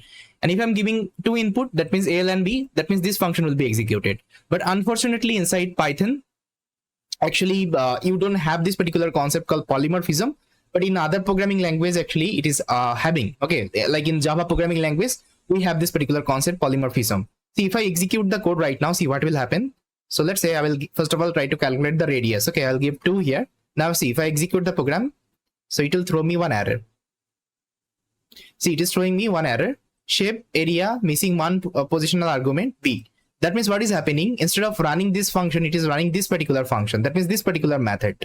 Okay, but although it should run this method because I have given only one input, but it's not running. Why? Because I told you in Python actually this concept is not available. So in Python, if you want to handle this kinds of situations, so I'll tell you one technique actually you can use, but directly you can't use the polymorphism concept inside Python, but in other programming language it is possible. Okay, now see, I can access the second function. So if I give two input, let's say 2, 3, now see it will work, it will give me 6. Okay, so if I just multiply 2 multiply by 3, it will give me 6. Okay, now I think it is clear. Now if I want to handle this situation in Python, what I can do like that. See, instead of taking two different functions, I'll take only one function called area, and I will give all the input, let's say radius, L and B. Okay, now here I'll just write one condition. If my B is equal to none, that means if you're not giving any kinds of B value, that means you want to calculate the radius. So here I'm returning the radius calculation. Otherwise I want to perform L multiply by B. Okay, now here I've defined the object. So to understand it, I can just write a print function here. So it is for radius and it is for multiply. Now see, instead of giving like that, I can just define the variable name. Let's say I'll give radius is equal to, let's say 8. Let's say radius is equal to 8. Then I will give, let's say L is equal to none and B is equal to also none. Now if I execute the program, see it is calculating the radius. Now if I'm giving, let's say L is equal to 45 and B is equal to, let's say 3. Now it will calculate my multiply. Okay, so that's how actually we can handle this particular situation inside Python. Okay, I hope you cleared. Now you can ask me why it is required, because see, sometimes if you are writing code and if you want to perform the same operation again and again, see here I'm calculating the area of let's say area of circle, area of let's say rectangle and so on, right? Instead of writing different method for this, I can only create one method and I can write this condition. Okay, if my let's say B value is none, so I will return the radius, otherwise I'll return the area of rectangle. Okay, that's how actually you can handle the situation. Okay, this is the idea. Now let me discuss what is operator overloading. See, operator overloading means the same operator you are using for multiple actually task. Let me show you. So if I'm giving one example of the plus operator, let's say I'm writing hello, then again I'm writing plus hello. Okay, hello. See, whenever I'm using plus with string, it will do the concatenation. You can see it will do the concatenation, right? But whenever I'm using with integer, so it will give me the addition, okay, addition of this particular two number. But whenever I'm using with the list, okay, let's say 1 2 3. Now see, if I execute again, what it will do the concatenation operation. Okay, so this is the idea. That means the same operator you are using, but it is working in a different form with different data type. Okay, so this is again called polymorphism. Okay, polymorphism inside OOP. But again, I'm telling you, polymorphism is not a concept inside Python. We can somehow manage the situation with the help of some condition, but in other programming language, you can use this particular concept. Okay, so that is what I just wanted to let you know, because in interview, if someone asks you this particular question, so that you will have the answer. Okay, and you can give the answer properly. So yes, this is all about from this video. I hope you like it. Thank you so much. Hello everyone, welcome back. In this video, we'll be discussing another concept inside object-oriented programming called abstraction. So to understand abstraction, let's go to our code editor, and there I'm going to show you some example. So guys, as you can see, abstraction is nothing but it's just a fundamental concept inside Python programming that allows us to simplify the complex concept and focuses on the essential details. It involves hiding unnecessary detail and exposing only the relevant information to the user. See, sometimes what happens actually, whenever you are implementing any kinds of software, you want to hide some, let's say, hide some functionality. Okay, so you don't want to actually show to the user. That means you don't want to show to your junior developer like what you have implemented, right? So for this, actually, you can use abstraction. Even you can also put some constraint. Okay, you can also put some constraint restriction to the junior programmer if they want to use your class. Okay, that means if they want to inherit with your class, so you can apply some constraint, you can apply some condition. If this condition is matching, then your junior programmer will be able to access the functionality, okay, inside your, let's say, class you implemented. That means what happens inside our parent class, we define some of the functionality. Okay, let's say we define some attributes, we define some methods. Then we'll apply some constraint so that whenever on top of it any child class would be implemented, let's say any child class wants to inherit that particular parent class, so that particular child class has to follow the same constraint. That means whatever constraint you will be giving, it has to follow the same constraints. Again, the things are a little bit complicated, I know that. So let's see the example. I think then this part would be clear. So let's say here you are working in a software, you are implementing one bank software, okay, banking application. Let's say you are implementing one bank application, okay, bank app. Fine. So definitely, first of all, this bank app should be connected to the database, because in the database only all the users information would be there, okay, of the bank. Now let's say as a senior programmer, you have actually written this functionality, this bank app functionality, okay, the main functionality you have written. Now let's say there are some junior programmer, what they will do, they will create some application on top of the bank app. Let's say this is my main server of the bank, okay, I have implemented as a senior programmer. Now my junior programmer will create one web app, okay, web app on top of this particular bank app. Then he might also create something called mobile app, because you know that, right? Nowadays actually all the banking system having their website and mobile app, okay, and it will have one main bank server. Okay, this is what actually your senior programmer, let's say, implemented, and these two actually your junior programmer will implement. Okay, but now here you can apply some constraint as a senior programmer. If they want to access your bank app, that means main server, they want to pass one security, okay, security layer. If they're passing the security layer, then they will be able to access this particular bank server. Otherwise, they won't be able to do it. Okay, so for this, let me show you one example of the abstraction, okay, how it can be used. So see, if you want to use abstraction, so you have to use one class called abstraction base class, okay, and it is actually available inside one library. So you have to import that library from abc, import abc, that means abstraction base class, and you have to also import another method here called abstraction class method. No, I think abstract method. Okay, this one actually you have to import. Then let's say as a senior programmer, okay, as a senior programmer, I'll be writing the main bank server code. So let's say this is my bank server, and it would be inherited with the abstraction base class. If you want to create an abstraction class, just try to remember, guys, this is not a simple class right now. This is an abstraction based class right now. Okay, if you want to perform this abstraction concept inside OOP, you have to inherit with the ABC, that means abstraction based class, okay, of your parent class, the class actually you are implementing as a senior programmer. Okay, now inside that, let's say first of all, I'll write one functionality. Let's say database. Main server should connect with the database. Okay, if I want to use the application self, so let's say inside that I'll give a message connected database. Okay, let's say this is the message I'm printing as of now. Now inside that I'll be giving the constraint to the junior programmer. So here I'll just write, if you want to access, okay, if you want to access my bank server functionality, so first of all you have to, okay, you have to pass one security. That means you should also have the security function in your code. So I will create a function called security. Inside that I'll just write security passed. Okay, now see, this is not actually simple method right now. This is a abstraction method. Okay, abstract method. Okay, this is abstract method. Now see what will happen. Now if I execute the program, it will work fine. But before executing, I'm going to create another class here. Now let's say this class is implementing by the junior programmer. Okay, junior programmer. Now the class name is, let's say, this one. So he will be creating one mobile app, let's say, on top of the main bank server. So let's say mobile app. Okay, and it would be inherited with the bank server. Okay, that means the parent class. And inside that, let's say he has written one function mobile login. First of all, definitely, first of all, your mobile should be logged in. So here I'll just give a message mobile app login successful. Fine. Now see, if I'm executing this code, now let's see if I want to create the object of mobile app. Now see what will happen. So you'll just write mob is equal to mobile app. Now see, if I execute the program, it will throw me one error. See, so it is telling can't instantiate abstract class mobile app without an implementation of abstract method security.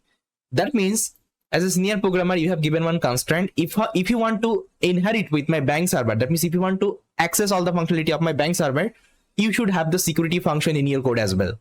Okay, so that's actually, you can put some constraint to the junior programmer. Otherwise, what will happen? They won't be creating the security. And again, this application won't be a robust application. Okay, it won't be a secured application. Okay, so as a senior programmer, you have to take care. Because it's possible junior programmer may mistake. Okay, these are the thing. Okay, now we are telling, if you want to create a bank server, if you want to create some application on top of the bank server, security must be there. Okay, in your code. Otherwise, it won't be working. Okay, now what you will do, you will come here and you will create one security function here. Let's say security, and inside that, let's say you'll just write mobile app security. Okay, let's say this is the message I have given. Fine. Now see, if I execute the program right now, if I want to initialize the object, see, it will work fine. Okay, there is no error because now this security functionality you have also created, whatever actually your senior programmer suggested to you. Okay, this is the idea. Now let's see, if I want to access the database right now, or let's see if I want to access the mobile login, I can do it. I'll just write mob dot, let's say, now let's say I will call this method mobile login. Now see, if I execute, this is working fine. Okay, now let's say I want to access the database from my parent class. I think you know there is a method I created called database. See, I can also access this. Fine. Okay, so that's how actually you can apply any kinds of constraint to the child class. Okay, if you're a senior programmer, these kinds of functionality you already have, okay, inside OOP. And again, this is like very less used topic inside object-oriented programming. So I've seen like very less application they're using the abstraction in their actual implementation. But again, if you want to use it, you can use it, because if there is any requirement, you have to use the abstraction. So definitely you can use it there. Okay, it's not about only one function. You can also put the restriction to the multiple function as well. Let's say if I create another method here, let's say display. Okay, so inside that I'm going to write, let's say displaying the data. Now again, this is a, let's say, abstract method. Okay, now see, now again, if I want to execute my code, let's say I want to initialize the mobile app object, it will again throw me error. It is telling a display is not present, okay, in your, let's say, implementation. So what do you have to do? Again, you have to implement another method called display. Now inside that you will be writing displaying data or anything. Now see, if I execute the program right now, it is working fine. Okay, so that's how actually you can put restriction, you can put like constraint to the junior programmer. So yes, this is the topic I just wanted to let you know, and this was the last topic inside OP, because we have completed all the topics. Okay, all the topics present inside object-oriented programming inside Python, and now I think everything is clear. Now it's time to create one project with the help of OP, but before that I'm going to teach you some more concept like what is modular coding inside Python. because many of you will have the like question, what is modular coding and how to write the modular coding. Let's say if I'm writing something in a file, how to import that particular code in any other file. Okay, this is called modular coding. So we'll be also discussing that part. Then we'll be implementing one amazing object-oriented programming project, okay, with the help of all the concept we have learned so far. Okay, so yes, this is all about from this video. I hope you liked it. Thank you so much for watching this particular video, and I will see you next time. Hello everyone, welcome back. In this video, we'll be learning about modular coding inside Python. Again, it's a super important concept because going forward, whenever you will be implementing any kinds of real world product, you will be following this particular modular coding approach. Okay, so inside modular coding, what we do, we just create lots of files and folder, and we write the code in a different files and folder, and we just try to connect, okay, all the file with each other. So here we usually, let's say, keep a different file for different functionality, and whenever we need it, actually we'll be just calling that particular functionality from that file itself. Okay, this is the idea. So again, let me show you the practical example, then I think this part will be clear. So let's say here I'll be creating a folder. Let's say the folder name is let's say ATM Machine Main. Let's say this is my folder name. So here I'm going to use the same I think code. I think you remember we created one ATM machine functionality. So I'll be using that particular example, and here I'm going to show you the modular coding, okay, how it can be done. So let's say you have created one folder called ATM Machine Main. That means inside this folder, my main, let's say, ATM machine code would be available. See, whenever you are creating any kinds of software product, you always need to follow this folder structure. That means, let's say this is my ATM Machine Main. That means inside ATM Machine Main, I'll be keeping all of my let's say necessary implementation. That means my root class implementation, I'll be keeping it here. So let me show you one example. Let's say PyTorch GitHub. See, all the like real world project implementation will follow this structure only. See, they also created one folder called Torch. Okay, inside Torch, they have kept actually all the main functionality, like what are the functionality they usually provides, okay, from this particular package itself. This is the idea. So here we are creating, let's say, ATM machine. Okay, ATM machine application. So all the ATM machine, that means my main code implementation I'll be keeping here. That means whatever functionality my ATM machine provides, I'll be keeping it here. Okay, now inside that, see, if you check this Torch folder, so inside Torch folder, they created one file called __init__.py. Let me show you. See, this file actually they created, and this is called constructor file. I think you know the constructor, right? Inside a class, we also write def__init__.py, right? Sorry, then self we write.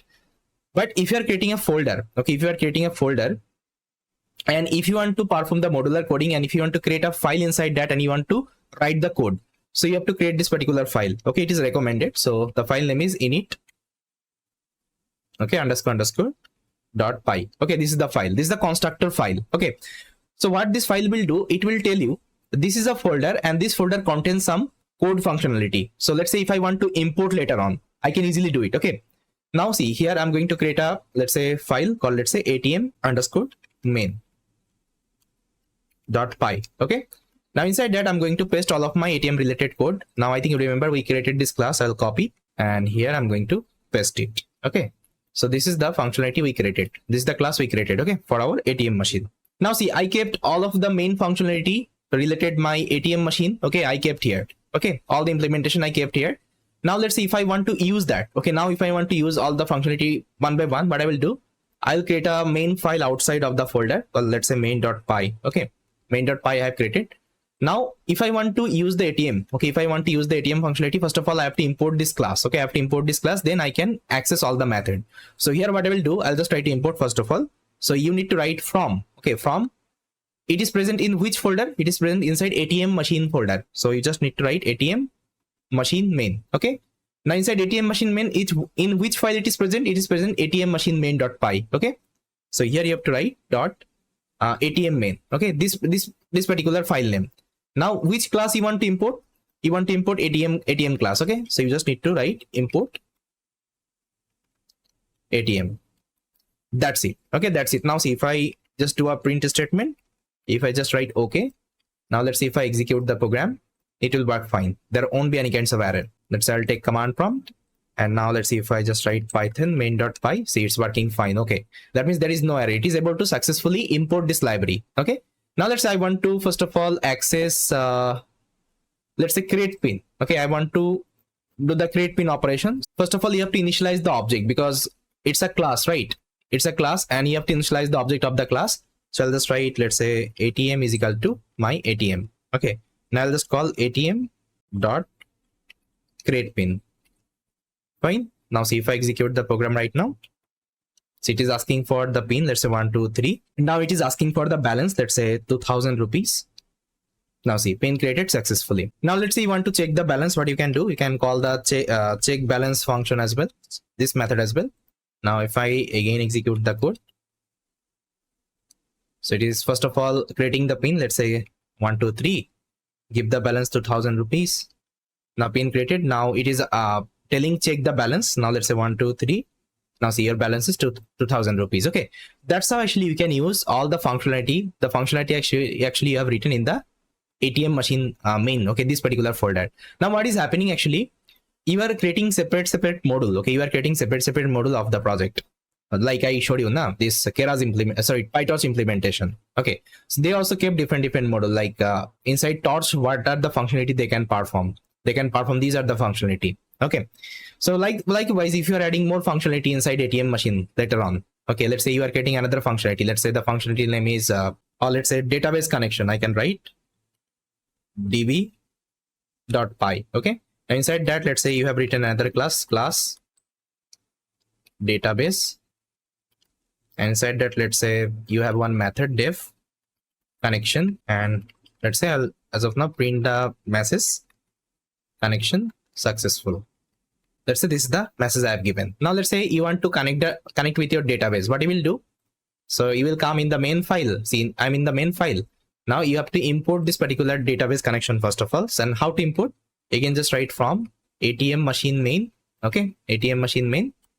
And inside ATM machine main, in which folder actually it is, and inside ATM machine main, in which file it is available? It is available inside DB file. Just call DB. Then import. What? Import actually, if you open the DB database. Okay, I need to open the database. I'll import the database. Okay. Now again, I will be creating another object. Let's say DB is equal to my database. Okay, database class object. Now let's say before creating the pin, I want to connect with my database. So I'll just write db dot connection. Now see what will happen before launching. Now see, before actually accessing my ATM, first of all, it will connect to the database. Now see, if I execute the program, see, the connection successful. Now you can give the pin. Okay, you can add the balance. You can also check the balance 1, 2, 3. Got it? I hope it is clear. This is called actually modular programming. Okay, this is called actually modular coding inside Python. That means instead of writing everything in one file, okay, you are creating a different files and folder, and you are creating one endpoint. Okay, main.py is my endpoint, and from the endpoint itself, I'm running my application. Whatever functionality I need, I will import it and I will be using it. So that's why sometimes actually you saw whenever I imported any kinds of library, I was using the from statement. Okay, from the, let's say, a folder name, then file name, then the class name. Okay, then I was using that particular functionality. Okay, I think you remember. So in future, we'll be doing lots of real world project implementation. There I'll be using this modular coding approach, and this part would be more clear there. And this was the basic structure of the modular coding. That's why I showed you the fundamental concept. And if you're able to understand this, definitely you can also follow the modular coding approach, okay, in your implementation. This is the idea. And you can also create some more folders. Okay, it's not about only you can create only one folder. You can also create multiple folder. Okay, like the PyTorch implementation did. Okay, they have created multiple folder. Inside that you can create multiple files. Okay, multiple Python files. And inside a folder also you can create another folder. Okay, it is also possible. And inside that you can create your main code file. Okay, again, this is your actually design principle. So whenever you are designing the folder of your software, whenever let's say you are defining the structure of your project, that time you have to decide how many folders and file you will be creating, okay, to manage your entire code. This is called actually code management at the end. Okay, so I'll show this inside my project implementation. Whenever I will be doing the modular coding project implementation and all, there actually I will tell you how we can create the project folder structure and how we can how we can actually decide, okay, how many folders you need, how many files you need. We'll be discussing each and everything. So yes, guys, this is all. I hope you liked it. Thank you so much. Hi guys, welcome back. In this video, I'm going to discuss another very important topic inside modular coding. So let me just write the topic name here. So I'm going to create a file called README.md. So it's a markdown file. If you want to keep anything, let's say information related to your project, you can keep everything inside this particular file. Okay, readme.md.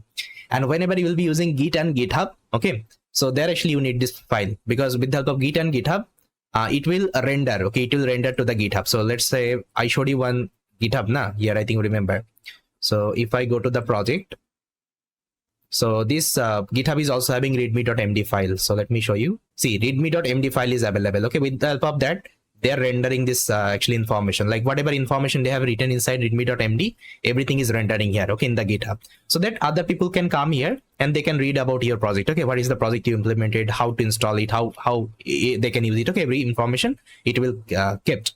So that's also, whenever you are creating your project, you just need to create this readme.md file, and all the information you have to keep here. So as of now, I'm going to only paste the topic actually I'm going to discuss here. See, the topic actually I'm going to discuss, this is the topic. Okay, inside Python actually we are having this statement, if underscore name is equal to underscore main. Okay, so what is the use of this particular, let's say, statement inside like modular coding? So here I have written the if underscore name is equal to underscore main. It's a common pattern used in Python script to determine whether the script is being run directly or it's being imported as a module into the another script. Okay, that means I think you remember inside main.py we imported some of the functionality, okay, from my another file. That means some module actually we imported. That means here we are using different script, okay, different script of the code, and here we are trying to use it. I hope you cleared. Okay, now instead of calling them directly, see here I'm calling them directly, this particular function I'm calling them directly. So what you can do, you can write this particular statement. So before so after initializing all the class, what you have to do, you have to write this statement, if underscore name is equal to underscore okay, main, this particular statement, and inside that you have to call the function. Okay, inside that you have to call the function.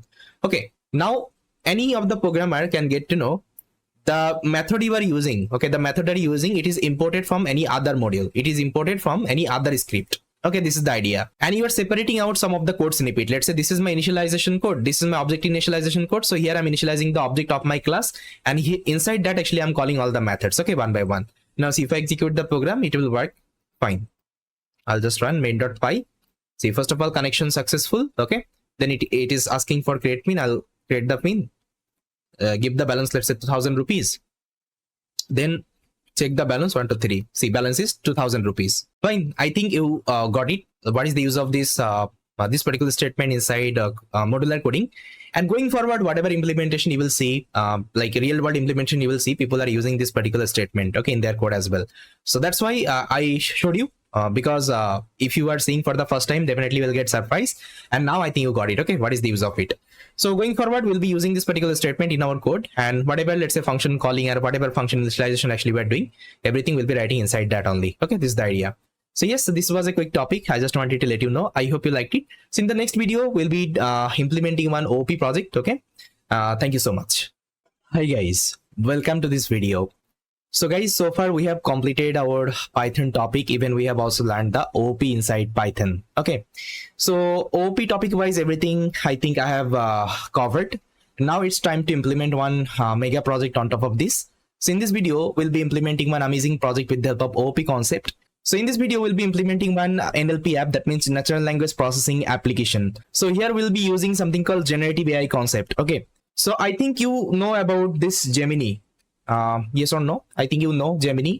So Gemini is actually application you can use for the conversation. Let's say you want to generate a text, you can use Gemini. Let's say you want to translate any kinds of text, you can use Gemini. Let's say you want to perform, let's say, conversation, you can also do it with the help of Gemini. Okay, so this is similar kinds of your chat GPT. Okay, similar kinds of chat GPT. Even you can also generate the code, okay, from the Gemini. It is also possible. So we'll be implementing this kinds of one NLP app.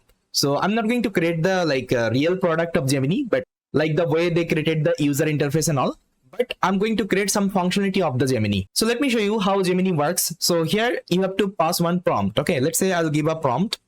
So here I've given a prompt, give me a sentiment of this particular sentence. Now just tell me what is the sentiments. I hate this movie. I think you know that it's a negative sentiment. Now see, if I give it to my Gemini, so it will tell me the sentiment of the sentence, I love this movie, is a negative. Okay, that means it's a negative sentiment. Now let me provide another prompt. Let's say I'll give this prompt, give me a Hindi translation of this sentence. I love this movie. Now this is the Hindi translation of this particular sentence. Okay, that's how we can give different prompt. So let me give another prompt. So I'll give this particular prompt, detect the language of this sentence. I think you know it's an English language. Okay, it's a English language. So that's how we can pass different prompt and you can get the response from the Gemini. Okay, so these kinds of actually functionality will be implementing inside our application. Okay, and the entire application will be implementing with the help of OOP concept, whatever we have learned so far. And I think I implemented one project. I think you remember we implemented one mega project called this one, multilingual AI assistant. There I also showed you how we can use the Gemini API. Okay, from the Google AI Studio. So you can just search for Gemini API in the Google. So you will get the first website. Just try to open it. And from here you can get that API key. So just go below and click on get API key in Google AI Studio. Previously I created one API key. I think you remember. So I think you remember we created one API key here. Okay. So what I'm going to do, I'm going to delete some of the API key because I already created so many API key. So let me delete. I'm also going to delete this one. Now I'm going to create a new one. So select the project. If you don't have the project, you can create it. Otherwise, if you have an existing project, you can select it. Now let's create the API. Now this is my API key, guys. Just try to copy. And as of now, just try to save it somewhere. Let's say I will open up my notepad. And here I'm going to save this API key as of now. Because going forward, because later on, I need this API key. Okay, so that's why I just saved here. And don't share this API key with someone. Otherwise, they will also be able to access it. Okay, I'm going to delete after the recording. So now I think everything is fine. Now see guys, in Gemini, what we can perform, we can log in our account. Okay, if you don't have the account, what you can do, we can sign up the account. If we have the account, what we can do, we can log in our account. Okay, so these kinds of functionality are available inside Gemini as well. Okay, this Gemini, whatever Google has published. So we'll be also implementing login functionality and register functionality inside our app. Okay, whatever app actually we'll be implementing, we'll be also integrating that. So we'll be implementing one NLP app. Okay, that can perform multiple tasks. So it will have some functionality. The first functionality it will have, a user can register here, then user can log in here. Okay, log in here. Then task wise we'll be adding sentiment analysis. Like I showed you now how to perform sentiment analysis. I was giving a prompt, I think you remember, in the Gemini, right? Then second task will be adding called language translation. Next one will be adding language detection. You can also add code generation, then you can also add text generation. It's up to you. Only you just need to change the prompt. I think I showed you now different prompt I was giving. Let's say you want to generate code. What you can give, please try to generate a Python code for this particular task. It will generate that. Okay, so that's how you have to give the prompt. So inside generative AI, inside large language model, everything is a prompt. Okay, you have to design the prompt, you have to give the prompt. With respect to the prompt, actually it will give you the response. Okay, this is the idea. So yeah, we'll be using the Gemini model here again. So Gemini model. So I already collected the API key from the Google AI Studio. Now with the help of that, we'll be implementing the project. Okay. And the functionality we'll be implementing, these are the functionality: register, login, sentiment analysis, language translation, and language detection. Okay. One by one, everything will be implementing all of them. So before starting the coding, guys, I think you know what we have to perform whenever I want to start with any kinds of project. First of all, I have to create the environment. Okay, for this. So what I did, I already opened up my VS Code, and you can see here I created an empty folder called OOP project. Now inside that, I'm going to create my code file. And first of all, let me open up my Anaconda prompt here. So I'll open up my Anaconda prompt in this directory. So what you have to do, you have to redirect to the location. So I'm inside E drive, I think. So I'll give E. Now here I'm going to write CD, that means change directory to this particular folder. Now see, I'm inside my project. Now let me clear. Okay. Now the first thing what I have to do, I have to create the environment. So let's create the environment. So just write conda create -n. Let's give the name of the environment. Let's say NLP app. Okay, this is the name. And Python I'll be taking is equal to 3.10. Okay, why 3.10? Because here we'll be using Gemini model. Okay, Gemini model. And for this we have to use, I think you remember, one library called. So for this we have to use one library called Google Generative AI. Okay, and the Google Generative AI supports this 3.10. If you are taking less than 3.10, it will give you some issue. Okay, that's why we are taking 3.10. And I'll give -y. That means I want to create the environment. Now if I execute the command, it will create the environment for me. So guys, in the environment is created. Now let me activate. So this is the command const activate NLP app. I'll execute the command. So it will activate my environment. Now see, I'm inside NLP app. Now let me clear the terminal. Now what I'll do, I'll open up my Visual Code Studio, and here I'm going to create a file called requirement.txt. Okay. Inside that, I'm going to write the requirements actually. So I told you I'll be using this package called Google Generative AI because I want to access the Gemini model. Okay. And if I want to use the Gemini model, I have to use this library. Even previously, I also used in my mega project. I think you remember multilingual AI assistant there. Now let me install this library. So what I will do, I'll just write a command called pip install -r requirement.txt. Now it will install this library in my environment. So guys, you can see installation is completed. There is no error. Now here, the first thing I'm going to show you the experiment, like how we'll be implementing the project or whether it's working or not. I told you, if I want to perform the experiment, I have to use the Jupyter notebook file. And if I want to implement the project, I will be using the .py file. Okay, this is the idea. So let me create first of all, Jupyter notebook. I'll just name it as trials. Or what I can do, I can create a folder, let's say research. Okay, inside that, I can create this Jupyter notebook file. I'm going to name it as trials.ipynb. Okay, now let me select the kernel. So I created one environment. So NLP app, I'll be selecting this one. Now see, I think you remember, first of all, I have to import my Google Generative AI package. So let me import, so Google as GenAI. So I imported the library. Now see, if I execute, it's working fine. Okay. Now what I will do, I will just take the API key, Google API key. I think you remember we collected one API key, right? So let's copy and let me paste it here. Fine. Now here, what I'm going to do, I'm going to initialize my Gemini model. So for this, I will use the package, Google Generative AI package like GenAI.configure. Inside that, I have to pass the API key. Okay, API key is equal to my Google API key. Fine. Now I'll take the model. Model is equal to GenAI dot generative model. Okay, and inside that, I'm going to pass Gemini Pro because I want to use this model. It will return me one response. So I'll just write model dot generate content. Inside that, you have to pass the prompt. Now here I have defined some of the prompt. Let me show you. So I have defined actually 3 prompt here. So the 3 tasks actually we're gonna perform in this particular example, like sentiment analysis, translation, and language detection. Okay, so here I have given the prompt. So first of all, let's say I want to try prompt 1, user text 1. Okay, I'm going to pass it here. Fine. Now I'm going to store it in a variable called results, and I'm going to extract the text. Okay, response dot text. That's it. Now let me print the results. Now see, if I execute the program, it should work.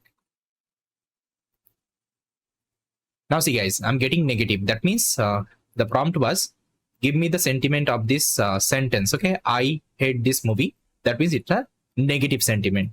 Now let's give the user text 2. That means my prompt 2. So here I'm telling just try to translate this sentence.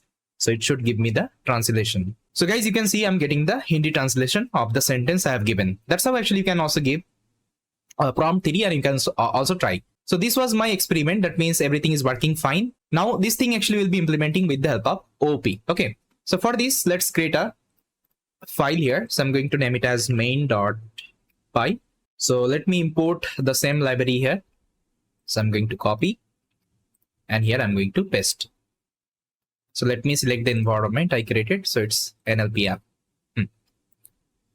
Now see, here I'm going to create actually 2 class. Why 2 class? Because you can see here. So I need the model actually. Okay. So I need the model every time whenever I want to perform like all the tasks, let's say sentiment analysis, translation, and language detection.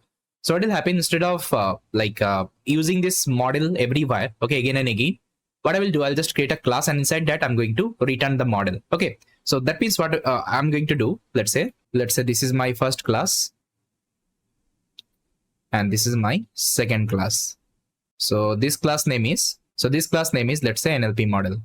So initially I won't be taking any kinds of constructor inside that. I'm going to take one method. the method name is get model.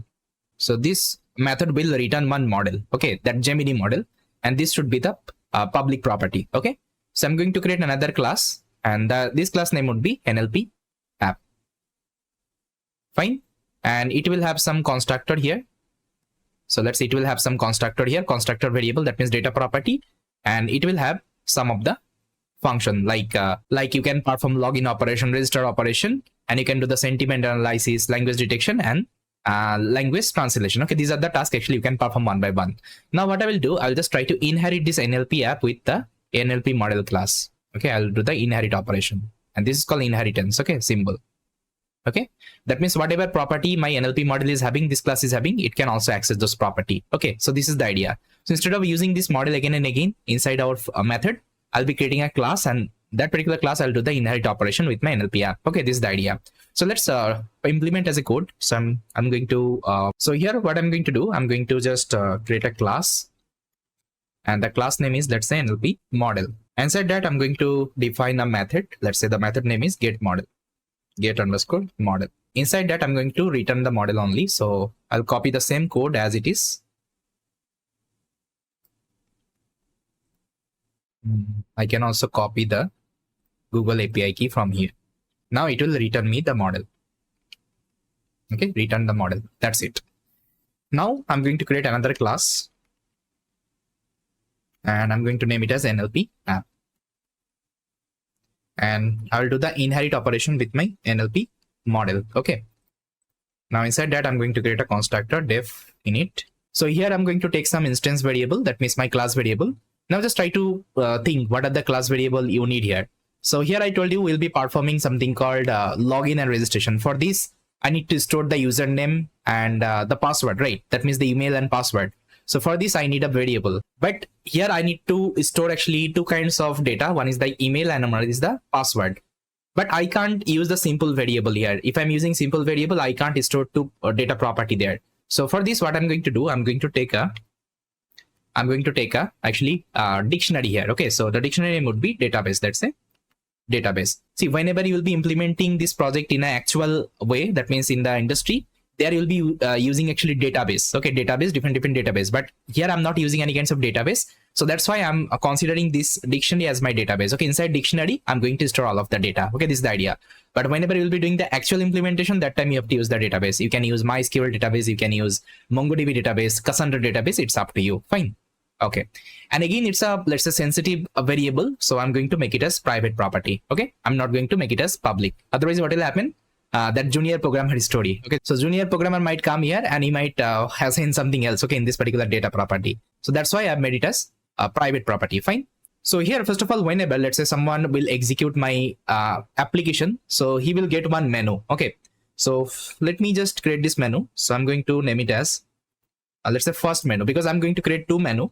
One is for my login and registration, another is for my task, like what are the tasks actually user can perform, like sentiment analysis, language detection, and language translation. Okay, so for this I'm going to name it as first underscore menu. Okay, so this is my method. So inside that I'm going to take an input from the user. So I'm going to just write first input first, and again it's a multi-line string, so that's why I will be taking in a triple quotation. Now I already written the message. The message actually I want to print here. So this is the message, guys. It will tell the user, hi, how would like to proceed. So that means if you are not a member, if you want to register, you have to press 1. Okay. And if you are, let's say, if you are already a member, if you want to log in, you need to press 2. And if you press 3, actually, you will exit from the application. Okay. And here I've given a message, bhai, galti se aa gaya kya? Okay. So you can give anything. It's up to you. Now here, what I'm going to do, I'm going to check a condition. If my first input is equal to, if it is 1. Okay. If it is 1. So what I want to perform, I want to perform the register operation. Okay.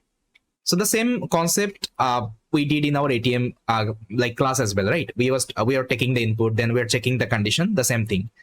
So here I'm going to write one register related code. Okay, as of now, let me pass the condition. Okay, as of now, I'm not implementing the, let's say, the method. So that's why I'm doing the pass operation. Now, similar wise, I'm be checking for the 2. Sorry, it should be input everywhere. If it is 2, that means I want to perform login operation. Okay, and I will do the pass operation as of now. Else what I will do, I'll just exit the application. Okay, this is the idea. And now if I want to automatically render this first menu, okay, to the user, so what I have to do, I have to call it. I have to call it inside constructor, because you know that constructor is a magic method. So whenever you will execute the application, that means whenever you will initialize the object of the NLP app, it will automatically run this method, like we did for the ATM class as well. So here what I will do, I'll just call this first menu. I'm going to write self dot first menu. Okay, so that if I'm initializing the object, it will actually call this method, and I can see the menu. Okay, I can see the menu. Now let me try whether this thing is working or not. So what I will do, I will initialize this particular object.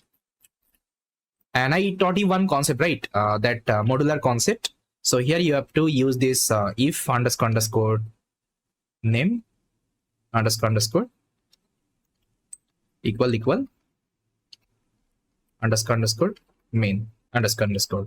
So inside that, I'm going to initialize the object. So here I'm going to write NLP is equal to my NLP app. Now let me save and let me run the file. So let me clear and let me run it. So I'm going to write Python main.py. Now see, it is giving me the window. So how you'd like to proceed? So let's say I will give 1. Okay, it will stop the execution because here I'm not doing anything. Fine. I hope it is clear. Now if you want to print it in a good way, what you can do, so what I will do, I'll just try to just remove the space from here. Yeah, I think like that it would be better. Okay. Now if I execute the program, I think you will see. Now I think it looks better. Okay. Let me give anything and it will stop the execution. Fine. So first of all, let's implement the register functionality. Okay. Let's say if anyone not a member of my app, first of all, you will be able to register. So I'll come here and I'm going to take a method def register. Okay, register. And again, register is a sensitive, actually, let's say method. So for this, I'm going to make it as private property. So here user will pass actually 3 things. User name, then user email address and user password. Okay. And first of all, I will check if this email, okay, if email, it is present inside my database. I'll just write in self dot underscore database. Okay. If it is already present, that means I don't need to create the account. Okay. So I'll just give a message. Email is already exist. Okay. That's it. Otherwise, in the else condition, what I will do, I will store these are the information in my dictionary. So I'll just write self dot underscore database. And first of all, so here I'm going to first of all store the email. So here I'm going to store the data like that. Let me show you. So let's say so this is a dictionary. I think you remember database is nothing but it's a dictionary. And inside the dictionary, how we can store the let's say data in a key value pair. I think you remember, right? So here I'm going to assign my email as a key. That means let's say this is my email entbuppy73@gmail.com. Okay, gmail.com. This is my email. So this is going to be my key. And what would be the value? Value would be a list actually. Okay, inside the list, the first item would be my name. Let's say Bappy. Okay. And the second item would be my password. Let's say password is 123. Okay. So this is the idea. So that's how actually I'm going to store the information inside my dictionary. So let me show you how we can store it. So let's say this is my database. Inside that, I'm going to create a key called email. Okay, email would be my key. And inside that, I'm going to store one list. And inside list, first of all, I will store my name and I will store my password. Okay, this password.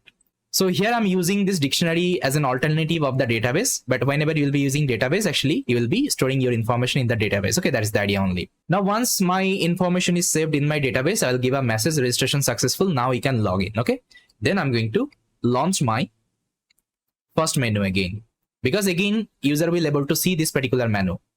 Like if he is pressing 2, that means he will be able to log in with my application. Okay, that's why I'm launching this particular first menu again. So let me show you how it will work. So before that, I'm going to call this particular method inside here. So if user is giving first input 1, so it will call my self dot underscore register. So register method would be executed. Fine. Now let me execute the program and let me show you. So let's execute. Now see, how would you like to proceed? Let's say I want to register. I will give 1. So now it is asking for the name. Let's say name is Bappy. Email is, let's say, entbappy73@gmail.com. Now it is asking for the password. Let's say 123. Okay. Now see, registration successful. Now you can log in. Now what you can do, you can give 2 and you can do the login operation. Now I will be creating the login functionality. So what I will do, I will again come here and let me create another method. And I'm going to name it as a login. And again, login is a sensitive method. What you can do, you can make it as private property. Okay, instead of taking public property. So inside login, actually, it will ask for the email and password only. Okay, it will ask for the email and password. Then I'll be checking if this email, okay, email in my database. Okay, so I'll just write self dot underscore database. Okay, if it is there, then what I will do, I will check the, so if this email is there in my database, then I will check the password, whether this password is correct or not. For this, I'm going to write another condition, that means nested condition. I'm going to write self dot database.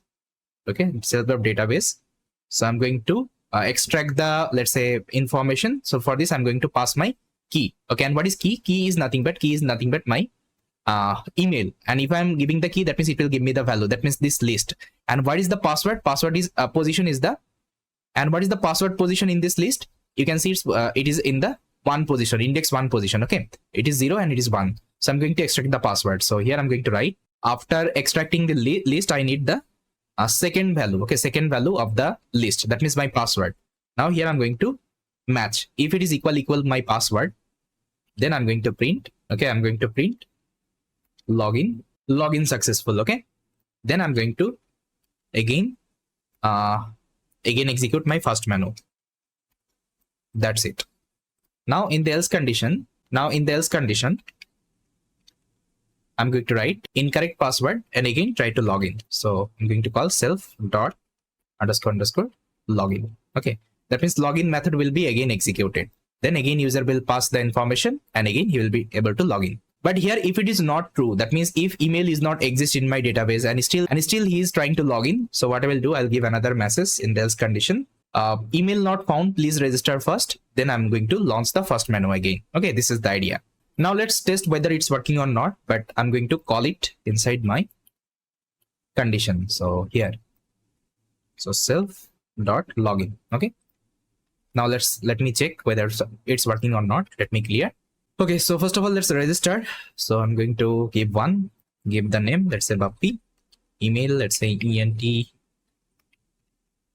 Bappy73@gmail.com. Now password, let's say 123. Now registration successful. Now I can log in. Let's give 2. Now enter the email, let's say Bappy73@gmail.com.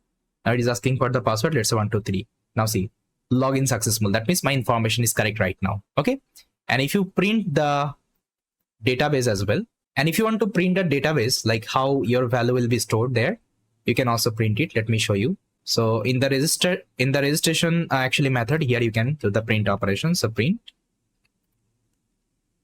let's say my self dot underscore database. Okay, now let me show you. Let's say I'll again execute. Let's say I want to register. Name is Bappy. Email is my email. Let's say password was 123. Now see, registration successful and it is storing your data like that. First of all, email would be the key and this list would be the value. Inside list, you will be having your name and password. Okay, so that's actually what is storing inside database. Fine. Now let me stop the execution. So as of now, I'm not going to show. I'm going to comment because it's a sensitive information. Fine. That's it. Now see, once user is able to log in, okay, once user is able to log in with the correct information, then I want to let them to use my application. That means all the functionality, my sentiment analysis, then language translation, language detection, okay, all the things. So for this, again, I'm going to create another menu here. So let me create. So here I already created the menu. Let me show you. So this menu name is, so guys, here you can see, here is the menu I created. The menu name is second menu. And inside that, again, I'm taking an input from the user. That means if anyone is pressing 1, that means he want to perform sentiment analysis. 2 means language detection, sorry, language translation, and 3 means language detection. Now again, I'm checking the condition. If it is 1, that means he will be doing the sentiment analysis. If it is 2, that means he will be doing the language translation. And if it is 3, he will be doing the language detection. Now I have to create, these are the method one by one. And again, this method I'll be creating, it's a private method. Okay, it's a private property. This is the idea. And once he will be able to log in. Okay, once he will be able to log in successfully with the actually right credential, so he will be able to enter into my second menu. So here, instead of calling the first menu, I'm going to write second menu. Okay, this is the idea. That's it. Now let me create this functionality one by one. So first of all, I'm going to create a sentiment analysis functionality. I'll copy and I will go below. And here, let me create another method. I'm going to name it as sentiment analysis. And how it will perform the sentiment analysis, I think you remembered. So here I showed you, I need to give a prompt of sentiment analysis. And this input actually user will pass. Okay, this input user will pass. So I'm going to take it as a input, okay, from the user. And this is the same code actually I have to apply. So let me show you how I've designed. So guys, here you can see, first of all, I'm taking an input from the user, like enter your text, like the text you want to perform the sentiment analysis. So I'm storing inside this particular variable. Now here I'm getting the model. Okay, I'm getting the model from where? Okay, from this particular parent class, because parent class will give you the model, get model. So it is having the functionality, right? And I'm doing the inherit operation. Now if I want to access something which is available inside parent, okay, parent class, what I can do, I can use the super class. Okay, I already showed you the concept of super class, super keyword. So with the help of super keyword, I can easily access the model. Now this get model method will give me the model. Now I'm going to pass, I'm going to perform the same operation, model.generate content. I need to pass the prompt and it will give me the response. That particular response I'm going to show. Okay, see, same thing I'm doing. Generate response. Now see, here I'm taking a f string and I'm giving the prompt. You can see the same prompt I have given. Give me the sentiment of this particular sentence. Give me the sentiment of this particular sentence. Which sentence? The sentence user is giving to me. Okay, then it will give me the result and I'm going to print the result. This is the sentiment analysis. So similar wise, I also created for the language translation. Language translation, you can see. But one thing I have to perform after actually sentiment analysis task, it will launch my second menu again. Okay, it will launch my second menu again because every time it will give me the menu. Okay, after let's say performing sentiment analysis, again it will give me the second menu. Like what is the task I want to perform? Let's say I want to perform language translation after that. Okay, that's how every time it will launch the second menu. Okay, this menu. Okay, this is the idea. So this is another method, language translation. And again, I'm taking the input, getting the model, giving the prompt, give me the Hindi translation, and whatever user is giving, I'm passing it here. Give me the result. I'm receiving the result and printing it. Okay, that's it. Now the next one I created for the language detection. So this is for the language detection. Only the prompt I'm changing. Otherwise, everything will remain same. That's it. Fine. Now see, all the function I'm calling one by one. Sentiment analysis, language translation, language detection based on the input. If it is 1, sentiment analysis. If it is 2, language translation. If it is 3, language detection. Okay, this is the idea. Now I think it is almost completed. Now let me test whether it's working fine or not. So I'm going to save it. And now let me open up my terminal and let me test the application. So I'm going to execute my code. Now it is asking for the registration. First of all, I don't have the account. So I'll first of all register one. That's the name is Bappi. Email is my email. So this is my email. Now let me enter. Now let's give the password. Let's say 1, 2, 3. Now see, registration successful. Now I can log in. So I'll give 2 to login. Now let me give the email. Now let me give the password 1, 2, 3. Now see, login successful. Now I'm getting the second menu.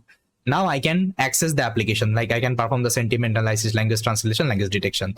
Let's say I want to perform sentiment analysis at the very first. I'll give 1. Now enter your text. Let's say I'll give I love this movie. Let's say this is my text.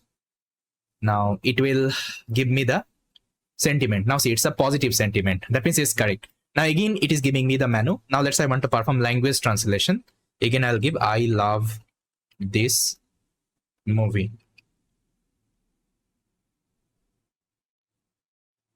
So I got the Hindi translation of this sentence. Now let's say I want to perform language detection. I'll give my name is Bappi. Now see, it's English text. Okay, that means everything is working fine. Okay, everything is working fine. And if you give any other input, let's say if I give E, it will exit the application. Okay, this is the idea. Now one thing you can add here, see here I was doing the data, see here I was doing the connection, okay, connection with my model with the help of API key. So this is the external thing we are performing. So sometimes let's say if my Gemini server is down, so it will give me one issue. So instead of writing like that, what I can do, I can write inside try except block. Okay, like exception handler I can perform. I already taught you this concept. So I will write this thing in the try, and if some exception going on, exception as E, I'm going to print the exception. Okay, print E. Okay, so that's how actually you can handle the exception as well. And one thing I will suggest, just try to also add the login functionality. So this is what I'm not going to show you here. You can add the login functionality. I already taught you how to add the login as well. Fine.